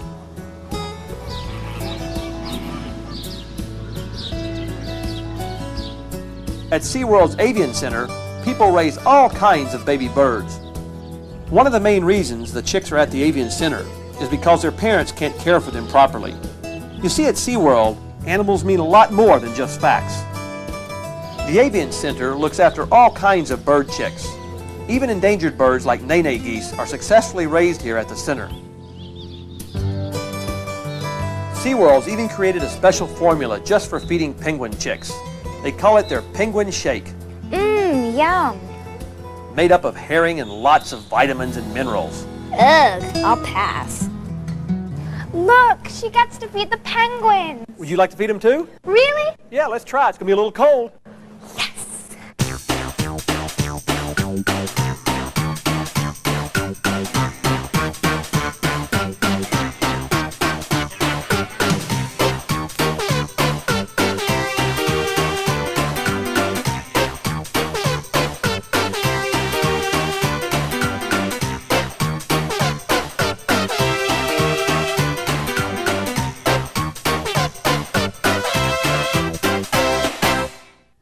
This is so cool.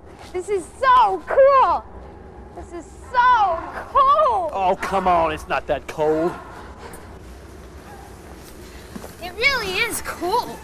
Well, it's 23 degrees in here. It's cold for us, but it's comfortable for them. Did you know that penguins have more feathers per square inch than any bird in the world? Really? Yeah. This is how we feed them. You want to try? Yes. Okay. Take a fish and just hold it down here. And if they're hungry, they'll start to swallow it. Feed him. He's hungry. This is so awesome. My brother will never believe this, wherever he is.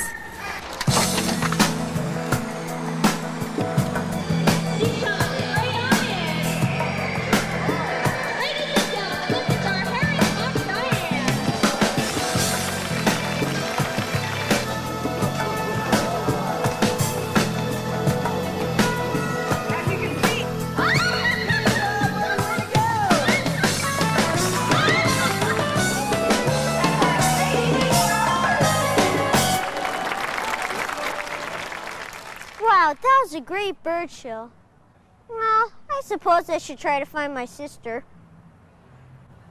I wonder where she could be. Gee, I'm tired. I didn't get very much sleep last night. I was so excited about coming here. Maybe I'll just rest a second.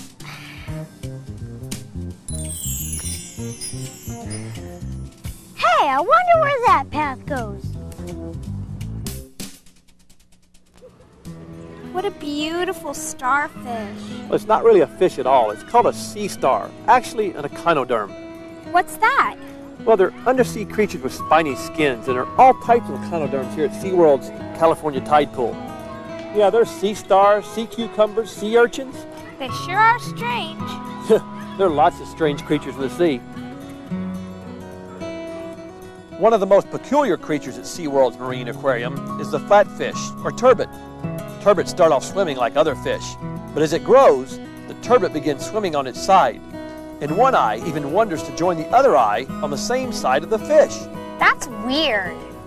Some creatures have very unusual names. The lionfish is also known as the turkey fish, but whatever name it goes by, it's still very venomous. And then there are creatures that are as beautiful as they are strange, like the moon jellyfish. And some of the most unusual creatures aren't just in the ocean. SeaWorld's freshwater aquarium houses some of the most incredible animals found in rivers, lakes, and streams, like the transparent fish. You can actually see right through them. The archer fish are nature's sharpshooters. They shoot water bullets out of their mouths to knock down insects for meals, up to 6 feet away. To my way of thinking, the world of the Sea Aquarium at SeaWorld is more like a fantastic treasure chest filled with undersea gems. Every shape, size, and color of fish is found in the world of the sea. Sometimes a fish creates its own beauty simply by the way it moves. Bat rays glide through the waters at the Forbidden Reef with such graceful ease, it almost looks like they're flying. I've read about bat rays in my school books before, but I've never actually seen one up close. Well, there's a lot you can learn from books, but it's never quite the same as experiencing something for yourself. When you're at Forbidden Reef, you can actually reach down to feed and touch a bat ray. But not every creature is so friendly under the sea. There's real danger down among the rocks of the Forbidden Reef.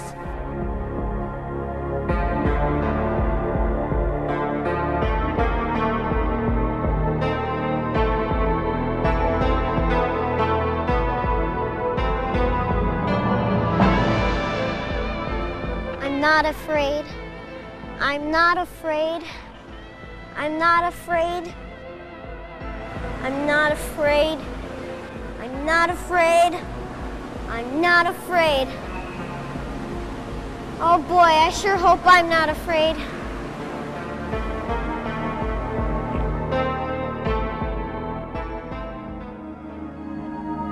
What kind of a shark is that?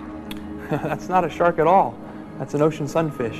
You mean sharks get bigger than he does? A lot bigger. Whoa! There are all kinds of sharks, and SeaWorld Shark Encounter houses 17 species of them. Some are sluggish and slow like the Australian leopard shark. Others are quick and agile like the Pacific blacktip. The bonnethead shark is a small species of hammerhead with a unique shovel-shaped head. The sand tiger shark is a ferocious-looking fish with a mouth full of ragged, projecting teeth. Like most sharks, sand tigers grow new teeth, continuously shedding thousands of old teeth throughout their lifetime. Oh, cool! Wow, look, they're right above us! Yeah, SeaWorld built this tube so that people could come face to face with the sharks. To get any closer, you'd have to be in the water with them. So, do you ever, like, let people feed the sharks? No, they've already been fed. Ah. But there is one other thing we need to do today. Really? Every few months, we have to clean the algae off the windows.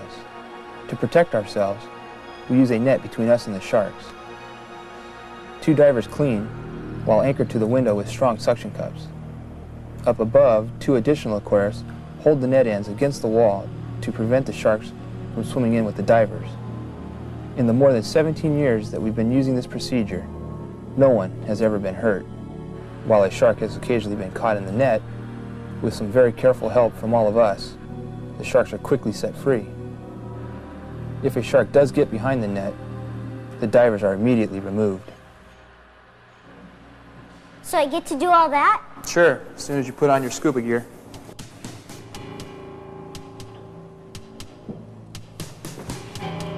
Let's do it.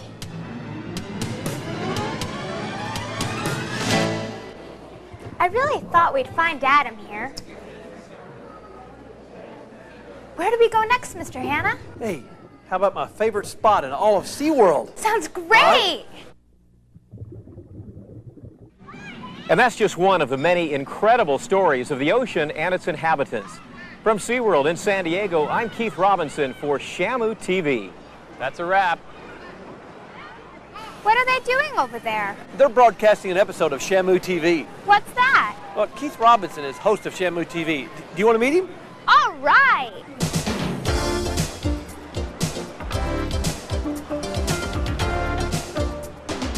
Shamu TV is a special television program that SeaWorld sends all throughout the country through a satellite. Now, the idea is to give kids a first-hand look at marine life and to let them ask questions directly from SeaWorld trainers and researchers. Sounds like fun. It's just one of the ways that SeaWorld's education department helps kids learn about the sea. In the park, exhibit narrators and tour guides help share what we know about ocean animals with park guests. And the education department even leads assembly programs that bring the sea to school kids who otherwise might never have a chance to see it. Feels like we're at the seashore, doesn't it? Sure does. Where are we really? Well, we're at Rocky Point Preserve. And you know, the curators here at SeaWorld designed Rocky Point Preserve to give you the feeling of really being at the ocean. Rocky Point Preserve is the world's largest interactive display of bottlenose dolphins. And it's home to Alaska sea otters that were treated by SeaWorld following the Alaskan oil spill. And the dolphins get to play in a special surf created by a wave machine. Well, you know, Mr. Hanna, dolphins aren't the only ones that get to play in the water here at SeaWorld. Kids and their families can have all kinds of fun getting wet at Shamu's Happy Harbor.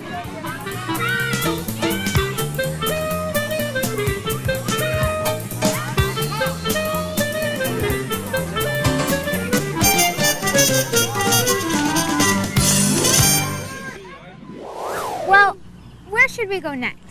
Let's see, you like sea lions, right? This may be the home of SeaWorld's loudest inhabitants. the residents of the seal and sea lion habitat are never shy about attracting attention. Just around the corner from the sea lions is the walrus pool. These giants aren't nearly as noisy as the seals, but with their size, they don't have to be loud to get attention.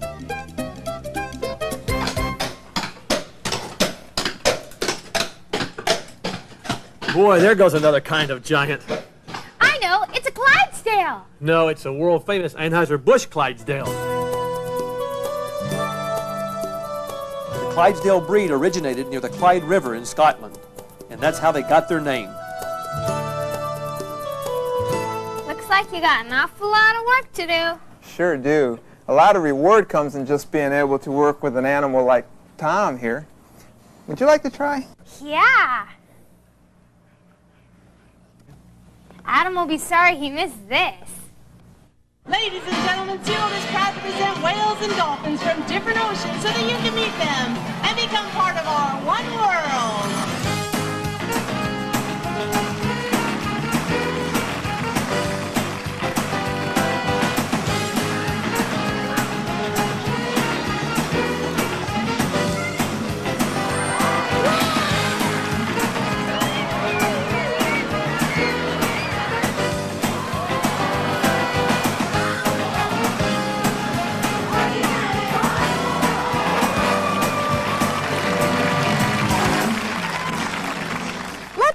I wonder when the next show is.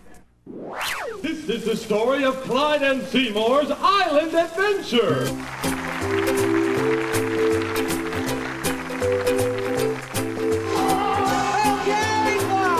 That time I saw you stole the fish on the plate. Yesterday you stole the wrong plate. I saw you, they saw you, and so did Seymour.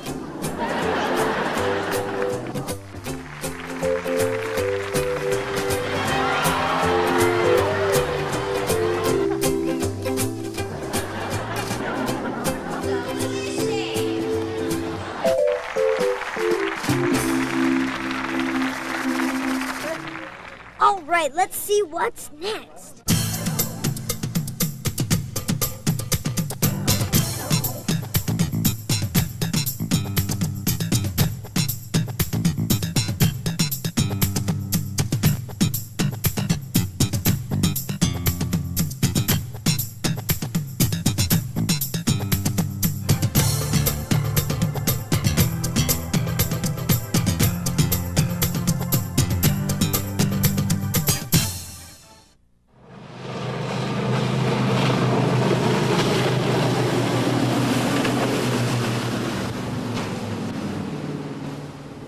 I wish I could water ski like that. All it takes is practice. Really? Who are you? I'm the water ski manager. Hey, tell you what, let's see whether you have what it takes to be a SeaWorld skier. Okay. Yeah.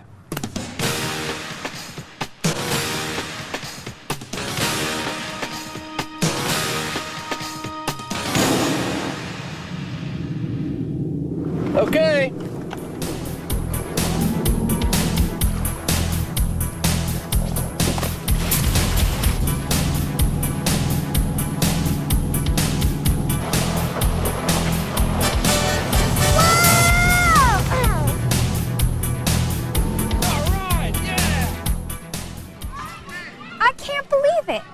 I just have this feeling that Adam's somewhere nearby, but I don't know where. I wish there was some kind of sign to tell me where to look.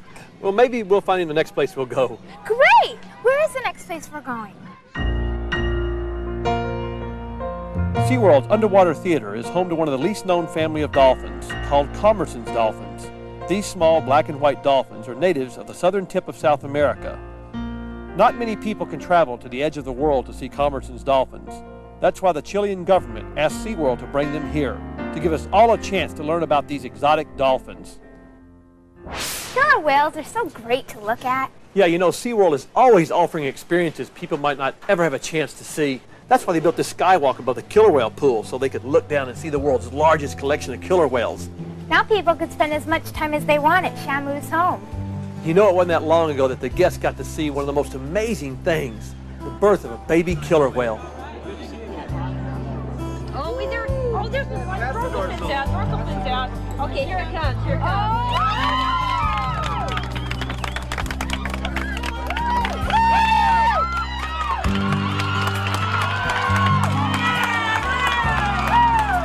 Already, there have been 9 successful births of killer whales. I wish I had more time. I could spend hours here watching the killer whales. I guess you couldn't get much closer unless the trainers chose you to be a volunteer in the Shamu show. All right, let me get this straight. You want to be a killer whale volunteer, right? Right. It takes a lot to be a Shamu volunteer. You think you're up to it?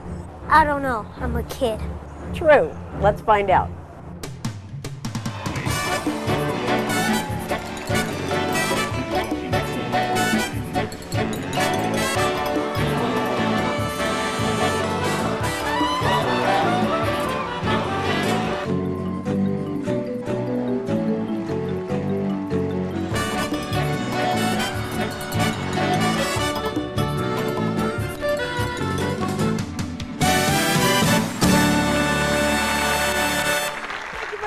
Robin, I'm standing over here on the porch, and I'm here with Adam, and Adam's going to be a part-time trainer right now. So, Adam, we're going to have you work with Shamu and have you give Shamu some signals off of the big screen, all right? I'm going to go ahead and step out of the way, and we're going to have the whale look up at the screen, and once that's done, there we go, Shamu's looking up at the screen. Adam, go ahead and give that first signal, march in place. Looks like Shamu's got the signal. He's marching in place, killer whale style. Very good, Adam. We're going to go ahead and go on with Shamu right here.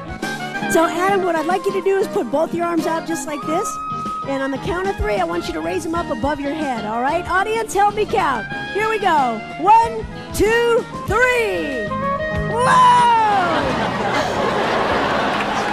Adam, you're so...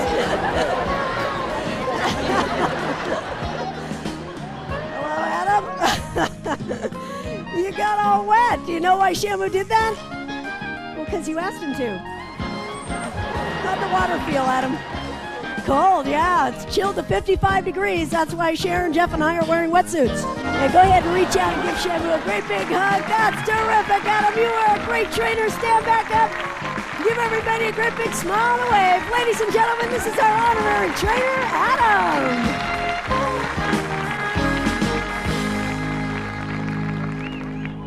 What's wrong? I thought I heard someone yell Adam's name, but I'm probably just feeling guilty because he's missing all the fun. We've seen everything there is to see at SeaWorld. Not quite. There's a whole other side of SeaWorld, Amber, that most people never get a chance to see. You know, I want you to meet someone. Okay.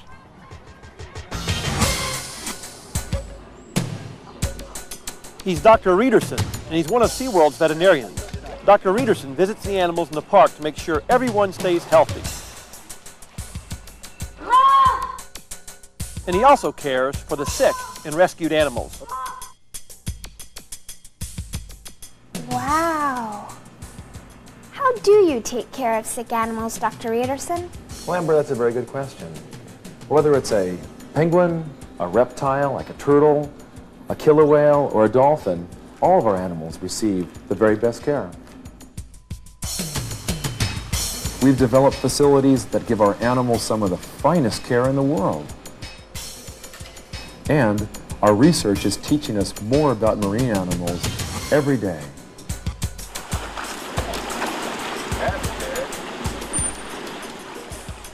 Our care even extends to the animal trainers who are extremely important in keeping animals like Shamu healthy. But Amber, SeaWorld does much, much more than just take care of the animals who live at our park. Each year, we rescue hundreds of beach seals and sea lions, and we bring them here for their medical care. Poor little guy. What'll happen to him? We'll do our best to return him back to health. And then when he's well enough to take care of himself, he'll be released back to the sea.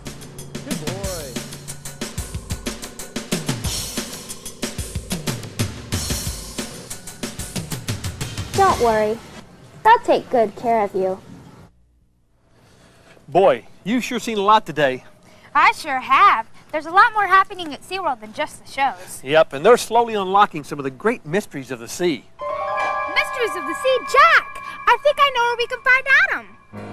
Your journey should be pleasant and smooth, but this is the deep sea, and moreover, part of the Bermuda Triangle. Welcome aboard. Good diving, and enjoy your trip of exploration and discovery. Welcome to Mission Bermuda Triangle. If you enter, you may never return. I know. I'm ready.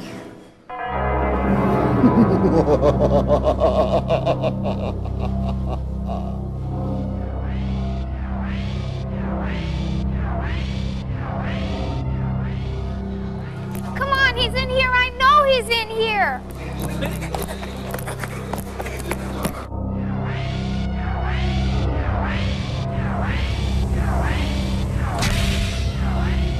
Welcome aboard the RV Neptune, ladies and gentlemen. This is Captain Gerard speaking to you from the control bridge. We're being hoisted by a large crane that will position the Neptune directly over the drop location. So, hang on everybody, here we go.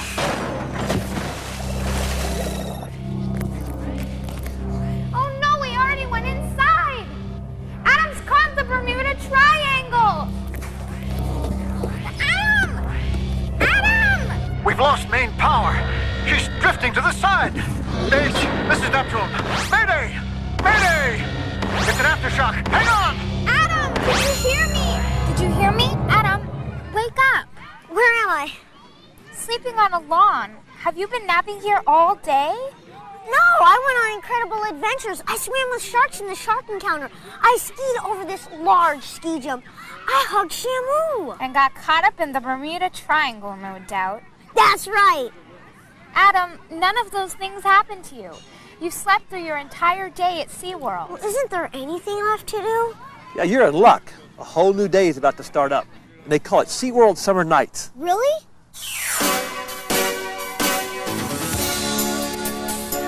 At night, there's all kinds of things to do.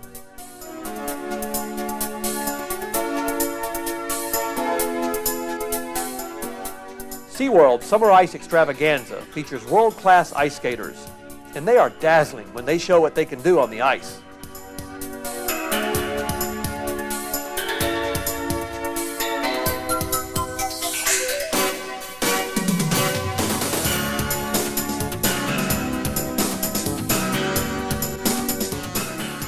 Shamu's Night Magic presents Shamu in a new, exciting light. It's almost as exciting as when I got to play with Shamu. Adam, you did not get to play with Shamu.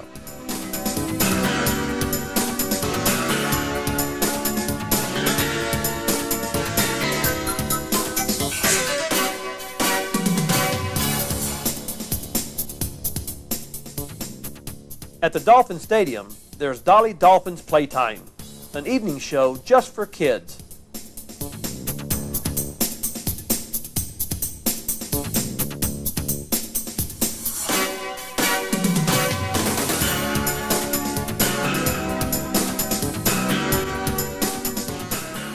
And finally, Clyde and Seymour star in Sea Lions Tonight, recapping your entire day at SeaWorld. In their own way, of course.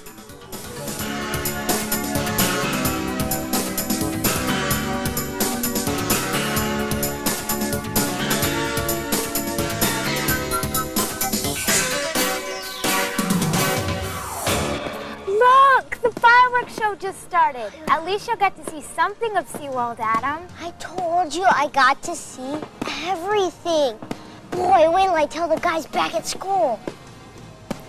Thank you for taking me with you. Today I learned a lot more than I would out of a book. SeaWorld's really a great place to discover new things. And it's a great place to have fun. SeaWorld's a great place to do whatever you want to do.